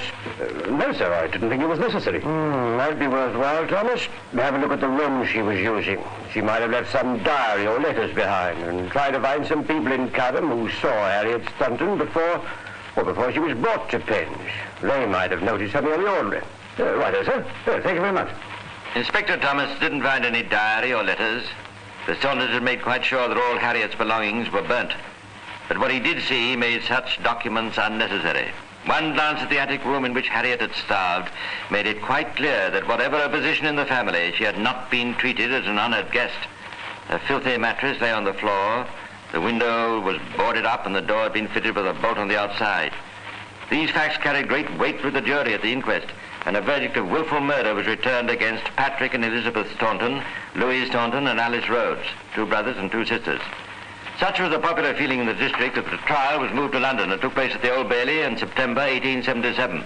The defending counsel, Mr. Edward Clark, presented his case in a very unemotional manner. Members of the jury, I want you to divorce from your minds for the present any feelings of indignation that the prosecution might have inspired in you. For the task on which I am about to embark is, I say it myself, an extremely difficult and extremely technical one. The defense is that Harriet Staunton died from tubercular meningitis. Now, members of the jury, you've probably never heard of this disease. Indeed, it is one almost unknown to the ordinary member even of the medical profession. But I am going to attempt to present all the known facts about it to you. For I am certain that the death of Harriet Staunton was due not to poison, not to starvation, but to this relatively unknown disease. Now, first of all, I would like to make a few general observations. Mr. Edward Clark's speech to the jury was long, technical, and brilliant. It was generally thought that had he been alone with the jury, he'd have succeeded in convincing them. But the judge, Sir Henry Hawkins, gave one of the most deadly summings up ever known in the Old Bailey. Indeed, his speech might better have come from the lips of the prosecuting counsel, and its effects were inevitable. All 4 prisoners were sentenced to death. It was then that the letters began to pour into the Home Secretary's office.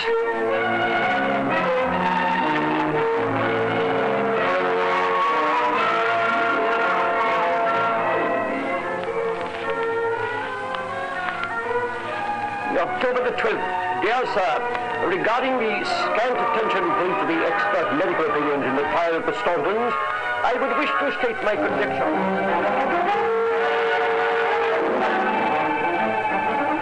This memorial, signed by 700 medical experts, with Sir William Jenner at their head, to the effect that the facts as stated at the post-mortem point clearly to death having been caused by cerebral...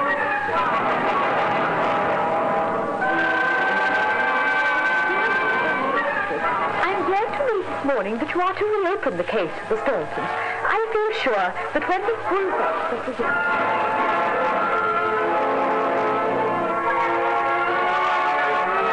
The result of the new inquiry was that the sentences of Louis and Patrick Staunton and Patrick's wife Elizabeth were commuted to penal servitude for life, while Alice Rhodes, who stood to profit most from Harriet's murder, was granted a free pardon and immediately released. It seems that from the purely legal point of view, the paying of £1 a week to Patrick and his wife for the care of Harriet placed them under a special obligation to prevent her from starving. Consequently, their guilt was, in the eyes of the law, greater than Louis' or his young lady. And so, the case of the 2 inseparable brothers came to an end. Callous, yes. Brutal and ruthless, yes. But there remains their outstanding love for each other. Patrick and Louis, who, when the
Here in the grim stone structure on the Thames, which houses Scotland Yard, is a warehouse of souvenirs, where everyday objects, a candlestick, a china doll, a broom, all are touched by murder.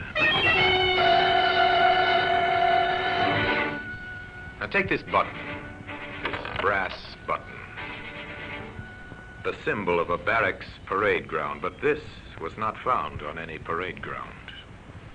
This is interesting, sir. A brass button. Very interesting, Sergeant. It's from an army uniform.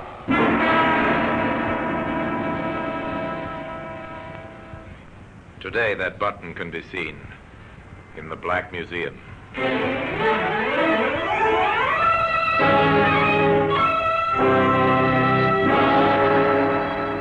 From the annals of the Criminal Investigation Department of the London Police, we bring you the dramatic stories of the crimes recorded by the objects in Scotland Yard's Gallery of Death, the Black Museum. In just a moment, you will hear The Black Museum, starring Orson Welles.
Now, The Black Museum, starring Orson Welles.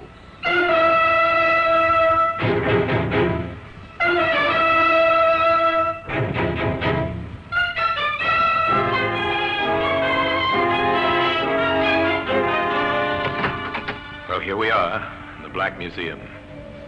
Scotland Yard's Museum of Murder.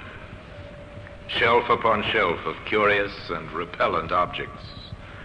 The urge to kill, illustrated in many, many ways. Here lies death. Here in the echoing stillnesses of the long room, one stands and looks at violence, expressed by the exhibits that line the shelves, the tables, and the walls.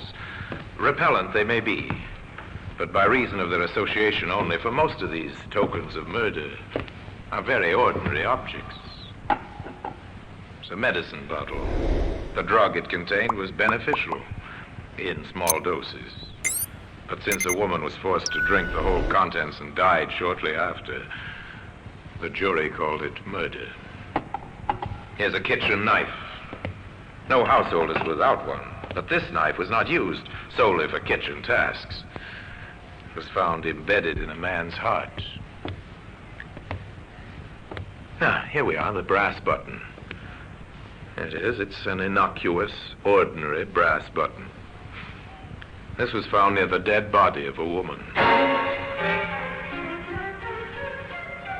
But come back with me to the beginning of this story, to a day some years ago on the common outside the Kentish village of Wayfield. A girl was sitting beneath a tree, busily sketching. She was too engrossed to hear the approach of a young soldier until he spoke. Hello? Oh. Hello? Sorry. Did I frighten you? A little. I didn't hear you coming. Oh, I made enough row. You were so busy with whatever you're doing.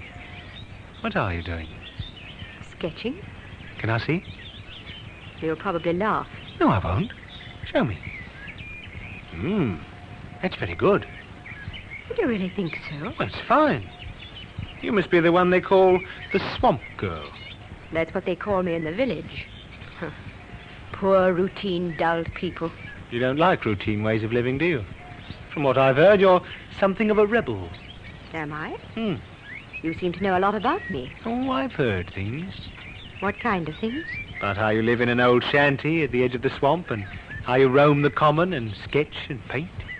You're well informed. Well, people talk about you sometimes. I was interested. And so you came down to see for yourself. Oh, what's the matter? Couldn't you find a girl in town? Don't say that. I wanted to meet you. To talk to you. And now that you have, will you please go away and let me work? Oh, you can work any time. I'll go away soon, if you're nice to me. Go now. I've no intention of being nice to you, whatever you may think. Come on. Get away. When you found out so much about me, you might have also found out that I'm not interested in men. Least of all, soldiers. That's not very kind. Come here. No. Go away. Come Go on. here. No. No, please don't hurt me. No, please. No!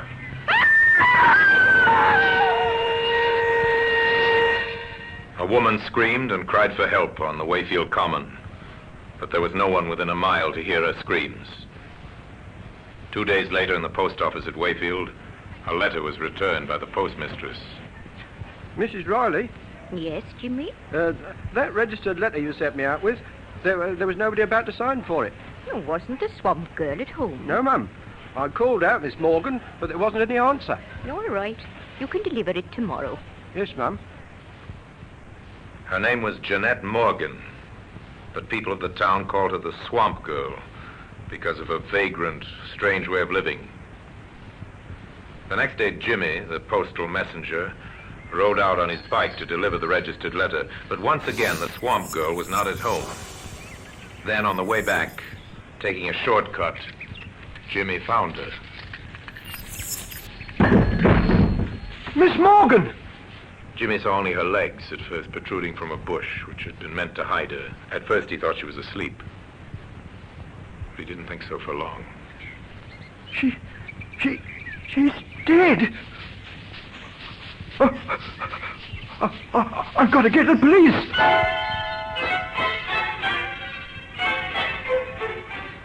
Murder transforms a little village like Wayfield. All work ceases. The people gather in small groups in the streets to talk about it. Yeah, have you heard the news? There's been a murder. Aye? A murder? Yes, out on the common. Who? The swamp girl. They found her body.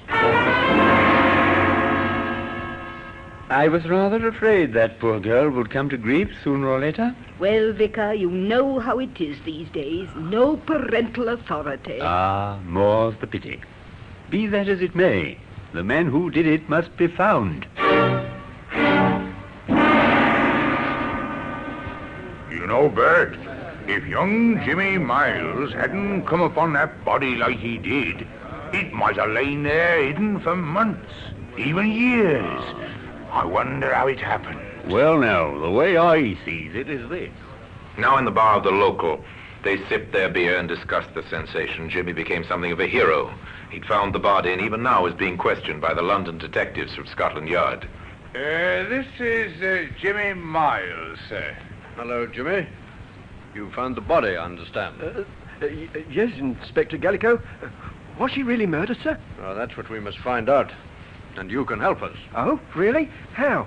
I believe you rode out to her shanty at the edge of the swamp to deliver a registered letter to Miss Morgan. Yes, that's right, sir. She used to get a registered letter every month. I always took them out. And she had to sign for them, of course. Oh, yes. Then you got to know her, I suppose. Well, don't tell the postmistress, but sometimes I did stay and talk for a while. Uh-huh. And what was she like? Oh, she was nice, really friendly. People said she was a bit peculiar, but I never thought so. And she could draw, sir. Now, think carefully, Jimmy. Did you ever see her with anyone, man or woman? Oh, never, Inspector. She had no friends around here. She once told me so. No friends, I see. Now, about this registered letter, was that the first time you had taken it out? Oh, no, sir. I went out the previous day, on Monday, but she wasn't there. Did you call out? Yes, and I went round the common to the places where she used to go and sketch.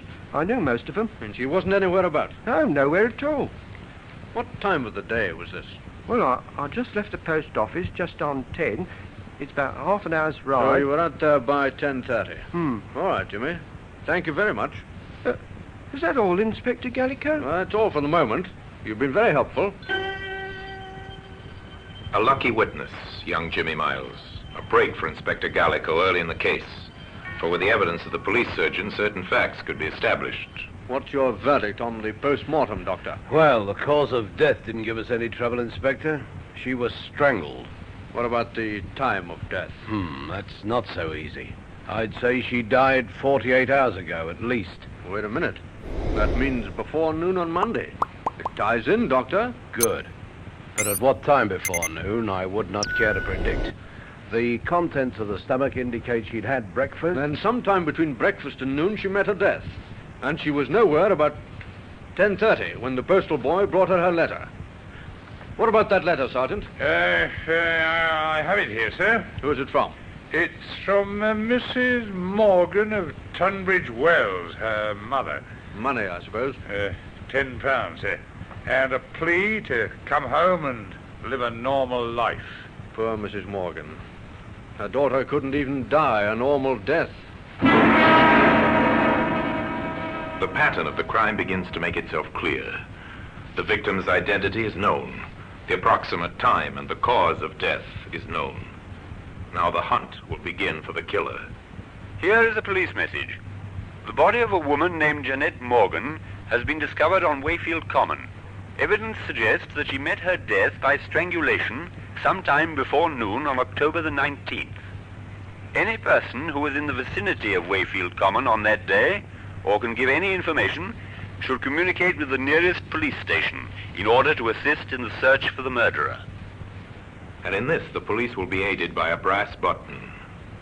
That same brass button that today can be found in the Black Museum. In just a moment, we will continue with The Black Museum, starring Orson Welles.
And now we continue with The Black Museum, starring Orson Welles.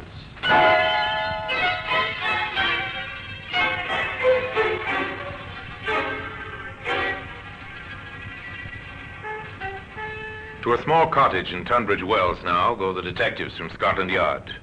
To a house with the blinds drawn where a thin, bitter woman answers their questions in a strangely lifeless voice. Yes, I knew.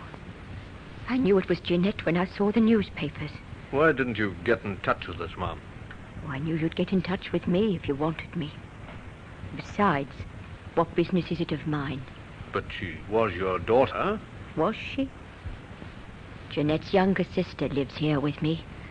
Works at a shop nearby. She's my daughter. Yes, I see what you mean. I warned her. I told her it had come to no good end. Living that strange and unnatural kind of way. Mrs. Morgan, we won't trouble you any longer, but could you tell us, did your daughter have any close men friends? Men friends? Yes. Jeanette? I wish she had. But a boyfriend would have been too ordinary for her. She had to be different. She had to be the swamp girl. I'm sorry. Why did it have to happen to her? To me? Why? Why?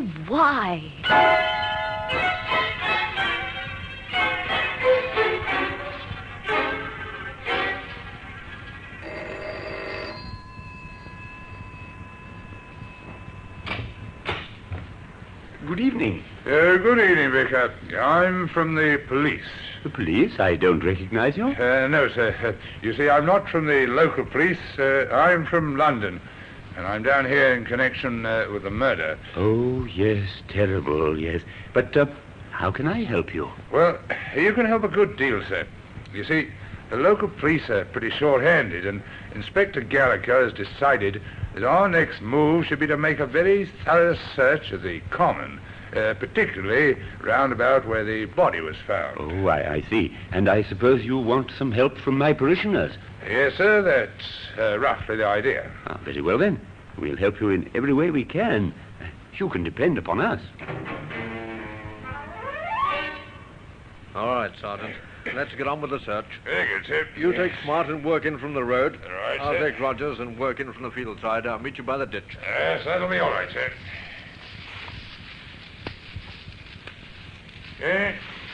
Here's a sketch, sir. It's a pencil drawing of that view across there, I'd say, sir. Yes, it is. Unfinished, too. She might have been working on it. What else have you got there? This is interesting, sir. It's a brass button. Very interesting, Sergeant. It's from an army uniform. Uh-huh. Where's the nearest camp to Wayfield? I believe there's one across the river, sir, about 2 miles away. Inspector Gallico left his sergeant in charge of searching the common and went to the army camp to enlist the help and cooperation of the commanding officer. Gentlemen to see you, sir, from Scotland Yard. Oh, ask him to come in, will you, Captain? Yes, sir. Will you come through, please? Thank you.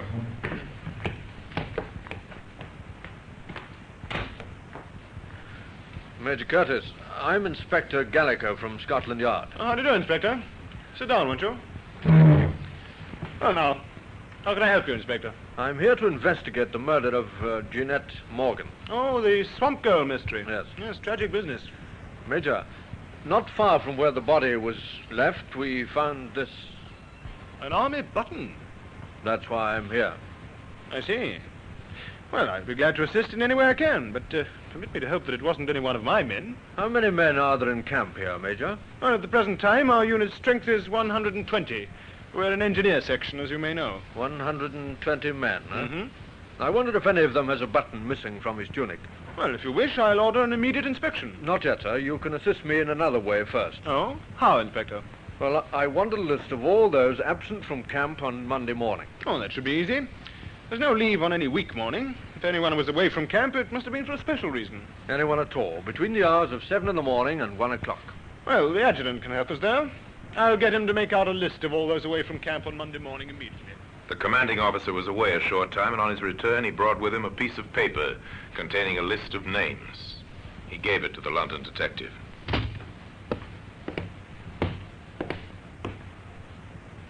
Yes, there you are, Inspector. 5 men were away from camp during the time you asked about. Sergeant Willis, A Company. Yes, he's our caterer at the present time. We're understaffed, of course.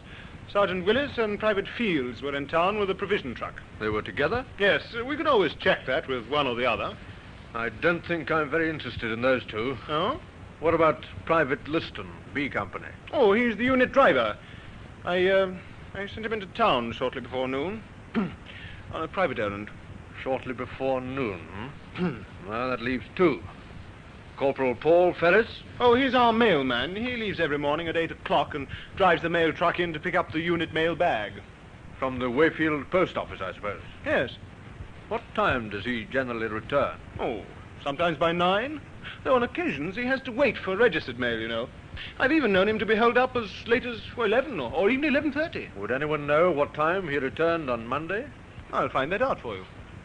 Now, this last man, Private Williams, A Company. Yes, if you ask me, he might be your man, Inspector. Oh, why, sir? Because he was absent without leave. From 900 hours on Monday morning until 1400 hours. From 9 till 2? Yes. That's interesting. I'd better see him. And the postal chappie. I'll have them paraded.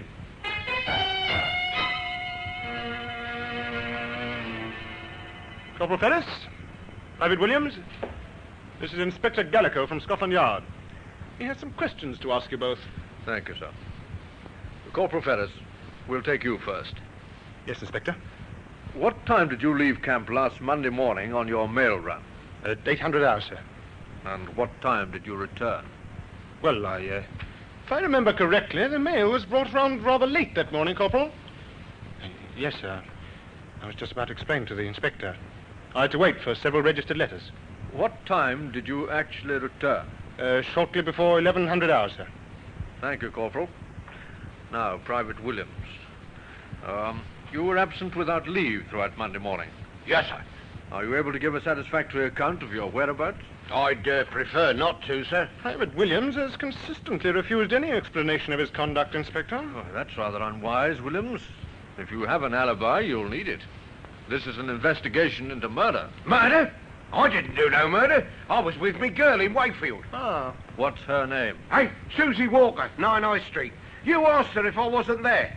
Oh, I didn't want to get her into any trouble, you understand, that's all. But murder? Oh, I don't know nothing about the girl who was killed. Honest, I don't. Well, we'll check your statement, Williams. I've finished with them now, sir. Corporal Ferris, Private Williams, dismiss. Inspector Gallico drove into Wayfield to number 9 High Street. Oh, no. Susie wasn't out with him that day. I remember it distinctly. She went over to see her girlfriend at Kenbury. Well, you can ask her yourself.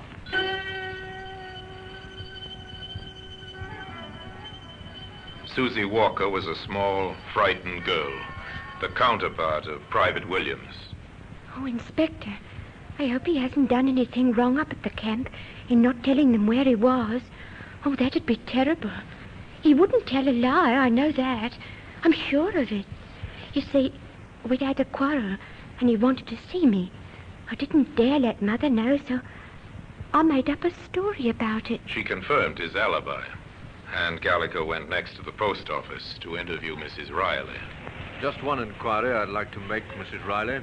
Oh, anything at all, Inspector. Anything. To think of that poor girl. And my Jimmy Miles finding a body. Mrs. Riley, can you recall offhand whether you had any registered mail for the Army unit on Monday? Registered mail on Monday. Well, I couldn't remember offhand, Inspector, but I'll have it here in the book. Wait a minute and I'll look it up. No, there was nothing on Monday. There hasn't been a registered letter for the Army since last week. Then the postal corporal wouldn't have been delayed on Monday morning. Oh, not him. He was in for his mail bag and out again quick as you like. Didn't even stop for a chat. I remember that now. What time would he have left here, Mrs. Riley? Can you give me any idea? I can give it to you right on the dot. It's come back to me quite plainly. We open at 8:30. Corporal Ferris was here waiting when I arrived to open up. 8:30. And he didn't stay? No, not more than a few minutes.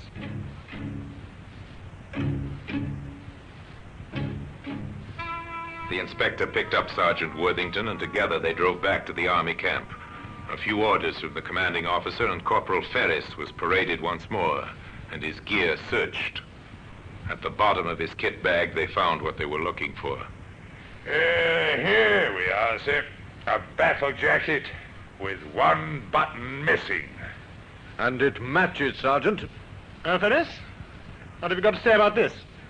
That was crazy, sir. I don't know anything about it. She was sketching, wasn't she, Ferris? She drew a pencil drawing of you, isn't that so? You're bluffing. She didn't do any drawing of me. It was a landscape scene. A landscape scene, yes, so it was. And that fact has never been mentioned in any of the papers. Only the sergeant and I knew that, Ferris. And the killer. Paul Ferris was taken into custody, charged with the murder of Jeanette Morgan, the swamp girl.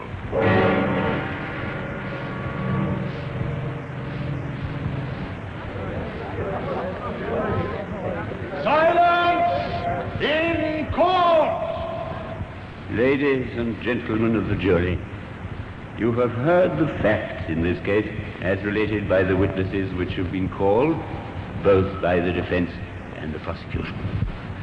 The prisoner stands before you accused of the crime of murder, a particularly brutal murder, a murder without motive.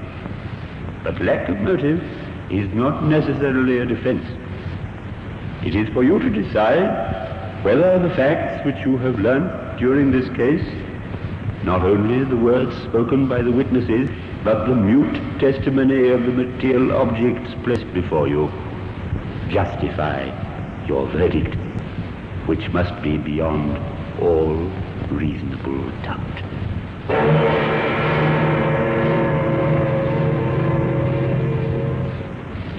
The brass button and a slip of the tongue led to his downfall. Today, that brass button occupies a place of honor in the Black Museum.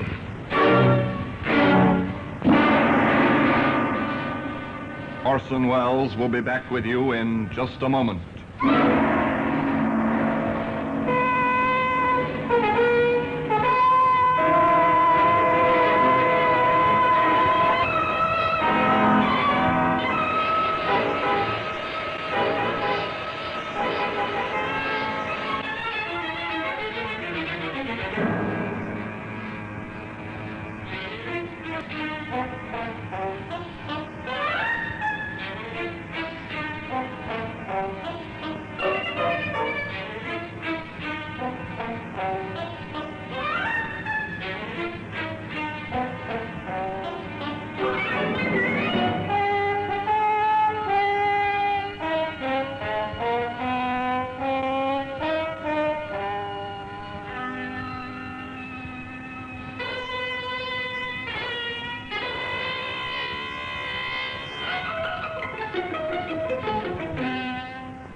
Now here in person is Orson Welles. The picture was completed when the tracks of a vehicle were found some 50 yards away from the scene of the crime. The tracks were identified as those of the mail truck, of which the driver had been Corporal Paul Ferris. The defense did their utmost to prove insanity, but the jury were in little doubt that the man was sane, and that his advances repulsed, he'd strangled the swamp girl to death. They took 17 minutes to find him guilty, and the brass button which had led to his arrest was Exhibit A on the courtroom table, from where at the end of the trial and the pronouncement of the inevitable death sentence, it was taken to its present resting place in the Black Museum. And now until we meet next time in the same place and I tell you another story about the Black Museum, I remain as always obediently yours.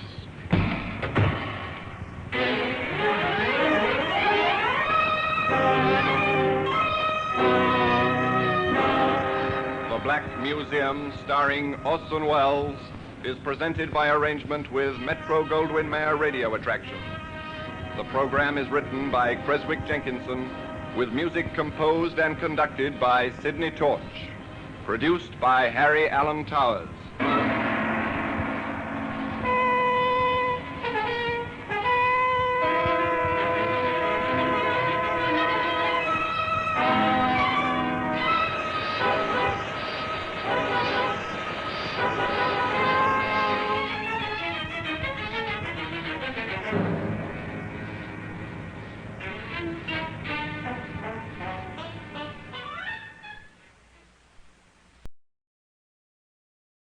You have been listening to rumble.com/C/GAR, brought to you by G3PL.com. Don't forget to subscribe for more videos.